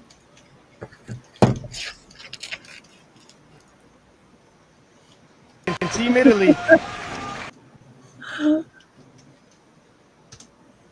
Oh my God. I don't know why anyone does that for a living. No, I take a look at that face and I can't say I wouldn't be disappointed. Wood. She's got a neck on her. She looks like she could tear you limb from limb. I would love the kegel. That woman will pop your head off like a praying mantis. That's exactly what I was going to say. I'm She'll okay squeeze with your that. head like a watermelon. I mean, if I survive, it's just more zug, and if not, it's no longer my problem. I don't see where the problem is. Jesus. You're so funny. That's funny. So you guys are shaking hands with these folks. They call them Darian's Bunch, and all of these guys are, well, for the most part, they're trained and they've experienced quite a bit of travel over the last 6 years. It looks like the minimum age of this group is like 28 years old in human years. These guys are like almost like grandfather age, just to let you know. Yeah. But they are They all look like their equipment is taken care of very well. A couple of them have scrapes from yesterday, but they've got bandages on them. They look like they've done their time in the trenches. My name's Darian. He says we'll be in the area. We're headed down to Pembrose, but we saw you guys had the first spot for the fire. We took the second spot. This entire lane around this part of the river just lights up. When we got here, it smelled like somebody had burned petrol. Was that the case? Very much so. They're starting to infest the river areas, so there is one up north that's caused problems, I think, for Bostwick. It was harassing a farmer for a bit, and they set it afire, and it retreated. It didn't come out for about maybe 2 or 3 weeks. And it ran out of food wherever it hit off to, and so now it's fucking with Bostwick. Good luck. Yeah, that's actually where we're off to. We weren't expecting to see one here. Did you kill it all? We're confident we're confident we tried. Unfortunately, it exploded. Yeah, if it's just like a fist-sized piece or smaller, it's not going to live. It needs to have an intestinal tract connected to it so it can process. Okay. This whole time I've been thinking they're Deadpool level of comeback. I have no idea what you just said there. Sorry, ancient legend from my people. A warrior who can never truly die. And due to that, he was also psychotic. Hence his name. That was a broken heart.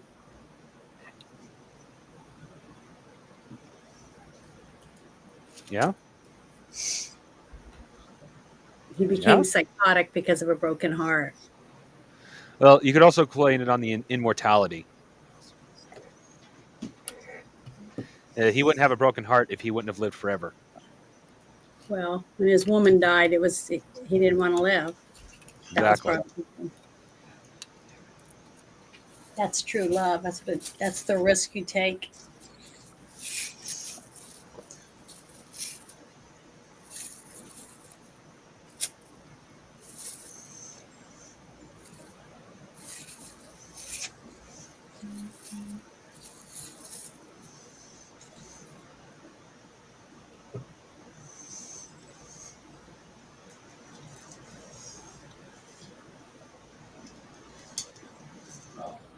Okay.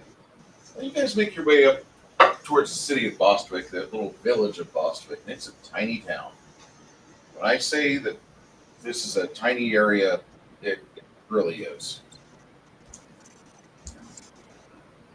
With the forest of Nin on one side of you, you guys are trafficking your way up here, and it takes you about 17 days. No, about 12 days to get all the way up there into the city.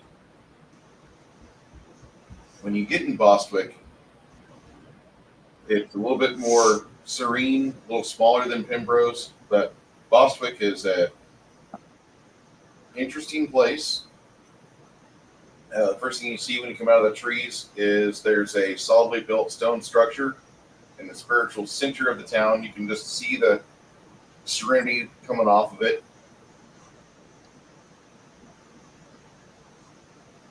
There's a short, stocky woman tending to the sunflowers facing the south side of the building with a great mane of curly hair. Her hair spills down probably to her midriff, to her belt. She's got a wolf pelt on, complete with mantle.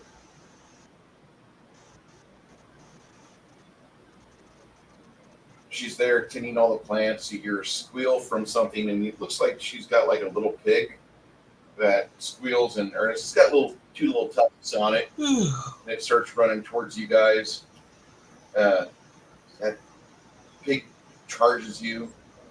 You hear and looks like a man dressed with some merchant clothes with a little bit of finery on. He's whistling at the pig to try to get the pig to stop running towards you. And the pig eventually looks over and sees him, and he's there gesturing with, looks like a piece of food or something. The pig wanders over to him and does its best to stand on two legs. He's a little, like, gut, pot-belly pig with two miniature tusks on its lower jaw. He's trying to stand up on its hind legs. It's kind of cute, but at the same time, like, if he really wanted to, if that meant more to him than anything else, like, he would just charge the human, gut the human, take the human's nutsack off, then eat the treat, then go back and eat the human. He's only about 50 pounds, though, so he's not able to do all that. So he's just trying to stand up on two legs, and finally the guy gives it to him. And the woman, she's just standing there watching this, and she pulls out a flute, looks like a pan flute, and she plays a few notes, and the pig scampers back up to her, and she leads it to the side of a stone structure and opens the door, and it goes inside. Now, how big is that thing supposed to get? Oh, he'll get about 120 pounds at the end of it all. Okay. I was thinking, hey, maybe if this thing's big enough, we found the future species of our barbarian's warp mount. I don't think I don't so. know. Both of you go into a rage and just tear everything apart?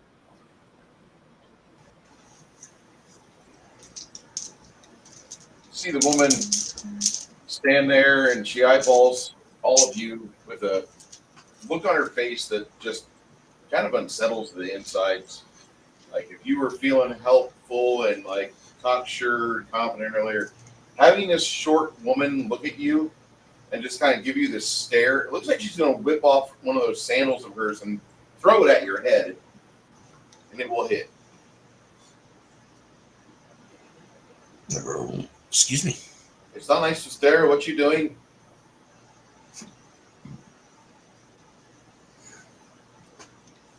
It's not nice to stare. What are you doing? We're here to What are slay we doing? trolls.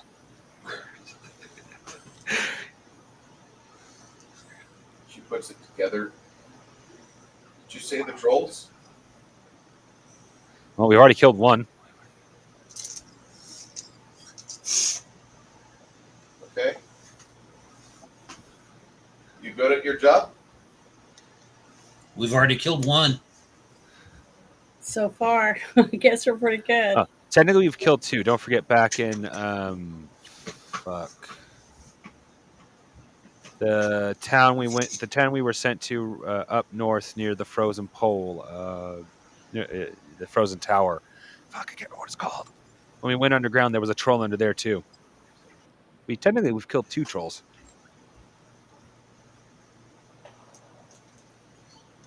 I don't remember that.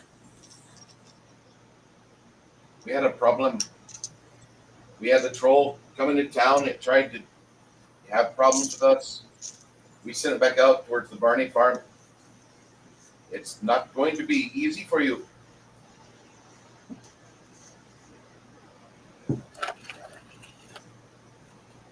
If it was easy, our barbarian would get bored.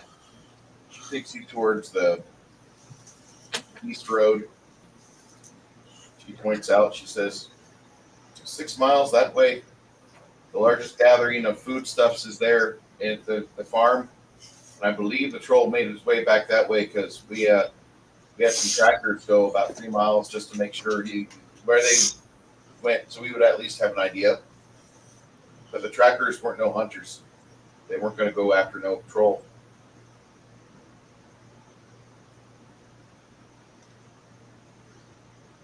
Well, if troll killing was easy, everybody would be doing it.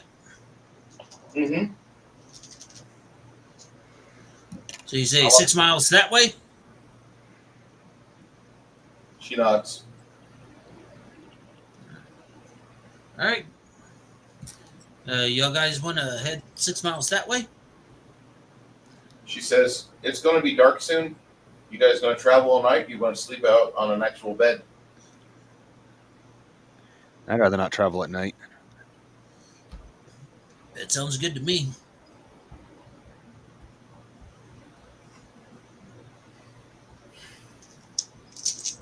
She points out, we only have one inn in Bostwick. I wouldn't even say it's really an inn because it doesn't really have all the fixings that a lot of people are used to. However,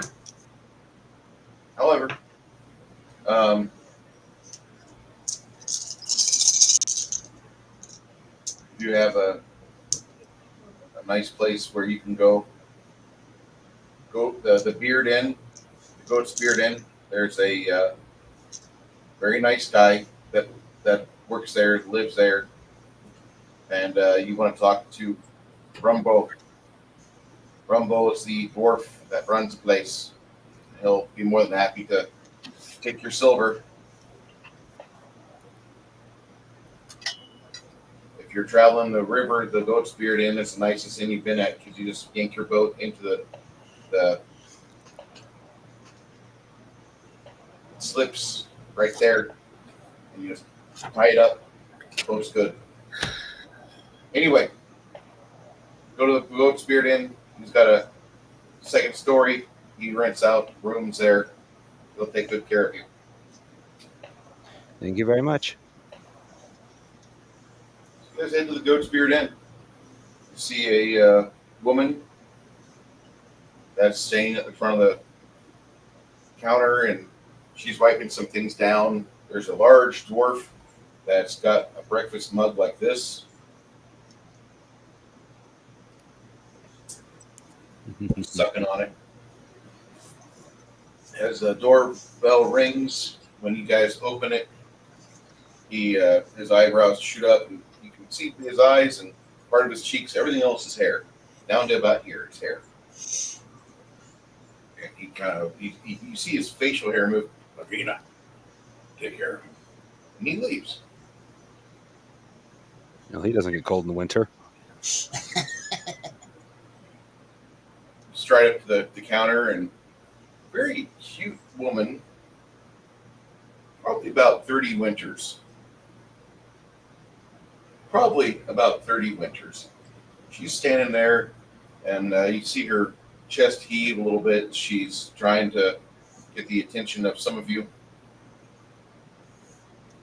She's like, how long do you plan on being here?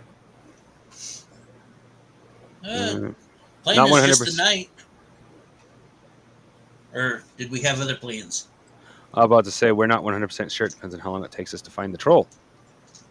So I was going to say, even if it costs a little bit more, charge us for one night at a time, so we know what's going on. Get a deal for 4 silver per room. Right now we have about all of them. I'm sorry, Bruce. You fell into a fish tank. Can you fucking hear me? Now I can. Yeah. Okay. What you can do, you can either pay me 8 copper per room you need for a night, or pay me 4 silver for the whole week. Oh, Got well, in two that beds. case, I've got 2 beds in every room. I'd rather just pay the 4 silver. All right. Food's a little bit different. They charge about,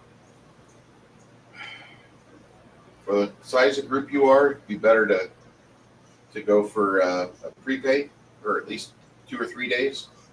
But if you want breakfast in the morning, what we can do, pay me 2 gold now, and I'll have a 7-course meal ready for you in the morning. Ooh, sounds good. That way you ain't missing no nutrients. You get your complete, you'll be fine.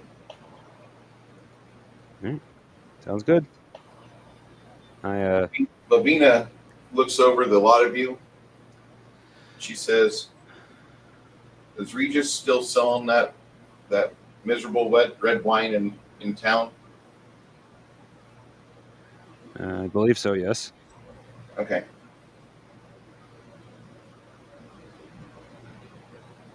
Well, I wouldn't recommend Pembrose Red for anybody. That's made at a place where he washes his feet in the buckets. I've seen it. I've seen him fully naked. You guys realize this is the woman that Winifred is excessively jealous of. And Winifred, for as handsome as she is, she's got every right to be jealous of this lady.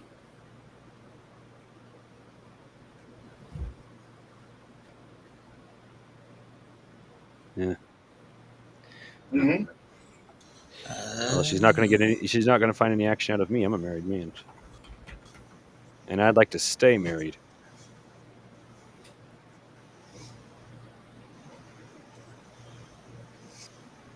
Don't look at me.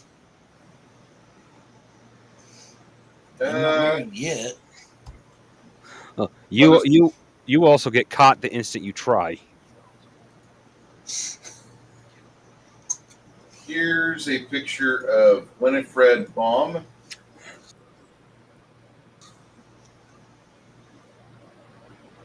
And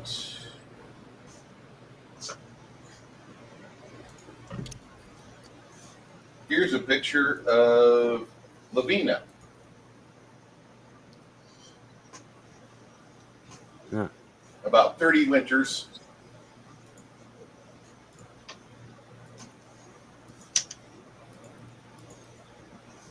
I forgot Harrison Ford's in 1923.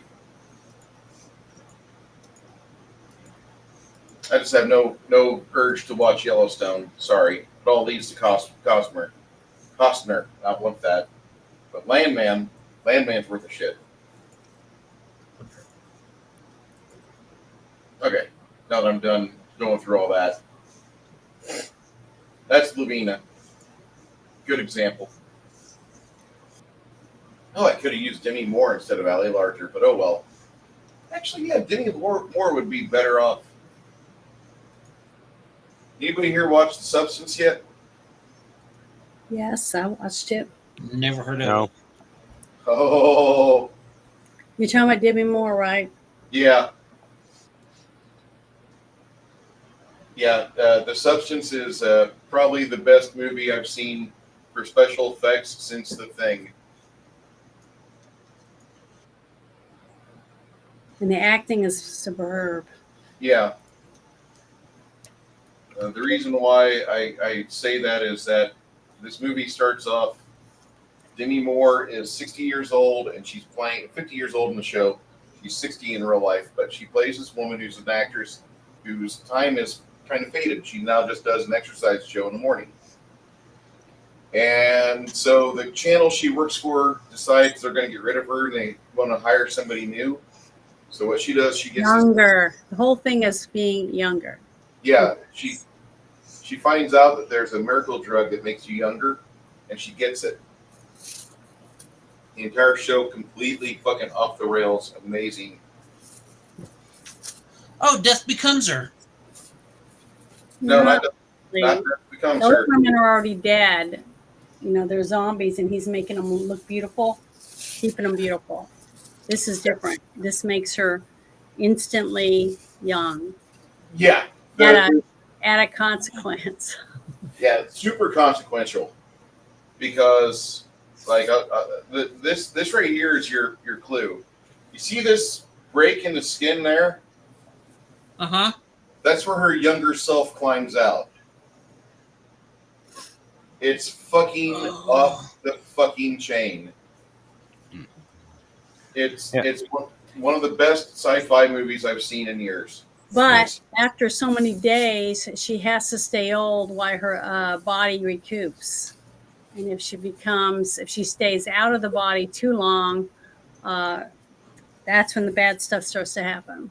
And you become obsessed with your younger self. Margaret Qualley's Really good. boobs in this show are fake. They are fake. Do not think she has those boobs in real life. They're prosthetic. Yeah. Oh, and Janet in Death Becomes Her. Technically, they weren't zombies immediately. If they had lived, they'd have continued to live. It's just the fact that that potion wasn't going to let them die. Yeah, they were alive in a living corpse that was falling apart. Once they were killed. Yeah. When they died, then they couldn't then they were still alive and a rotting corpse. If they had not died after they had taken the potion, they could have been immortal. Yeah, that's what they were wanting, but they were too greedy. The same thing that happens in the substance. Yeah. Become obsessed with beauty. Uh-huh. And they wanted to be perfection. Well, part of it also, they were obsessed with the same freaking guy and killed each other trying to get that guy, not knowing each of them had taken the freaking potion. Yeah. Yeah, it was good. That was a good movie. So, you guys wake up the next day after you sleep all night inside this inn, and the majority of you, like, you guys take up 3 rooms because of all of you, but it's worth it. You guys take the entire floor. Everybody sleeps soundly. They have not straw beds, but they like feather beds, and they have some dwarven springs inside them, so it kind of makes them a little stiff, unless you're fatter. But you get a chance to have a really good rest for the first time in over a week. I sleep deeper than I usually do because apparently I've grown addicted to dwarven beds and I didn't realize it. Would recommend 10 out of 10. So you enjoy yourself. You crash out as hard as you can. They do sell a good white wine, which William and Isabu try, and they knock off probably about 11 o'clock at night. They get off to bed completely 4 bottles deep in this wine. Well, do I regain any mana when I sleep? Mm-hmm.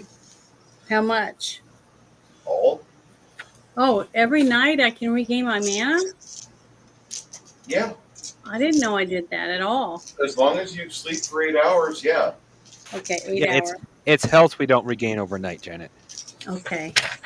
Well, in that case, since you can regain it overnight, can you hit me with a heal spell?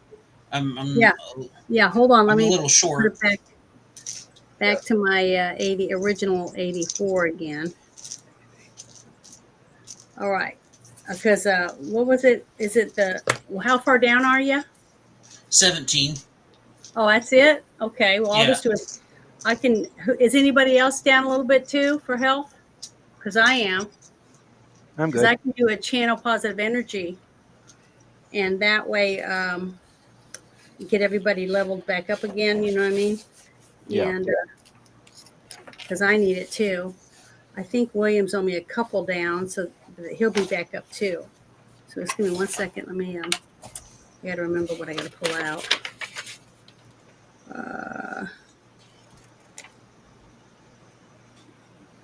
Wait, didn't it take us 12 days from when we killed the troll to get here? 4d6. Yeah, let me do that real quick. You 3 days to get here from the 3 days. Oh, I'm thinking of the first part. Okay, never mind. How many hit points do we recover, or do we? How long does it take for us to recover? 1 hit point a night if you're sleeping in the woods.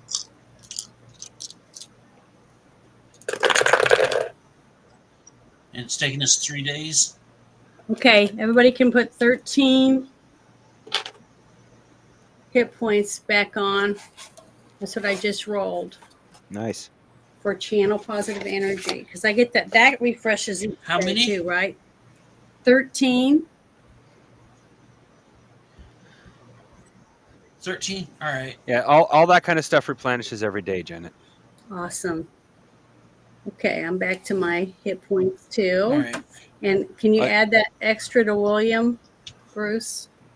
Yes. Yeah, Okay. Bruce would have you write down or specifically tell you if an ability I'm like tracking was also. William's information now. I don't have his character sheet complete. That's Ah. fine. I just want to make sure that he knows that he's healed up. Bruce will specifically tell you if an ability is more than like you have to cast it only so many times a week or something like that. Yeah, but I'm trying to add notes so that when I finish filling out my paperwork, I know that this. Oh no, that's what I mean. Oh, Unless Bruce says otherwise, you can pretty much safe to say it's times a day or it's straight out of your mana. He'll specifically tell you when it's like times a week or times a month. awesome.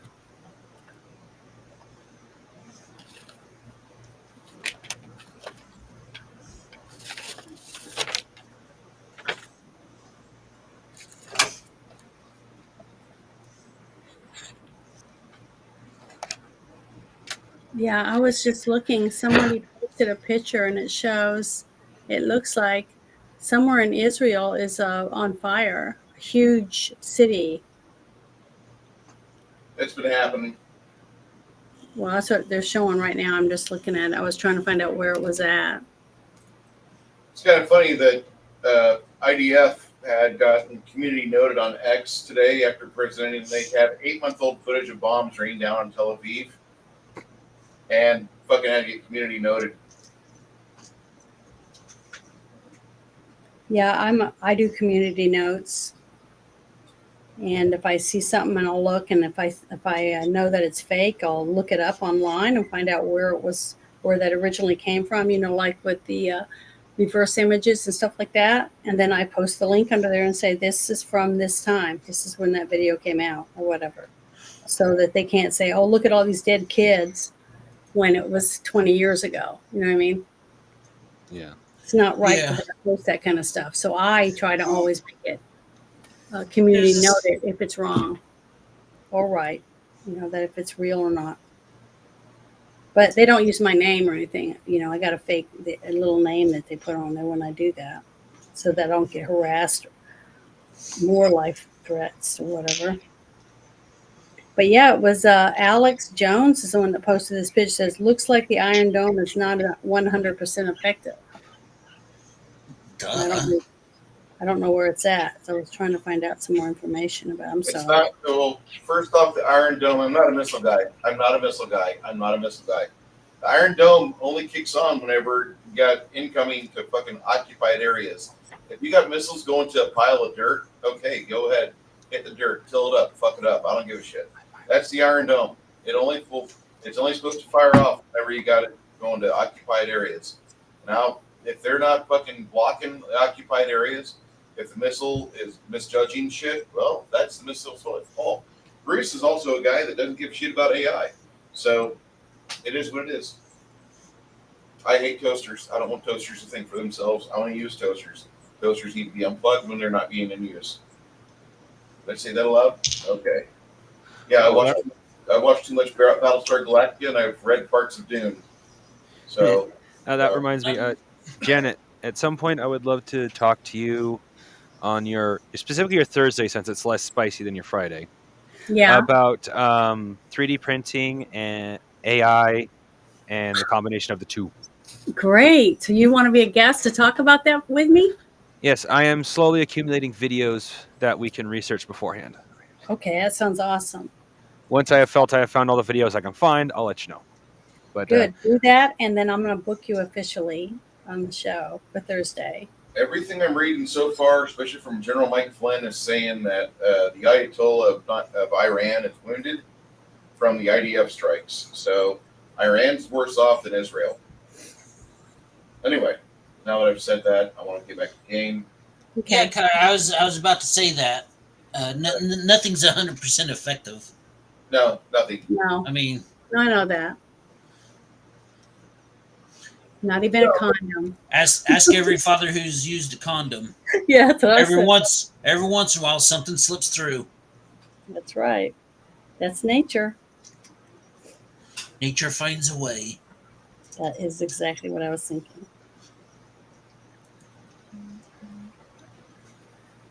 Okay, back to the game. Sorry, Bruce. You're good. So you guys head off after having one of the most filling breakfasts ever. They give you home fries, a variety of beans you never had before. Every plate has 4 eggs on it. Then they give you Nice. bits of pork bellies, links of sausage, and after that, they give you a small sweet roll with some sort of sugary melted glazed stuff on it. for the 3 gold you spent on breakfast, you kind of wouldn't mind paying 3 gold for every time you have to sit down and eat. This is almost better than a fucking Hero's Feast. It's delicious. This is what's the most dopamine you've ever had in your life times 3. This is it. This is your king piece. Nice. It's a good breakfast. It is. The Huevos Rancheros, they also bring you salsa and chips, which I was munching on chips earlier, so I had to shut off this camera. Now that I've said that, you guys hike, and you hike, and you hike. About a whole day to get over to the Burn Farm. The Burn Farm, you guys will note that there's evidence of another attack that just happened. There's a couple dead dire wolves by the sheep's pen. There's a lot of blood over there. Looks like the dire wolves dragged a couple of the ewes off to the fence. As you guys are approaching the farm, you hear a couple of people say, "Don't come any closer until you identify yourselves. Who are you?" We were hired to kill trolls. Really? Yep. Yep. Well, hired's probably a strong word. We came here under the knowledge we might not get paid, but we had nothing better to do on the same hand.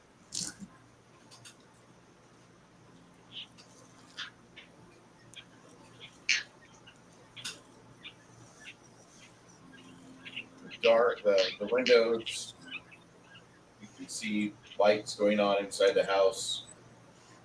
Farm door opens. Out of the farmhouse, you see a rather big guy. So about he's ginger, got full beard, full mustache, lots of hair everywhere. Looks like that guy that sings a song about the rich men of Richmond. Just huge, red, scraggly beard, and comes out, asks you, says, "I want to know exactly what you guys plan on doing here, because we don't have it under control by any means. But we would like to think that we have it closer to being under control than what it was last week. So, what brought you here? Who sent you? What do you know?" Crapboard's part is Bruce was saying his name when we were back in the town we came from. It's a simple Yeah, name, too. I didn't write it down either. It's such a simple name, I figured I'd remember it. Josh? What was the name of the guy that sent us here?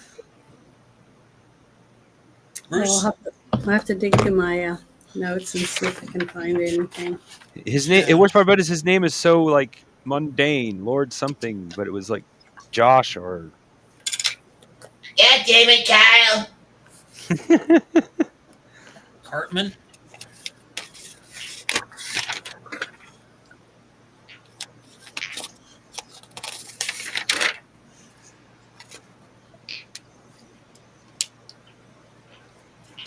How come I can never find anything and I'm looking for it, and that's all I can find when I'm not looking for it.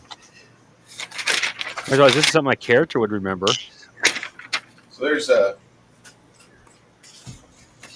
few people that wander out of the house to meet up with you, and they shake your hand and they say, "Kyle sent you over here? Lord Kyle?" Thank you. Yes. Kyle. That's why he Yeah. did that voice. Well, he did Cartman's voice, so I thought he was Cartman. But Kyle no, is his best friend. said Kyle. Cartman's best friend. I know. Yeah, okay.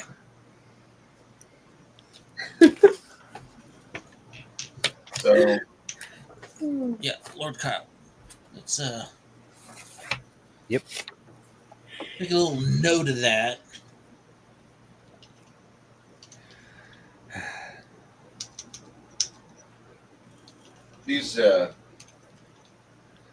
these people look like they've been harassed for a while.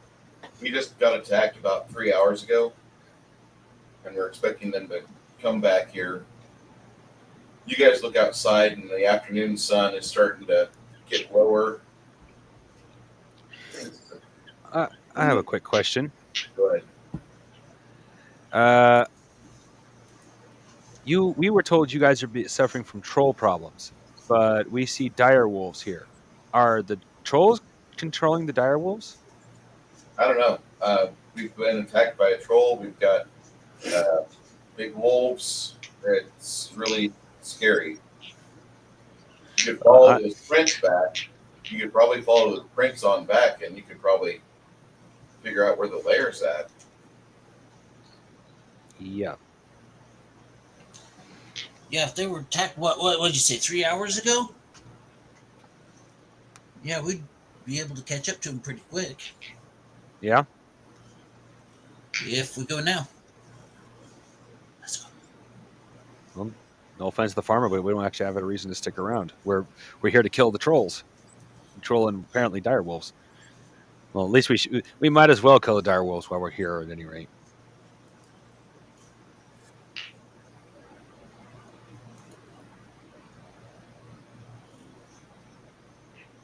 All right. So go looking for tracks for the trolls. Troll tracks. Yeah, you don't really see any troll tracks. So everything here looks like they're paw prints. No, dire wolves.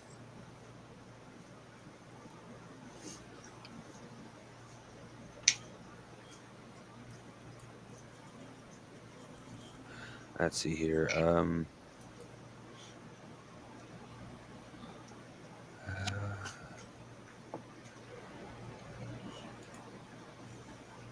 Would a knowledge arcane tell me if sleep works on dire wolves?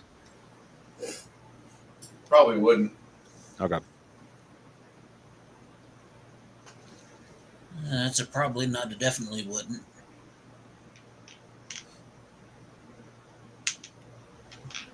You head out following these tracks. You guys, all of you do that.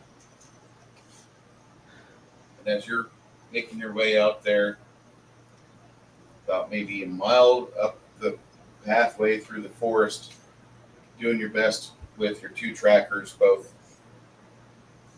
Lemmy and Sylvia, letting them lead the way. You see these tracks just kind of disappear at this creek bed, and you follow the creek bed. You guys split up.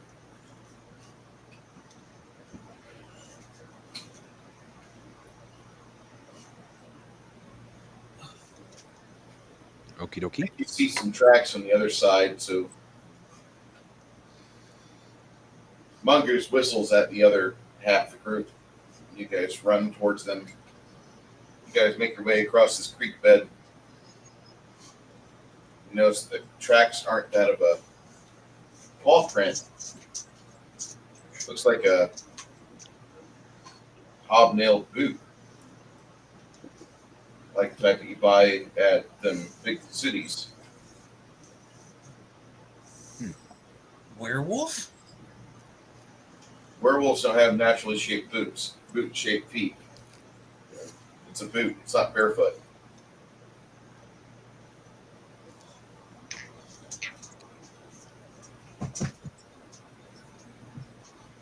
Werewolf. Werewolf. Werewolf. Werewolf. Oh shit! I wonder. I got cheese on my shirt. Okay. So Being a little cheesy, Bruce? Good. So these hobnail tracks.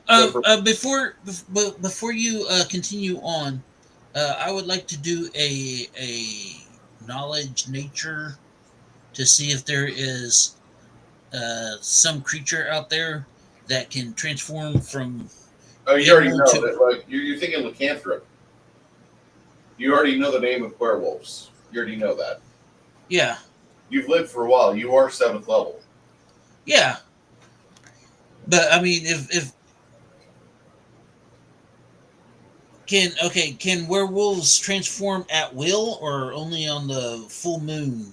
Depends on what myth you follow. There's like 3 to 7 different myths.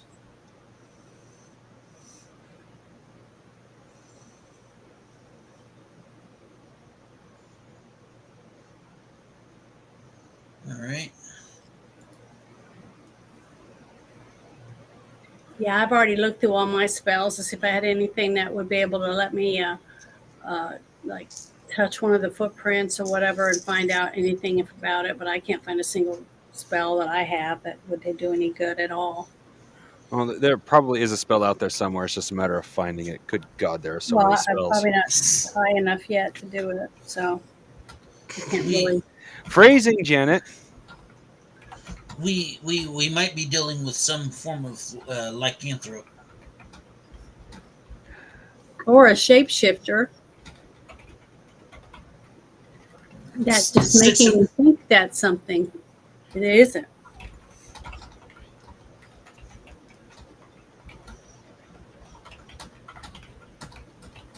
Let's say you have a group of people that feel like nobody's noticing them and they're being infringed on. So they think that, well, if I can't get them to get rid of those, then I want to get them to be afraid of them, and maybe they'll get rid of the people will get rid of those creatures for us instead, since nobody else will help us or something.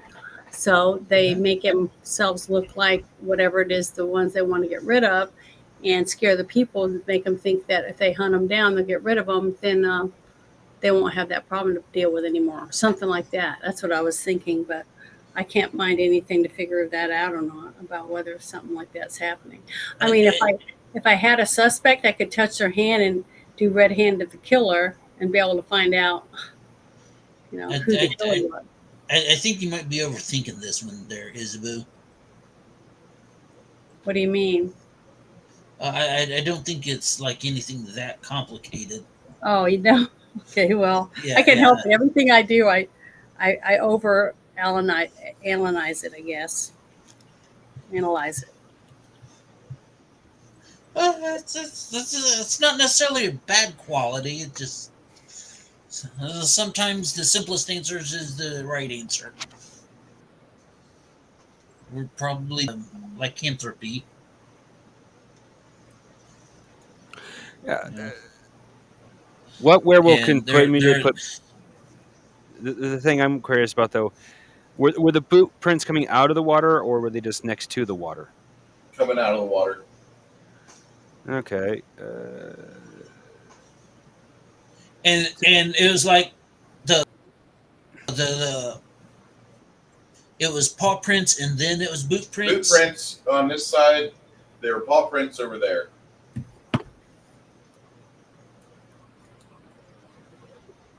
How? What's the spacing of the boot prints? Are they very far apart, or are they pretty close together? You think about 30 inches. You're not a contractor, but you think about 30 inches. 30 inches. It's about. It's a good speed. Looks like I was overthinking this one too. There's somebody here, probably fishing in the water or something, and the dire wolf or whatever animal we're tracking showed up, and he said, "Adios, muchachos," and took off running.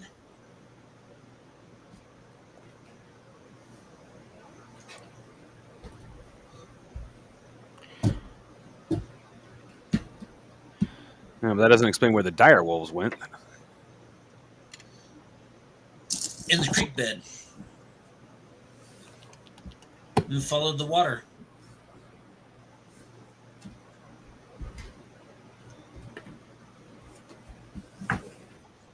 I'm not saying it did it intentionally to lose its track, because I think they're that intelligent. I don't think they have intelligence, but probably went walking in the water for a while.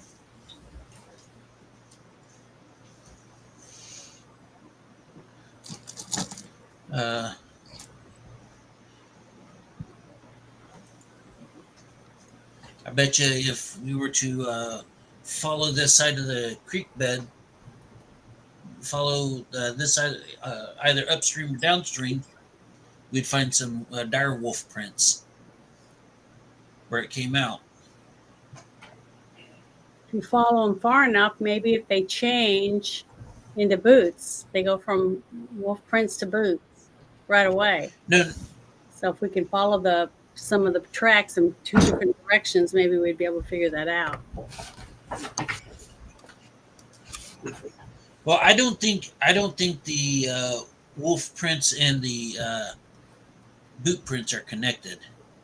Oh, Like I said, somebody was probably in the riverbed here fishing or something, and that dire wolf came up on him, and he took off running because the spacing in the boot prints are wide apart, indicates that the person was running.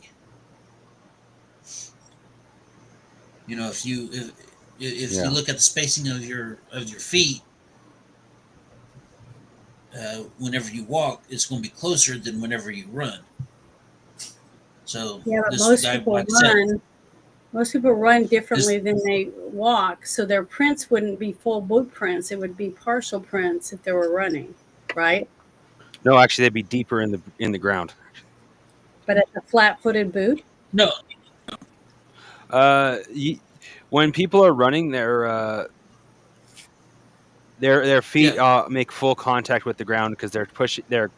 What usually happens is they make contact with their heel and then they push with their toes, so their foot is making a kind of a rounded So contact. this guy approaches you, holding his axe. can't see him. He's blurry. Okay. Got a wolf pelt and mantle. It's got a fishing net stringer with about 6 fish on it. Hope I didn't disturb you. Sorry, I was getting ready to go check my trot lines.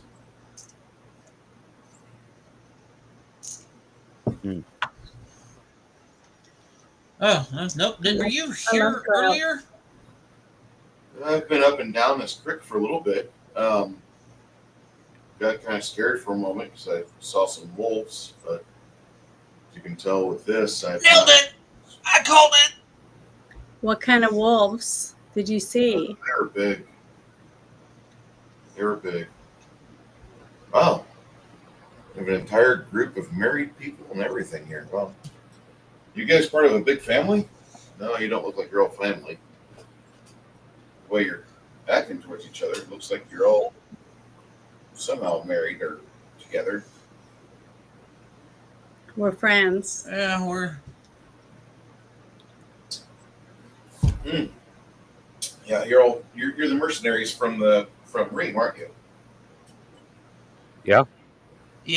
Yeah. Came to Quail Valley to find your fortunes. Not necessarily. Mercenary isn't quite the right term. To find trolls. Yeah. Not what would be the right term. Well, no, I mean, And we that's don't why we're always get. here. Oh, yeah, but no, what I mean is we don't always get paid for what we do. Sometimes we just do it. Oh. So you guys Well, yeah. actually are good guild people. Okay. Interesting.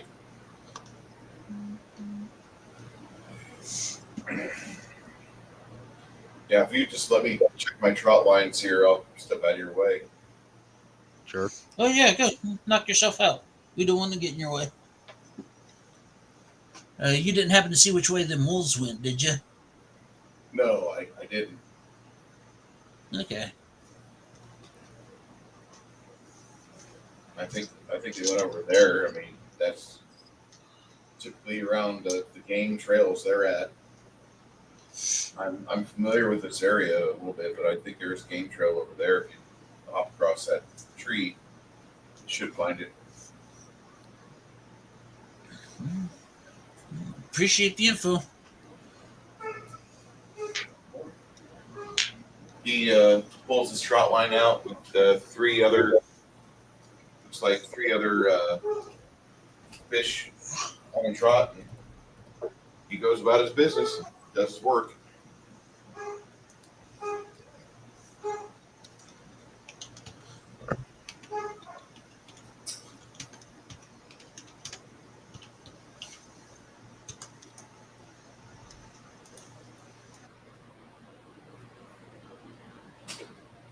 Well, we want to check out the game trail then?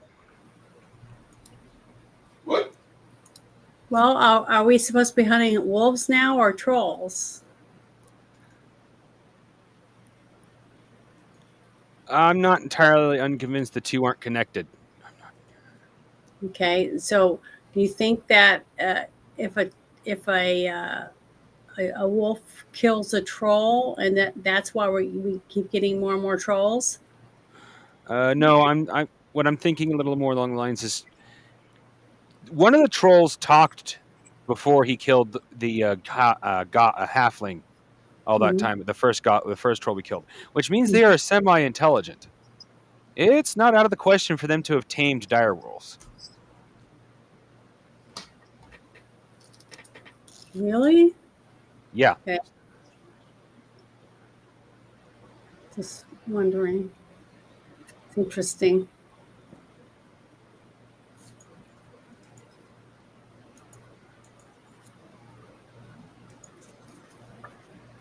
Oh shit, we've killed like 4 trolls because we also had those couple that. No, it'd be like 3 because we only killed one of those that attacked us on the barge.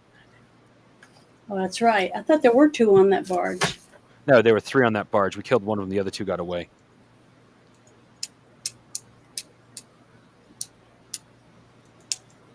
That's when we discovered trolls are very, very fond of halfling flesh. They'll go for it first, period.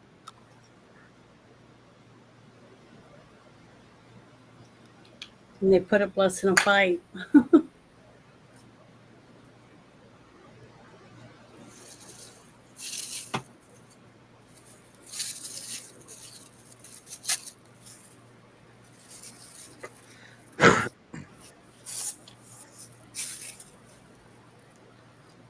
Well, I guess we should start following the paw prints then. If we're wanting to find out where the wolves are. I mean, Do trolls like to stay near water? So we'd have to. To stay away from fire issues, yeah. Okay.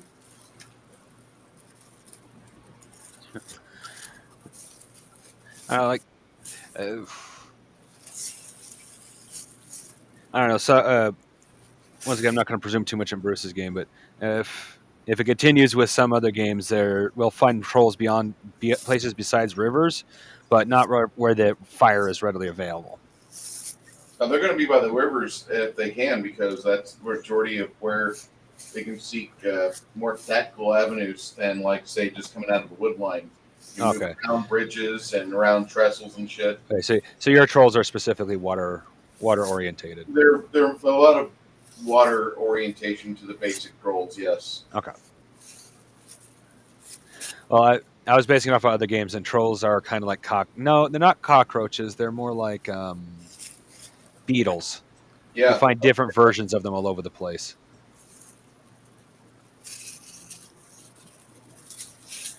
But yours are going to be pretty much waterbound, but that's good to know, actually.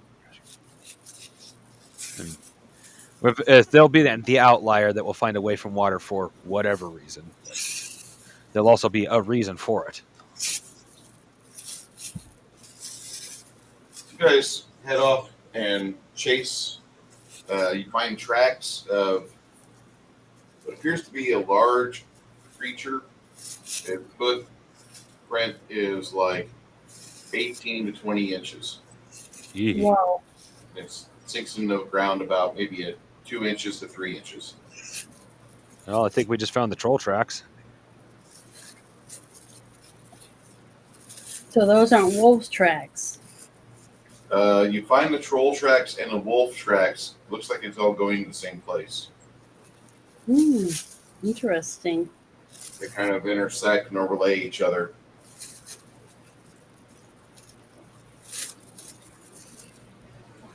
Good hunch.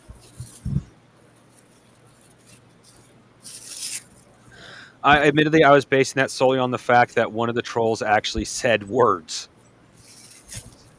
Yeah. I remember that now.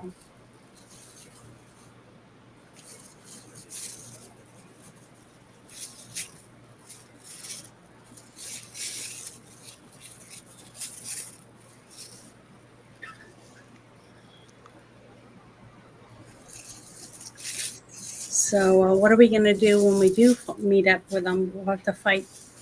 We don't know how many trolls and wolves at the same time. Well, I know from our previous experiences, sleep does not have effect on trolls. I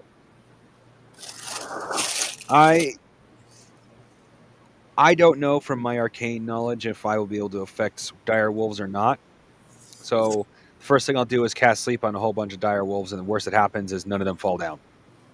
After that, I'm going to be going for something like, depending on where we are, fireball. Either that or scorching ray. Because as much as I love fireball, I'm not going to be held responsible for burning the forest down. Well, that's good. But we know fireworks. Well, thankfully, scorching ray is fire.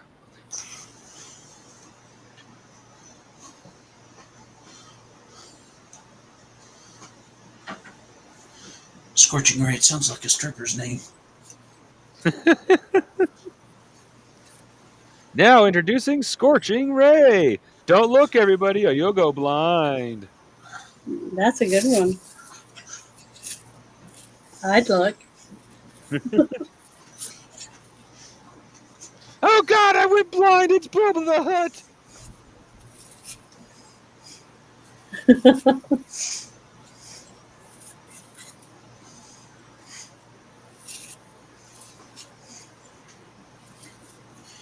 All right.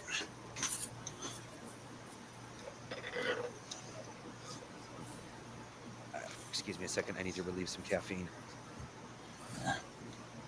Yeah, I was wanting to drink coffee earlier, but then I'm afraid I won't be able to go to sleep. But yeah, I'm going to have to go out here in a minute and shut my coop.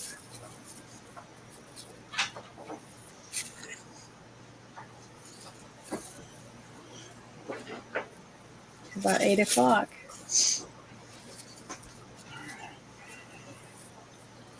Into this cavern system you go.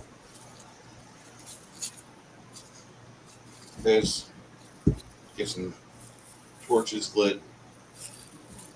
Barbarian uses his magical axe. So is this in the side of a mountain? It's in the midst of the forest, Oh, okay. where you're not really expecting it, but the forest kind of rises about maybe 10 or 15 feet to help adjust for the underground that this is. And you enter this after about a 70-foot descent into the earth itself.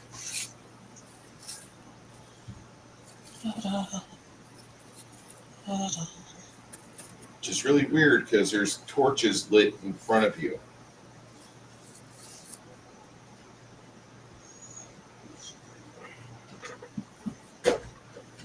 And we followed the wolf prints to this place? Yep. Had Well- wolf prints that intermingled with troll prints. Yeah, I Really? took. Oh, go ahead. Ruining your underground vision, you can't really see much except for this right here. The pathway, which kind of goes up and then over this chasm, which leads far, far below. Yeah, we don't want I'm not getting on that floating disc.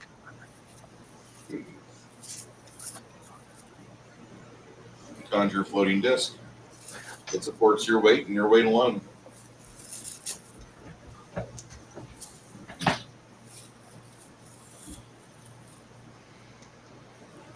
It's a nice disc. You guys kind of get close to this, and you can see that there's tracks that lead kind of everywhere. But it's limestone, it's hard packed. You don't really have a complete footprint or hoof print or paw print.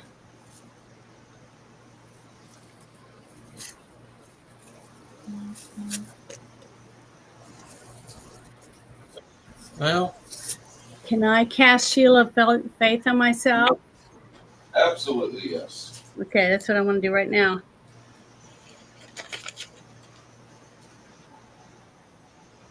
nobody lives forever. I'll kind of jog across. I will move quickly, yet what's the word I'm looking for? cautiously. Yeah, and after I cast The, Silver Faith on myself, I'm gonna go start walking across the bridge. Make your way almost all the way across. Quinn starts to play a signature tune.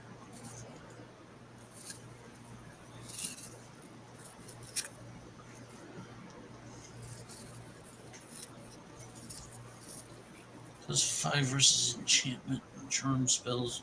+5 to hit. +1 to damage. I can live with that. So, as he's running across, that's when you all hear a deep rumbling growl. And before he can get all the way across,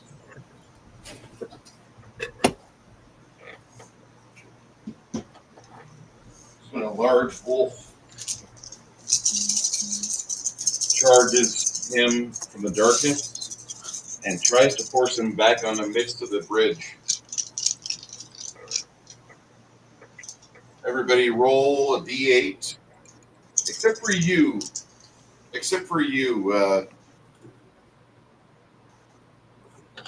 Ogre, you're going to roll a d6.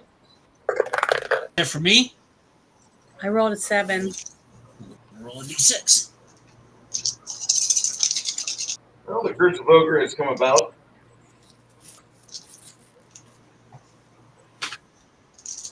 All right. As the dog snaps at you, you back up a bit. You rolled a 5. Yep. On 5, what do you want to do? What do you want to plan to do next?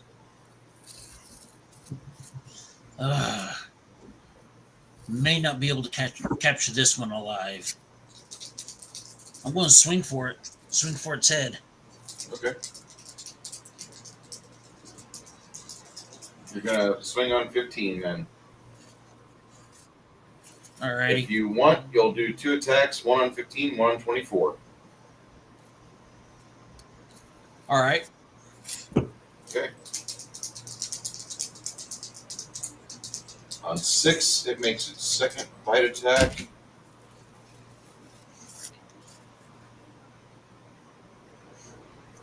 It manages to hit. Not by much. It rolled a 98. You will suffer total of 7 damage. Okay. 6. You roll a 6. I rolled a 7. Grafting, Oh shoot! I rolled a 4. Sorry. what were you planning to do on? What's your plan on 4? Let's see here on 4. Is that the only direwolf we see? That's the only one you can see, mainly because those 8 torches give you completely ruin your night vision. All right. Well, might as well find out if sleep works. All right. Sleep goes off on 11.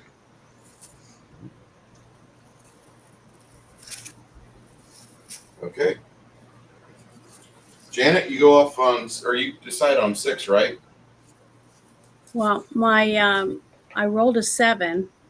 Okay. 7. And What do you want to do on 7? What do you want to plan for? I want to rush across the bridge and attack whatever that is, that wolf or whatever. It's on the other side of the bridge. Okay.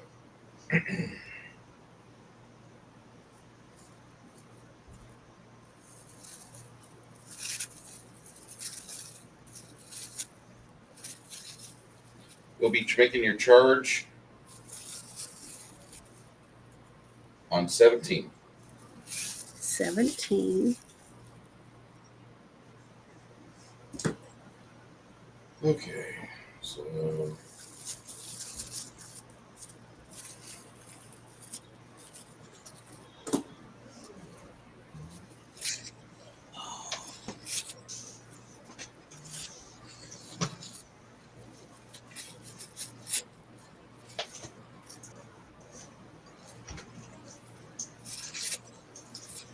moves up there.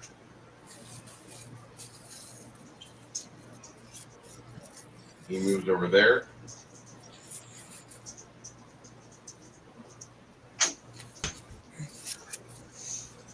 The middle of the bridge blocks anything over here because this goes up and down.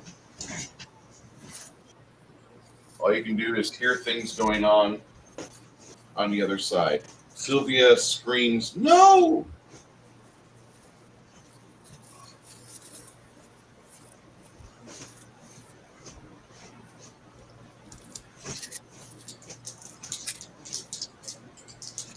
The direwolf bit successfully on the barbarian.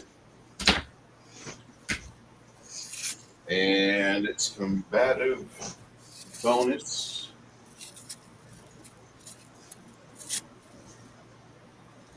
Ogre, your CMD. I'm going to add this real quick here.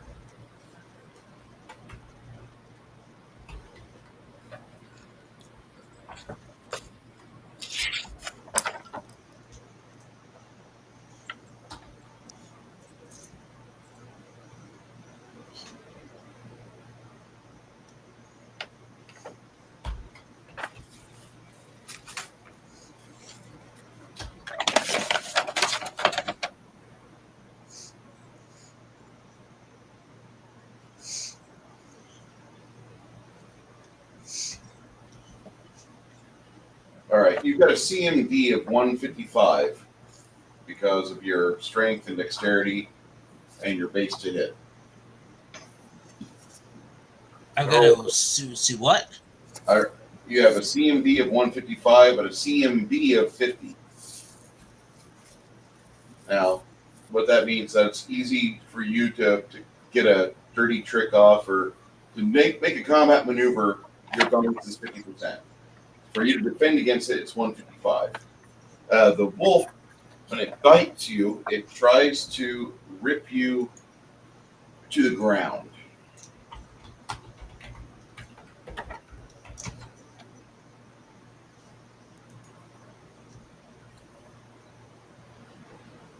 It does not. It does not. So,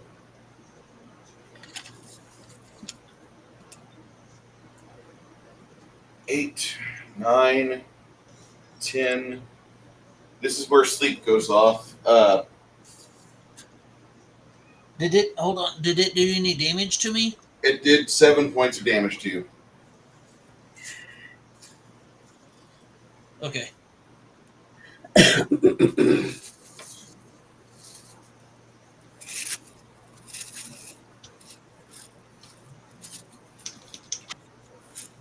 All right.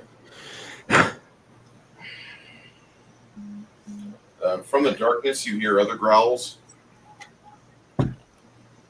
What are you doing? I got to make a sleep saving throw because of what Mongoose sees over here.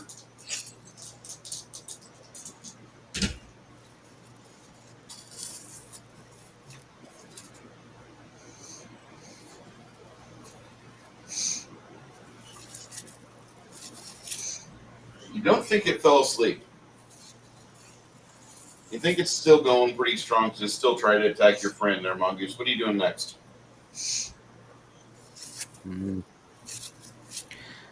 Do I notice the other ones in the dark? Yeah. What? You notice there's others coming out because you can hear the growls coming across the chasm. Probably can't see them yet.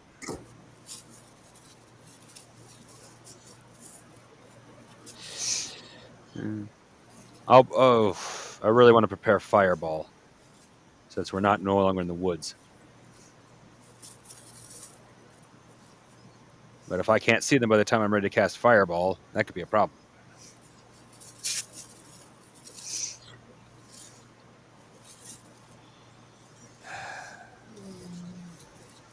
No, I'm not going to hold up the game. Well, I'll take the chance. I'm going to ready Fireball and hope that I see them by the time I'm ready to cast it.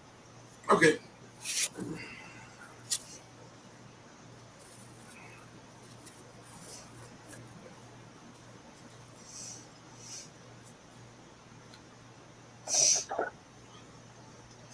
Now I'll go off on 10. Okay. Come around with your axe on this thing. Go ahead. Make your axe attack. Making axe attack.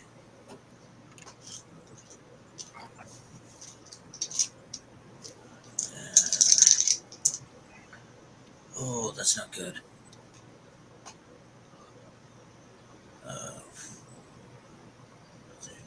40, 65.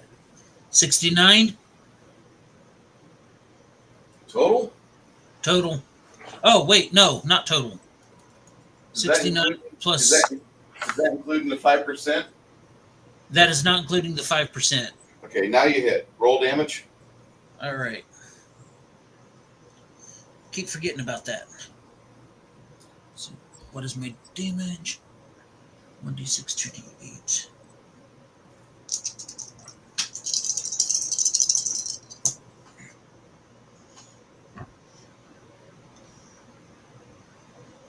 $19, 26, 28 plus what's the damage? Plus 1 to damage. So that's 29.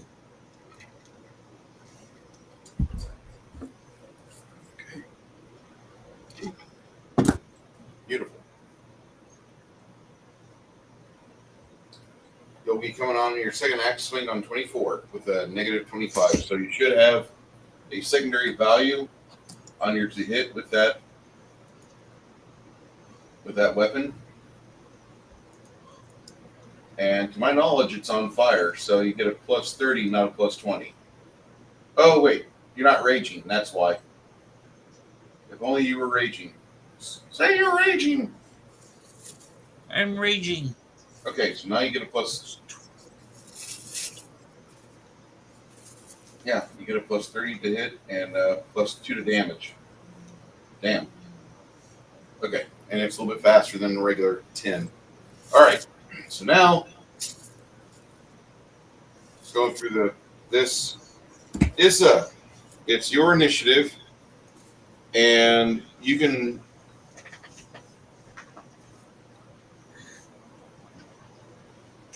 Make your attack on this fucking dire wolf. Okay, let's see. I get to roll the percentile one. Let me get him real quick. And I get to add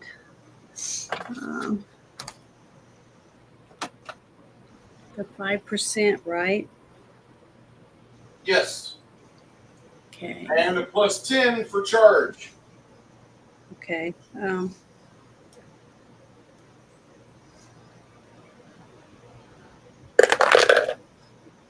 Rolled a 86.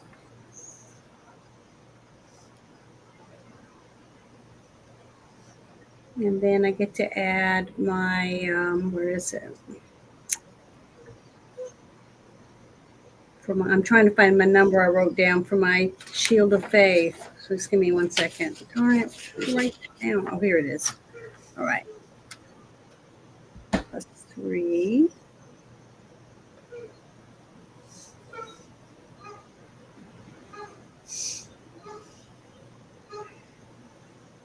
$103. No, That's a hit? Okay, so now I get to roll 3d6.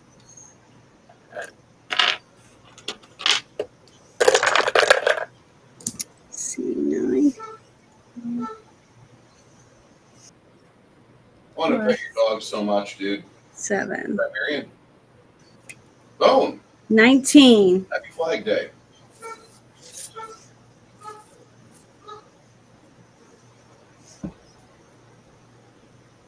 Oh, I get to add plus 1, so I get 20 since I got that 1 for damage from the bard. Okay. So 20 is my hit. Or my damage, I mean, from my hit. At the same time that your sword bites into the deep meat of this thing, You hear a horn, and some of you might even see it step out. But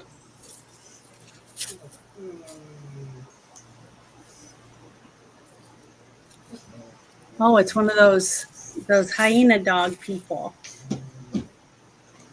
I forget what it's called. Pretty A cool. knoll? A knoll. A knoll? Yep. Pronounced exactly like it sounds. As odd, I know that that's not a very good way of putting it, but I know plenty of people like mispronounce the way the words sound, and then it does that. It comes out and blows a horn Yep. to call back the dire wolves. Or something. well, it wasn't a troll, so I was half wrong, half right. Something was controlling the dire wolves, but it wasn't a troll. We're screwed. Oh no, I think I'd rather have the knoll than the trolls. At least the knoll we know for a fact we killed. The troll we have to like spend hours making sure we burn everything of it. Yeah. Isaboo, what are you doing after you get done with that? I'm going to do the same thing. Try to strike it again with my sword. All right, that'll happen on 24. Okay. 24. She makes a charge as best as she can.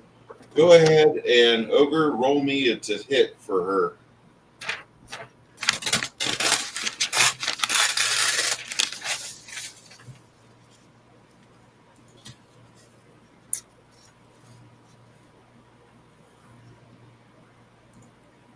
Sylvia's to hit on a charge. Right now she's got a plus 40, including her dagger.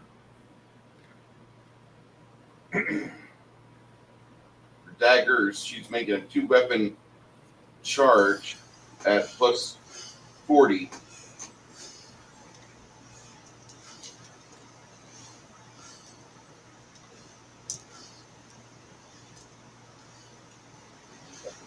Why does it sound like someone's having an asthma attack? I don't know. Because I'm having an asthma attack. Oh, No, I had to. My dog was barking at something in the living room, and I had to run in there real quick and run back here. So, a little winded. okay.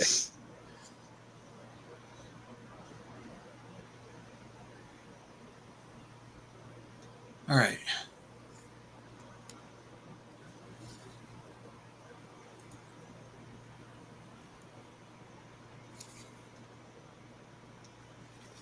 All right, whose turn is it? That was yours. You need to roll for Sylvia. She gets 2 attacks at plus 40 each. Let's see, that's a 95 and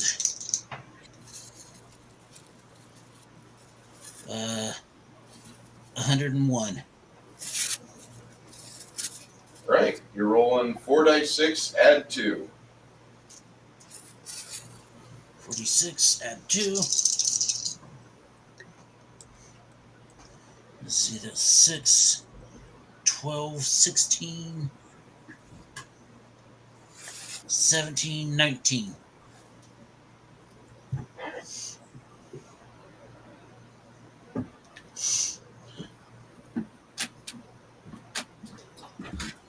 Almost put this thing down. Good job. As that happens, it gets an attack on her.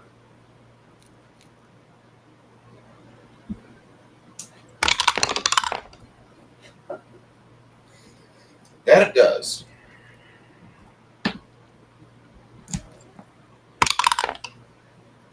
Alright, she gets hurt for 5.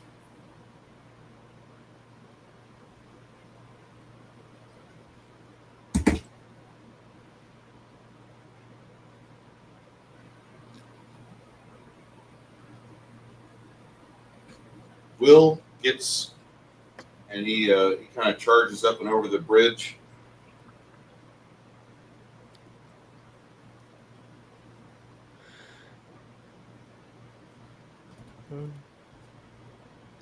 Oh, Janet needs to take care of her coop. Okay. Ogre and I'll roll for Janet. You two need to make a perception check. Oh. Isabu says nope, she's not making a perception check. Let me get my character sheet. Perception. Where are you? 30. 80.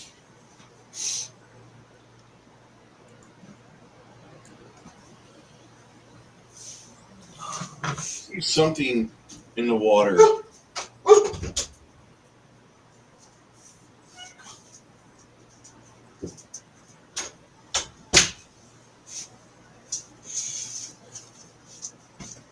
Okay. Okay.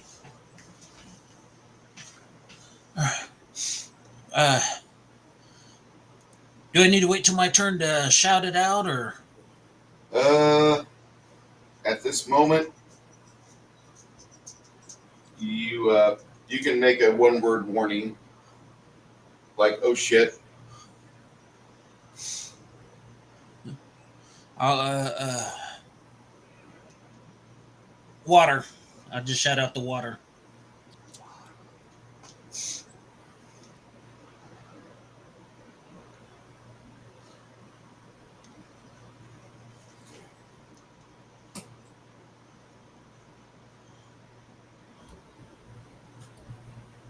Let's see.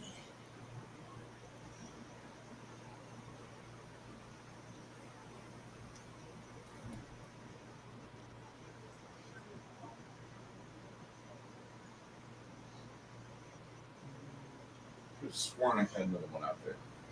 Seriously.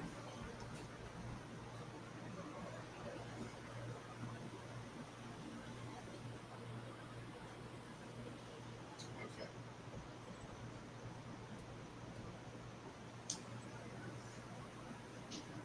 This thing starts getting in position. Looks like it's going to attack in about 4 seconds on your buddy. Okay. Crafting. Roll me a percentile, please.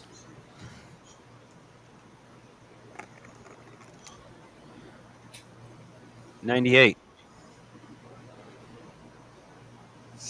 Roll me 3 dice, 6, add 8. 86, 8.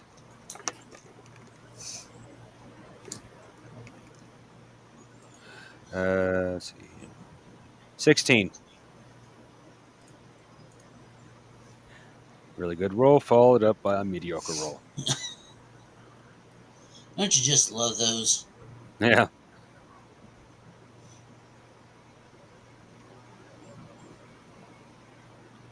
Okay.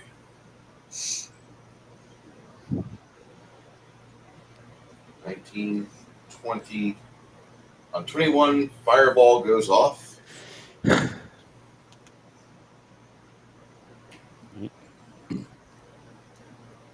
course, I'll place it so I don't hit anybody, hopefully. Well, none of my allies. Drop it as best as you can behind the direwolf. And roll me damage. Mm-hmm. Fireball. All right. My level.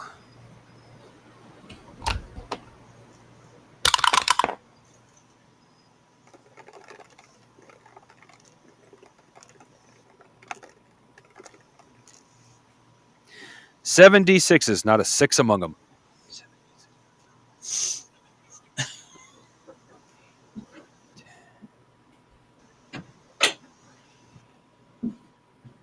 Still managed to do 23 points of damage. That is impressive.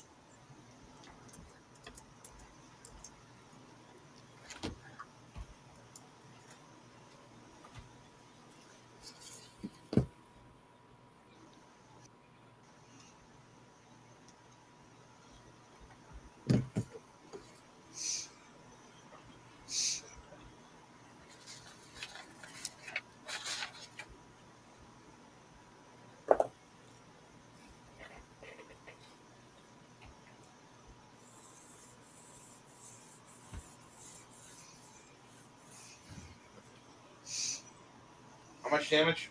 23. The dire wolf burns up.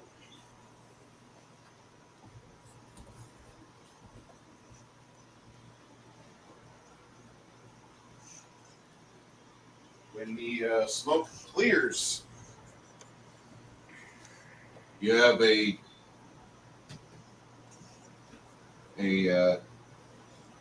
wolf-headed bipedal man.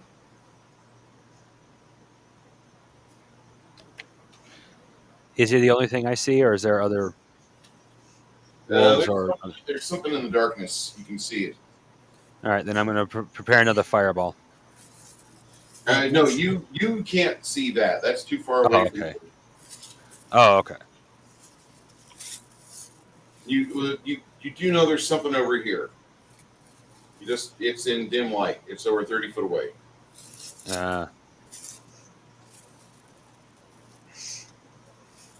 And you've got the hump of the bridge right in your way too. So, okay. What do you want to do next? If you want to steer yourself on the bridge, you're not going to be able to see too well, but at least you'll have purview of the whole cavern if you so choose.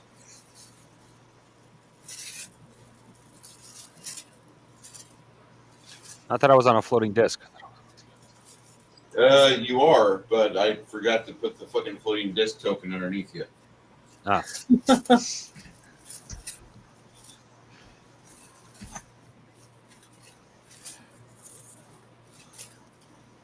All right, it can't go very far off the ground. I forgot about that.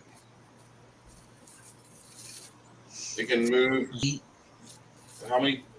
Like 20 foot around? 20 foot of move? If I remember correctly, yeah. Let me double check. I have it saved. Oh, wait, wrong one. List of spells. Floating disc, floating disc, floating disc, floating disc. Oh, there it is. Floating disc. That's strange.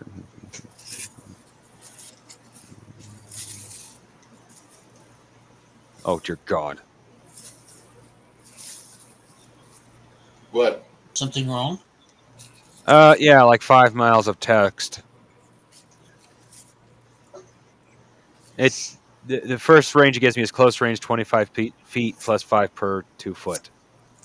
Effect 3 feet diameter of floating disc. Everything else because you of can my... cast it within that far away from you. You Okay. can write it yourself. It's not super fast though. Yeah, I can't find it. Unfortunately, when I'm trying to read quickly, everything becomes a blur. Okay.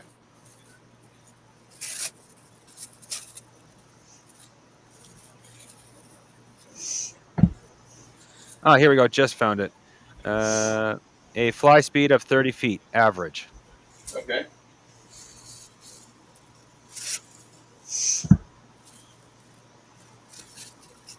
Yep. And it can hold 700 feet. Okay.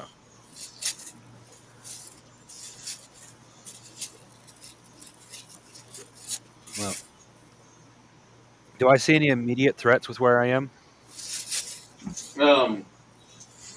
As you're trying to hover above, you see something over there. It's kind of big. You don't know what it is.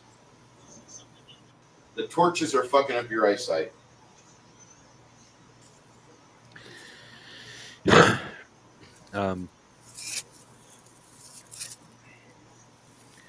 I think it's safe to say none of my allies are over there.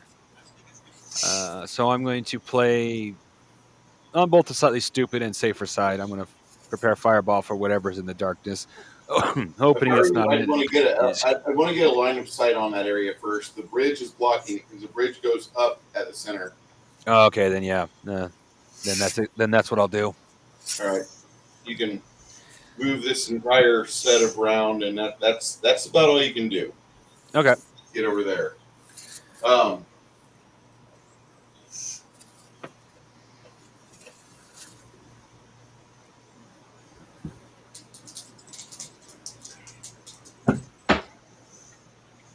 You hear a cry of pain from your friend Lemmy.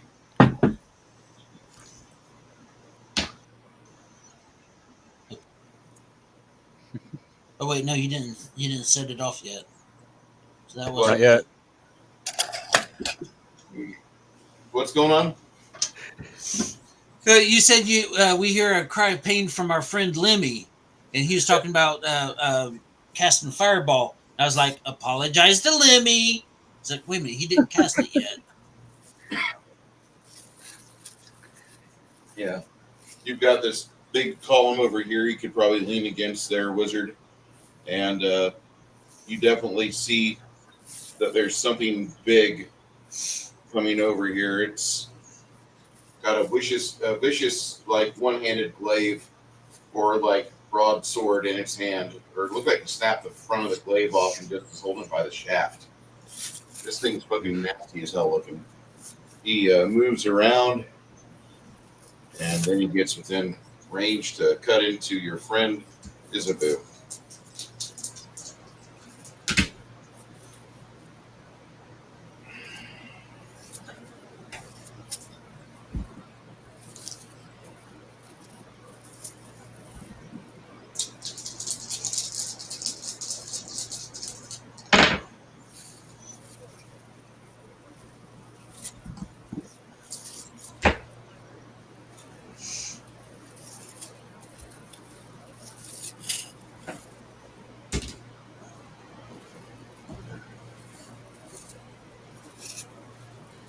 Isabu, Yep.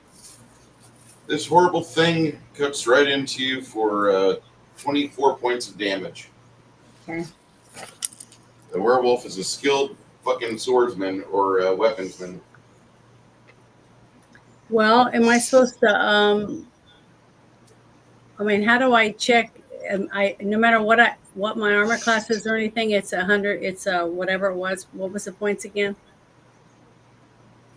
Your AC should be listed on your sheet. So, being that I rolled over 125, Yeah, you got high enough. Your AC is 85. Yeah.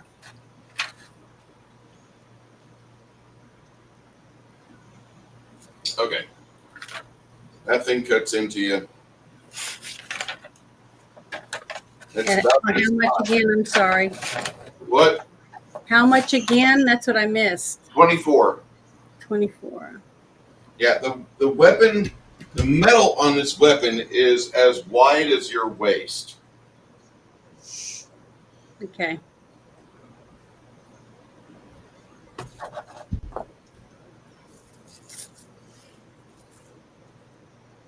On this initiative, fireball goes off on 21. All right.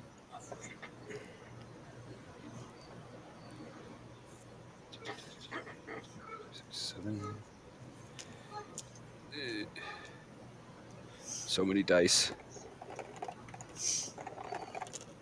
I would assume that you're going to cast it over here. Yeah. All right.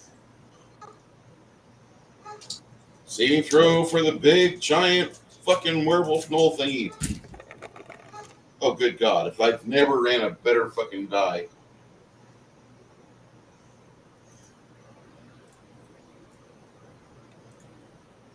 You guys see what I rolled there? 99. Yeah. That's good. Evasive motherfucker.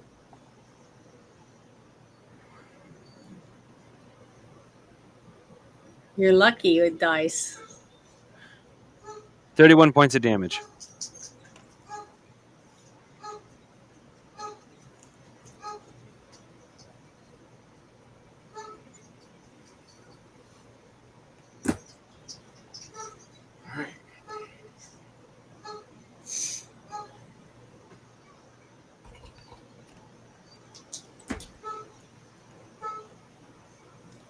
Instead of dragging him down, the direwolf tries pushing your friend Lemmy up and over the side of the cliff, and Lemmy does not save. Oh shit. You guys don't see a whole lot. Rolando and Quinn both start to scream in hysterics.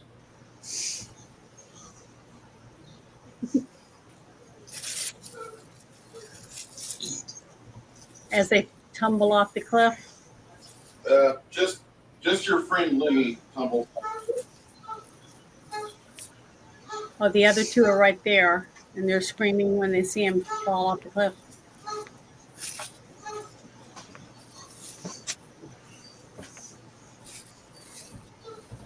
Out of the water. Oh, God. This big MF clambers out of the water.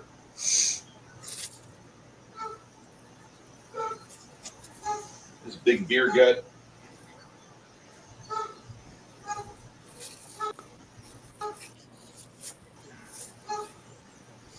And that, it's 8:34. Me and Kai have a discussion tonight. Oh shit! I completely lost track of time. Oh, you're good. We played for almost 6 hours, not including fucking rule visits. And hey, you're leveling you guys up and spending 90 minutes doing that, making sure you're ready to go. Talking to you, getting everything set aside. Yeah. You guys have a hell of a fight in front of you, and I wish you luck. Yay. Retrieving what's left of Lemmy is going to be fun. Oh. If there's anything left. So, what's y'all's next character going to be? I'm going to be a gnome. I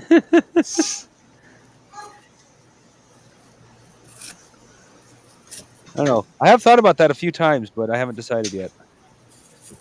So I'd like to wish everybody a happy Flag Day. We had this was an exciting, intense little game we played. Part looks like they're in the middle of maybe getting rewritten, schooled. So I'm looking forward to playing this again, and that will happen on the 28th of this month. But until then, all of you stay safe, stay smart, keep your head on a swivel, powder dry, buy a little extra ammunition. Can't ever hurt to go to the range a little bit and link around for a few magazines, a couple clips. You guys, all this stuff is in your benefit. And keep an eye on what your kids are being taught, because you don't want your kid to come home with purple hair. Mm-mm. And don't forget to stay hydrated, everyone. Speaking of hydration. Nothing wrong with coming home with purple hair. It's just as long as they don't come home with the ideology that's usually associated with that. See, they've ruined it for people to dye their hair any color anymore. Yeah. Oh, my mother actually, like, my father is like anti-Trump and all that bullshit we talked about. My mother actually dyes her hair purple just to piss off both sides. I can believe it. It's sad though. Did you guys have a fun time? Oh yeah. I said I thought it was like still like 5:30 for some reason, so I really lost track of time there. No. Okay. That tells me that I'm running decent. I'm doing good. Yeah. Ogre? Right. Ogre, have you talked to Magus Omega on our Gilded page yet, or no? No. Send him a missive on Gilded and let him know that you're a Palladium player and kind of a guru for Palladium. And he might want to talk to you because he's getting ready to run Palladium on his own end. He's looking for answers. Oh, he's looking for Yeah, answers? he's got questions. Okay. All right. Okay, that I can help with. It's just I thought you were like suggesting that a game for me to join. I'm kind of booked up for the games. I have to. Okay. If I start another game, I'm going to have to drop another game, and I don't know which one. Fair enough. I don't want you to do that. Yeah. Yeah. Everybody, be careful, be safe, be smart, keep your head on a swivel. Extra ammo is always good.